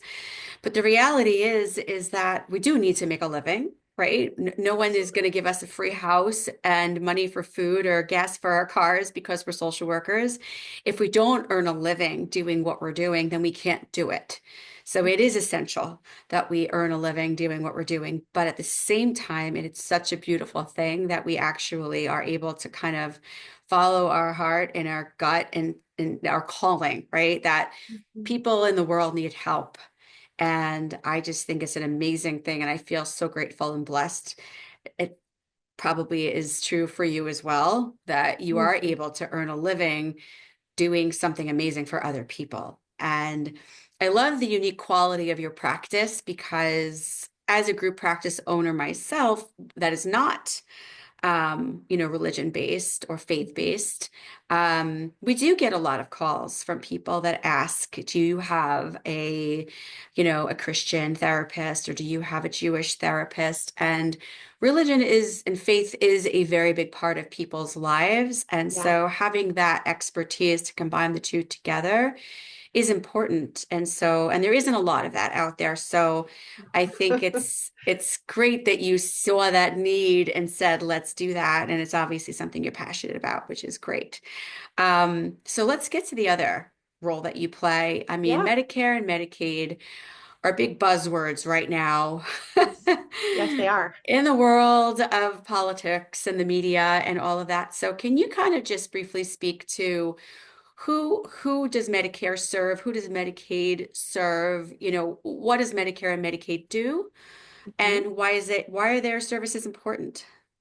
Absolutely. These are great questions. And I failed to mention my role at Humana. So I'm actually a clinical educator. So the question you just asked me, it's a big part of my full-time job, explaining what Medicaid is, who is eligible for Medicaid services versus maybe Medicare, which is a totally separate program. So Medicare, most of us know, is the insurance that our grandparents have when they age 65 or older.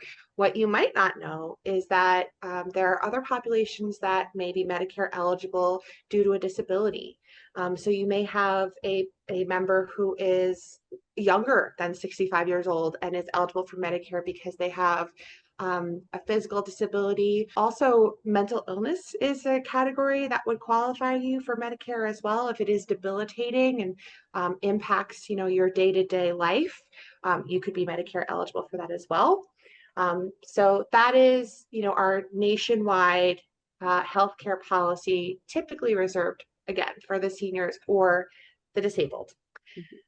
Medicaid is separate. So while Medicaid is federally and state funded, it is managed at the state level. So the reason for that is because the primary qualification that would make you eligible for Medicaid would be your income. It is a financial eligibility requirement. So you could be Medicaid eligible and be any age. There's no age requirement. It's birth all the way through the end of your life.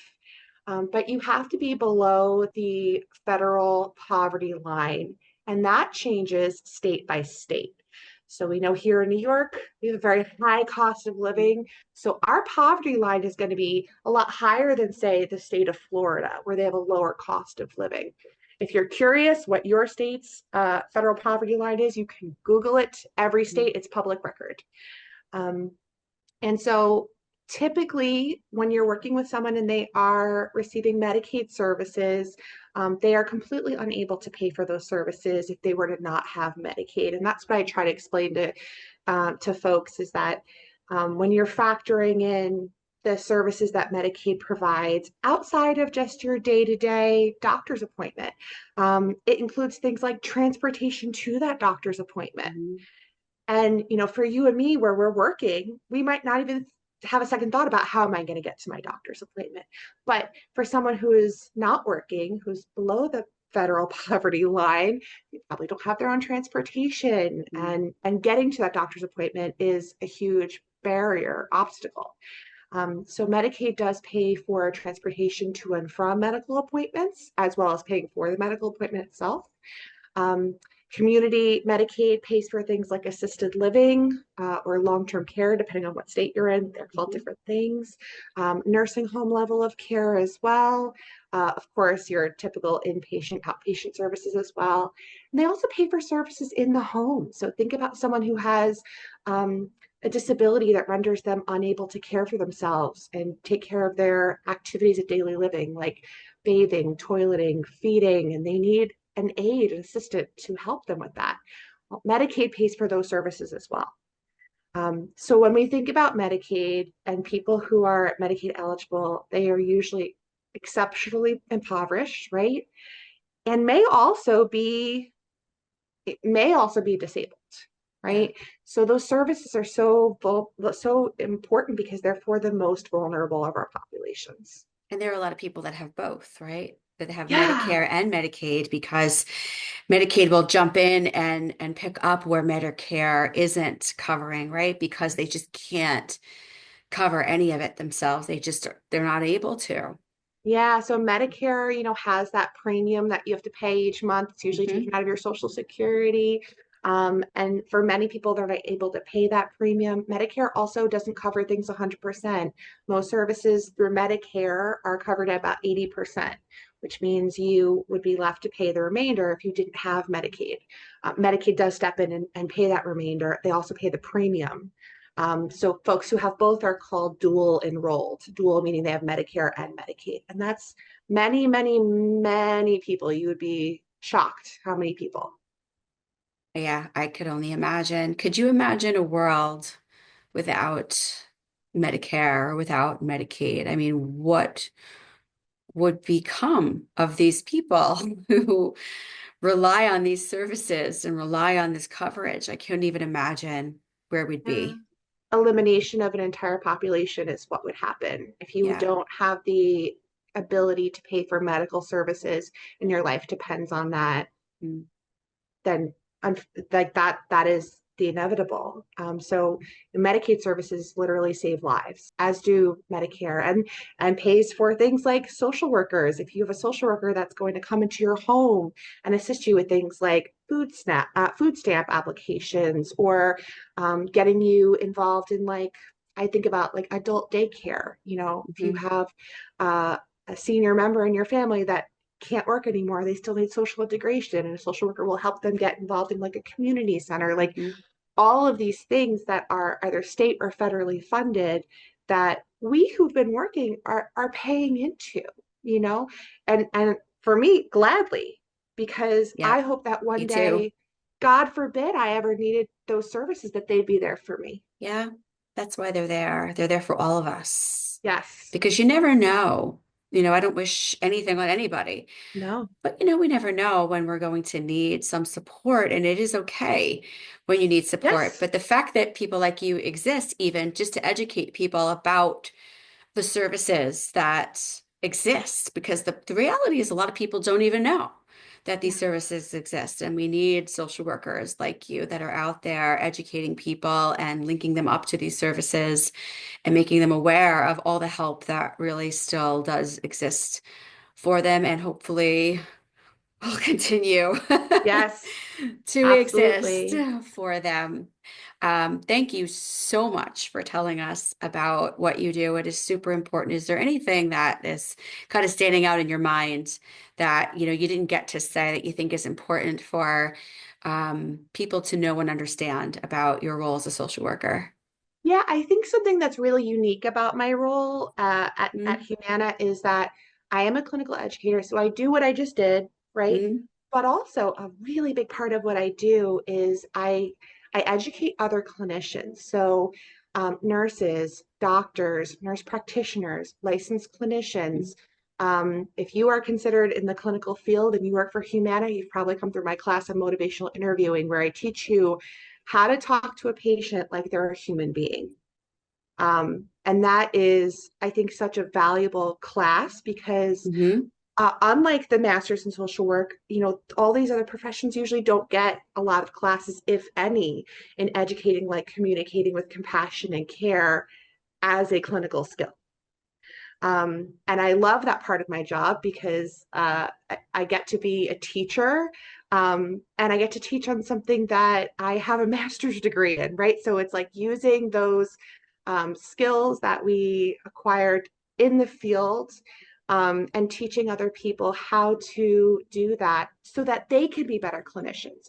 What a wonderful world it would be if our doctors and our nurses use things like motivational interviewing to communicate the changes that we need to make for our better health with care and compassion, talking to you like you're a person. Great point. So I love that part of my job. That's probably my favorite part, is getting to teach other clinicians how to communicate with care. Yeah. I mean, look at all the little things out there that, make such a big difference. Yes. In the world, for all of us, right? These services are so important. Every little last one of them is so important. So before we end this short interview, I know there's probably so much to talk about. We could go on forever, but in case anybody is interested in your services, if somebody is looking for faith-based counseling, because that isn't something you can find everywhere, do you want to share with us where people could find you? I'm assuming that it would have to be New York residents, right? Are you licensed in New York or other states as well?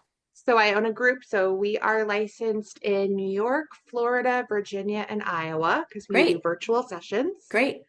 And where can they find you? I was going to say, you can find us. Our website is www.remnanttherapy.com. remnanttherapy@gmail.com.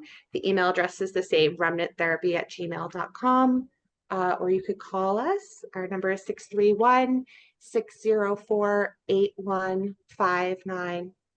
So happy to talk and help. And we also often refer to other businesses as well, because we try to coordinate care with all of the needs of our clients in mind. Okay. I hope everybody enjoyed listening to Christiana. And now we are last but not least on our list. And I want to say very importantly, please know, and I know we said this earlier, this is really just scratching the surface. This is a very small, as long as this podcast might seem, this is a very small random sampling of where social workers are showing up. There are so many other places besides this that social workers are showing up. But just seeing these 15 interviews gives you an example. This is 15 different people doing 15 very different things, all within this one profession. All with communities that really, really need it and would suffer if these people weren't doing, these agencies weren't doing the work that they're doing. Yes, and when one community suffers, we all do. So last but not least, here is Nadia Vanessa, who works at Pilgrim Psych Center and has the very important job of paperwork compliance, which you social workers out there know how important that is, right? If it's not documented, it didn't happen. And you won't get paid for it. It protects us and it protects our patients. And it is so important that our paperwork is done right. And we have these social work compliance officers that come in and check our documentation. And where would we be without them? You've got them. I've got them. Pilgrim Psych Center has them. They are showing up everywhere. And she also works for Dash. Yes. So tell us what Dash is. We should let her tell us what Dash is. But Dash came in very handy when I needed them. Yeah. Did not really know they existed, called you in a panic, and you said, why don't you call Dash? Yeah. Mobile crisis, right? Imagine you're having a crisis with a family member. You don't know what to do, and an ambulance shows up with a social worker and a psychiatrist. If you need a police officer, right? And they come in and they evaluate what's going on and they link your loved one and your family to the services they need, potentially even transport them to where they need to go. And they also offer urgent care.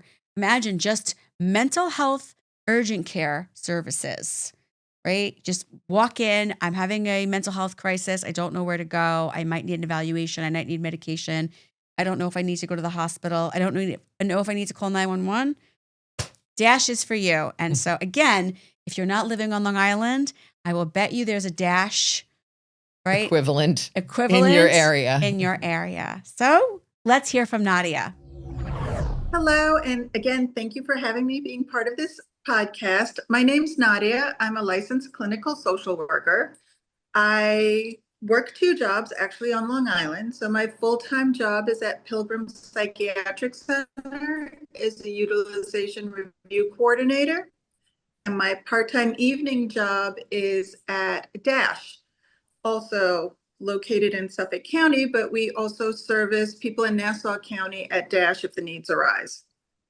With Pilgrim as a utilization review coordinator, I don't have as much patient contact one-to-one like I used to when I used to work at Bronx Psychiatric Center as a social worker on the unit. I call it I'm more behind the scenes and I check documentation and paperwork, but I think that is such an important part of being in the mental health field, is actually one of my passions, because I think documentation shows the good work we're doing with our clients and our patients in the mental health field, especially at this inpatient hospital. And if we don't document what we're doing, to me, it was never done. It didn't happen. The services weren't provided. Yes. And I think that's such a disservice, because the guys, especially at this inpatient hospital, they count on the disciplines, their doctor, their psychiatrists, the nurses, the social workers. They actually rely on them to help them get back on track so they can get discharged back out into the community. So that's what I do during the daytime. I'll do like different audits to make sure the documents are in there. I check the paperwork to make sure like they're actually answering the questions in their different, sections of their paperwork. It's not always the most loved position. Like when I come on a unit, they're like, oh, the chart checker is there, but I kind of just try to explain. I'm not like the chart checker to come down on them. I'm just there to like maybe guide them or help them because maybe they missed something and they didn't realize it, or just like encourage them, like, please do your paperwork. Like these guys are depending on you. It's such a to help them get out of important- here because it really is such a super important role. And I do a lot of chart checking and utilization review in my position. And yeah, it's, you know, and it's like you said, it's kind of a behind the scenes social work position. You know, it doesn't have the direct patient contact, but it's so important. I mean, in terms of, you know, getting paid for the stay, even as well as, you know, being able to kind of follow a visit and, you know, see the progress that a patient may or may not have made. I mean, you need to have accurate documentation. And sometimes people really need to be taught how to do that, you know, so it will get, you know, the bills will get paid and the chart will, you know, pass inspections. Yeah, I'm in a completely different area. I'm in private practice, but I have a very large group practice. So I have I call them compliance officers. I have two compliance officers that I pay to work part-time, and their job is literally checking notes. Because the reality is that if we're not documenting things correctly and we can't prove medical necessity to the insurance companies that we work with, we're going to have a hard time with the insurance companies. And if we have a hard time with the insurance companies, we can't keep, you know, taking people's insurance, and then we can't keep helping people and showing up the way that we do. Documentation is essential, right, to protect the patient and to protect the benefits that we're utilizing for them to get the help that they need, right? So it's very, I mean, we love our compliance officers, and the reality is all the therapists that work with me love them too, because it helps them make sure they're doing things right and protects their liability. No, I wish more people felt like that. So maybe when they hear this, they'll get on board. It's a super important part of social work. I'm wondering though, if you could just tell us briefly what kinds of work Pilgrim does. Who are the patients that are coming there, and what is the need there in that hospital? So Pilgrim, the building I work in, because the grounds of Pilgrim, it's not as big as it used to be like decades ago. We have 2 outpatient clinics. We have a substance abuse treatment center. Actually, some non-for-profit agencies have also like owned the buildings that have nothing to do with the state, but it's on the ground still of Pilgrim. And then we have 2 buildings that are both inpatient units. So there's 13 inpatient units total right now, split between 2 buildings. So for me, I work in the inpatient unit. I used to go outpatient to check on the charts too, but my role slightly changed. But for basically inpatient, we can have someone transfer from like a forensic state hospital or from the jails because, you know, if they committed a crime, they would get assessed at the jail. If it's determined they have mental illness or they was done like, you know, no fault of their own, they would then eventually, if they meet the criteria, they would come here to Pilgrim. It just depends what unit they'll be transferred to, because we do have a specialized unit that they just started as a pilot, that it's anyone under the age of 30 that this is their first hospitalization ever in their lifetime. So they're trying to see how that unit pans out. And then we have like a couple of all male units and then co-ed units and an ITU unit that if they need a little bit more extra services and they need a smaller unit because the units typically have 26 beds, then they would go to the ITU unit to get stabilized before they go back to their regular unit. I was just thinking how, you know, what a wonderful pilot project that is to have a specialized for under 30 and first hospitalization, because I think that is really unique. And I'm sure where you are is, you know, where I am as well, like a lot of the patients become kind of chronic institutionalized. They're in and out of the hospital all the time, and it's second nature to them. But for someone who's coming, you know, in for the first time and younger, and how scary that must be, and, you know, not knowing the lay of the land and, you know, that all of that, I think that's a really great additional kind of support for those people. That's awesome.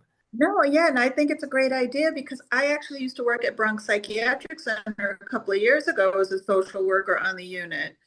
And we didn't have that specialized unit back then a couple of years ago. So we really would have someone that's like 18, 19 years old get put on a unit with someone that's been there for a while, who's in their 40s and in their 50s or early 60s.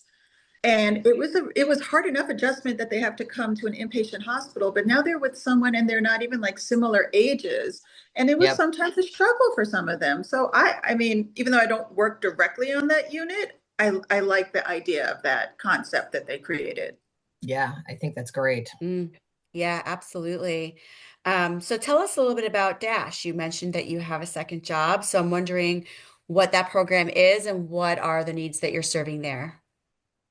So Dash, for people that really don't know, and sometimes when we get the phone calls and we're asked what is Dash, and I try to say, well, think of like an urgent care for medical reasons. That's kind of like what Dash is, but for psychiatric reasons. So if someone is going through a mental health difficulty, and they need someone to talk to. Sometimes actually if 988 gets backed up, the overflow comes into our facility because we're open 24 hours a day, 7 days a week, even on holidays. I was there Christmas. So we're never closed.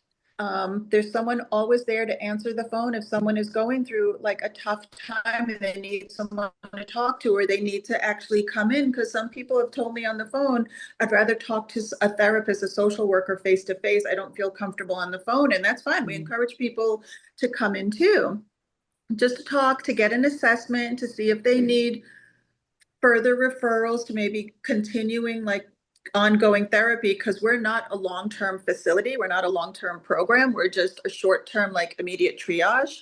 Sometimes the police have called us to do a triage because they've answered a call. And then based on their assessment, they're like, oh, I think this person is going through a mental health crisis. We need to call Dash for like further evaluation to see, do we take them to CPAP or are they okay? Dash also too, and I should go back, like the ages are different too, because we've had individuals as young as 5 come in for an assessment. Wow. Up to like in the 70s. Yeah, a lot of and a lot of like younger adults, like 10 years old, 12 years old, because of whatever's going on, and they'll come based off of like a school recommendation for whatever happened, and then for the further assessment and evaluation. Yeah, that's really great to know that that exists. You know, you mentioned mental health crisis, and that's kind of like the buzzword going around now that, you know, society is really in a state of mental health crisis. And I mean, it's true. I think all three of us can attest to that in the different areas of social work that we're in, that we are seeing that. And so having those emergency services for somebody that really is struggling and doesn't know where to start, right? Going to you is a really great option, because you can then direct them, right, where they need to go to get the follow-up care that they need. We also, and I forgot to mention, and I apologize, we have a mobile team that will just service Suffolk County. We don't go out to Nassau County, unfortunately. But if you reside in Nassau County, you're more than welcome to come into our site for an assessment. But for our mobile team, if someone calls and is like, look, my loved one is going through this, they're displaying these symptoms, they're behaving in this, you know, erratic manner. And if they meet criteria, our mobile team works also 7 days a week, but not on the overnight. They work till like 9, 10 o'clock at night for safety reasons, because they're going to someone's home to actually do the assessment there in person if they're not able to bring them to our site. And this is a great alternative to calling 911, or for those people that are like, I want to bring my loved one to the emergency room, but they won't go and I can't physically drag them into the car. What do I do? Right. And for those of you watching, these mobile services do exist in Nassau County as well. It's the Nassau County Mobile Crisis Unit. I would imagine that units like this probably exist all over the country, and they just have different names. Right. So just knowing that these services exist, I think is just so important for people to know. Yes, good. No, and I'm all for, you know, talking about it, because I'm always amazed, like when we get phone calls, especially from loved ones that are like their, you know, family member, their loved one is going through something, and they said, I never knew Dash existed. And I said, I didn't know either till I started working there a year ago, and it's been where it is for 5 years. Yeah. As a social worker, I didn't know that you guys existed, and I've had to call, and the mobile crisis unit came, and they were wonderful. They really were great. And like you said, like we wouldn't have gotten the person to go to the hospital on their own, but you know, they came and they, you know, kind of helped, assisted that, and you know, were able to get her, you know, into the hospital. But yeah, even as a social worker, like I didn't, I was like, oh, who do I call? What do I do? I, was kind of overwhelmed with it, especially like when you're in the moment, you don't know what to do. You're scared, you're, worried. And so Dash was great in my experience with it. Oh, good. I'm glad. Yeah. Yeah. So, thank you. I'd love to talk more, but for all intents and purposes, we have to keep these interviews brief. But I think that we've got a really great picture of what you do and where you're showing up and where the need is. And we're so grateful that your services exist. Before we go, I'm just wondering, do you have any concerns about, funding? I'm hoping that the services that you provide are ones that will be safe and protected because they're so important. So I'm just kind of wondering what the pulse is on that from where you're at. Funding is a very important topic to talk about because our funding for DASH, it relies on Suffolk County funding. Mm-hmm. So depending on how much funding is provided will determine how many people are there to answer the phone or to do in-person assessments or to take the police triage. And if there is no funding, that individual that might need us, that calls at that time that there's no one available to talk to or get assessed by in person, that person can fall through the cracks. Yeah. Because there just was not enough staff there to meet the needs. Yeah, that would be devastating, not only for that person and their family, but really just for society as a whole, right? I think when we're talking about, keeping things safe out there in the world, right? We want to help the people that need the help, right? That's so important. Yeah. Very, very important. Yeah. So I thank you for being here and being a part of our project. Heather and I are so grateful for Yes, you thank and you, Nadia. all of you. Any last thoughts, anything kind of burning in your mind that you wish you would have said or had the opportunity to say in this interview before we say goodbye? Just to my fellow social workers, I know that we're not always thought of, but just know that we need to tell ourselves what an amazing job we're doing in this field, because we are. Yep, absolutely. Right. We're the invisible superheroes without capes, right?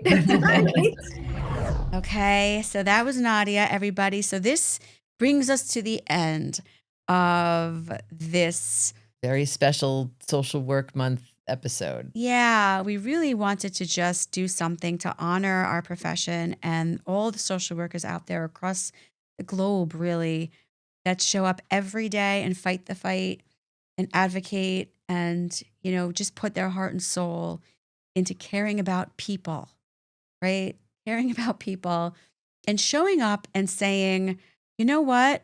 Even though this doesn't affect me, it affects others. I want to do something about it. I want to make a difference. And it's so important right now not to lose sight of that. So this is social work, people. This is what we do. This has been a long episode, and we are so grateful to all of you who have hung in there and are still here with us at this point and have really taken the time to sit down and honor how important social workers are and all the things that we do. So we're not going to ramble on too much more unless there's anything important you want to say that we haven't said. Nope, there's not. I'm hoping that people learned all of the different, some of the different areas where social workers show up. Yeah, there's so many places, but keep looking into it. And if you're thinking about going into the field, don't be discouraged right now. There is still so much need out there, more than ever. Yes. We need you, right? Go to school, get your degrees, join us in this amazing field, and come and walk with us in this amazing life. Heather and I have been doing this for 28 years. So we obviously love it. Yes. Right? It has, definitely showed up for us as well. And we wouldn't, trade it in for the world. No. So that said, don't forget to subscribe to our podcast. We're on YouTube, we're on Apple, we're on Spotify, we're on iHeartRadio. Wherever you like to listen to or watch podcasts. It's so important for you and the podcast that you subscribe, and so when new episodes are coming out. And I think that's the drill, right? So with that said, I'm Stacy. And I'm Heather. And we are Why Do People Do That? We'll see you next time. Why Do People Do That was recorded and produced by Press Record Studios.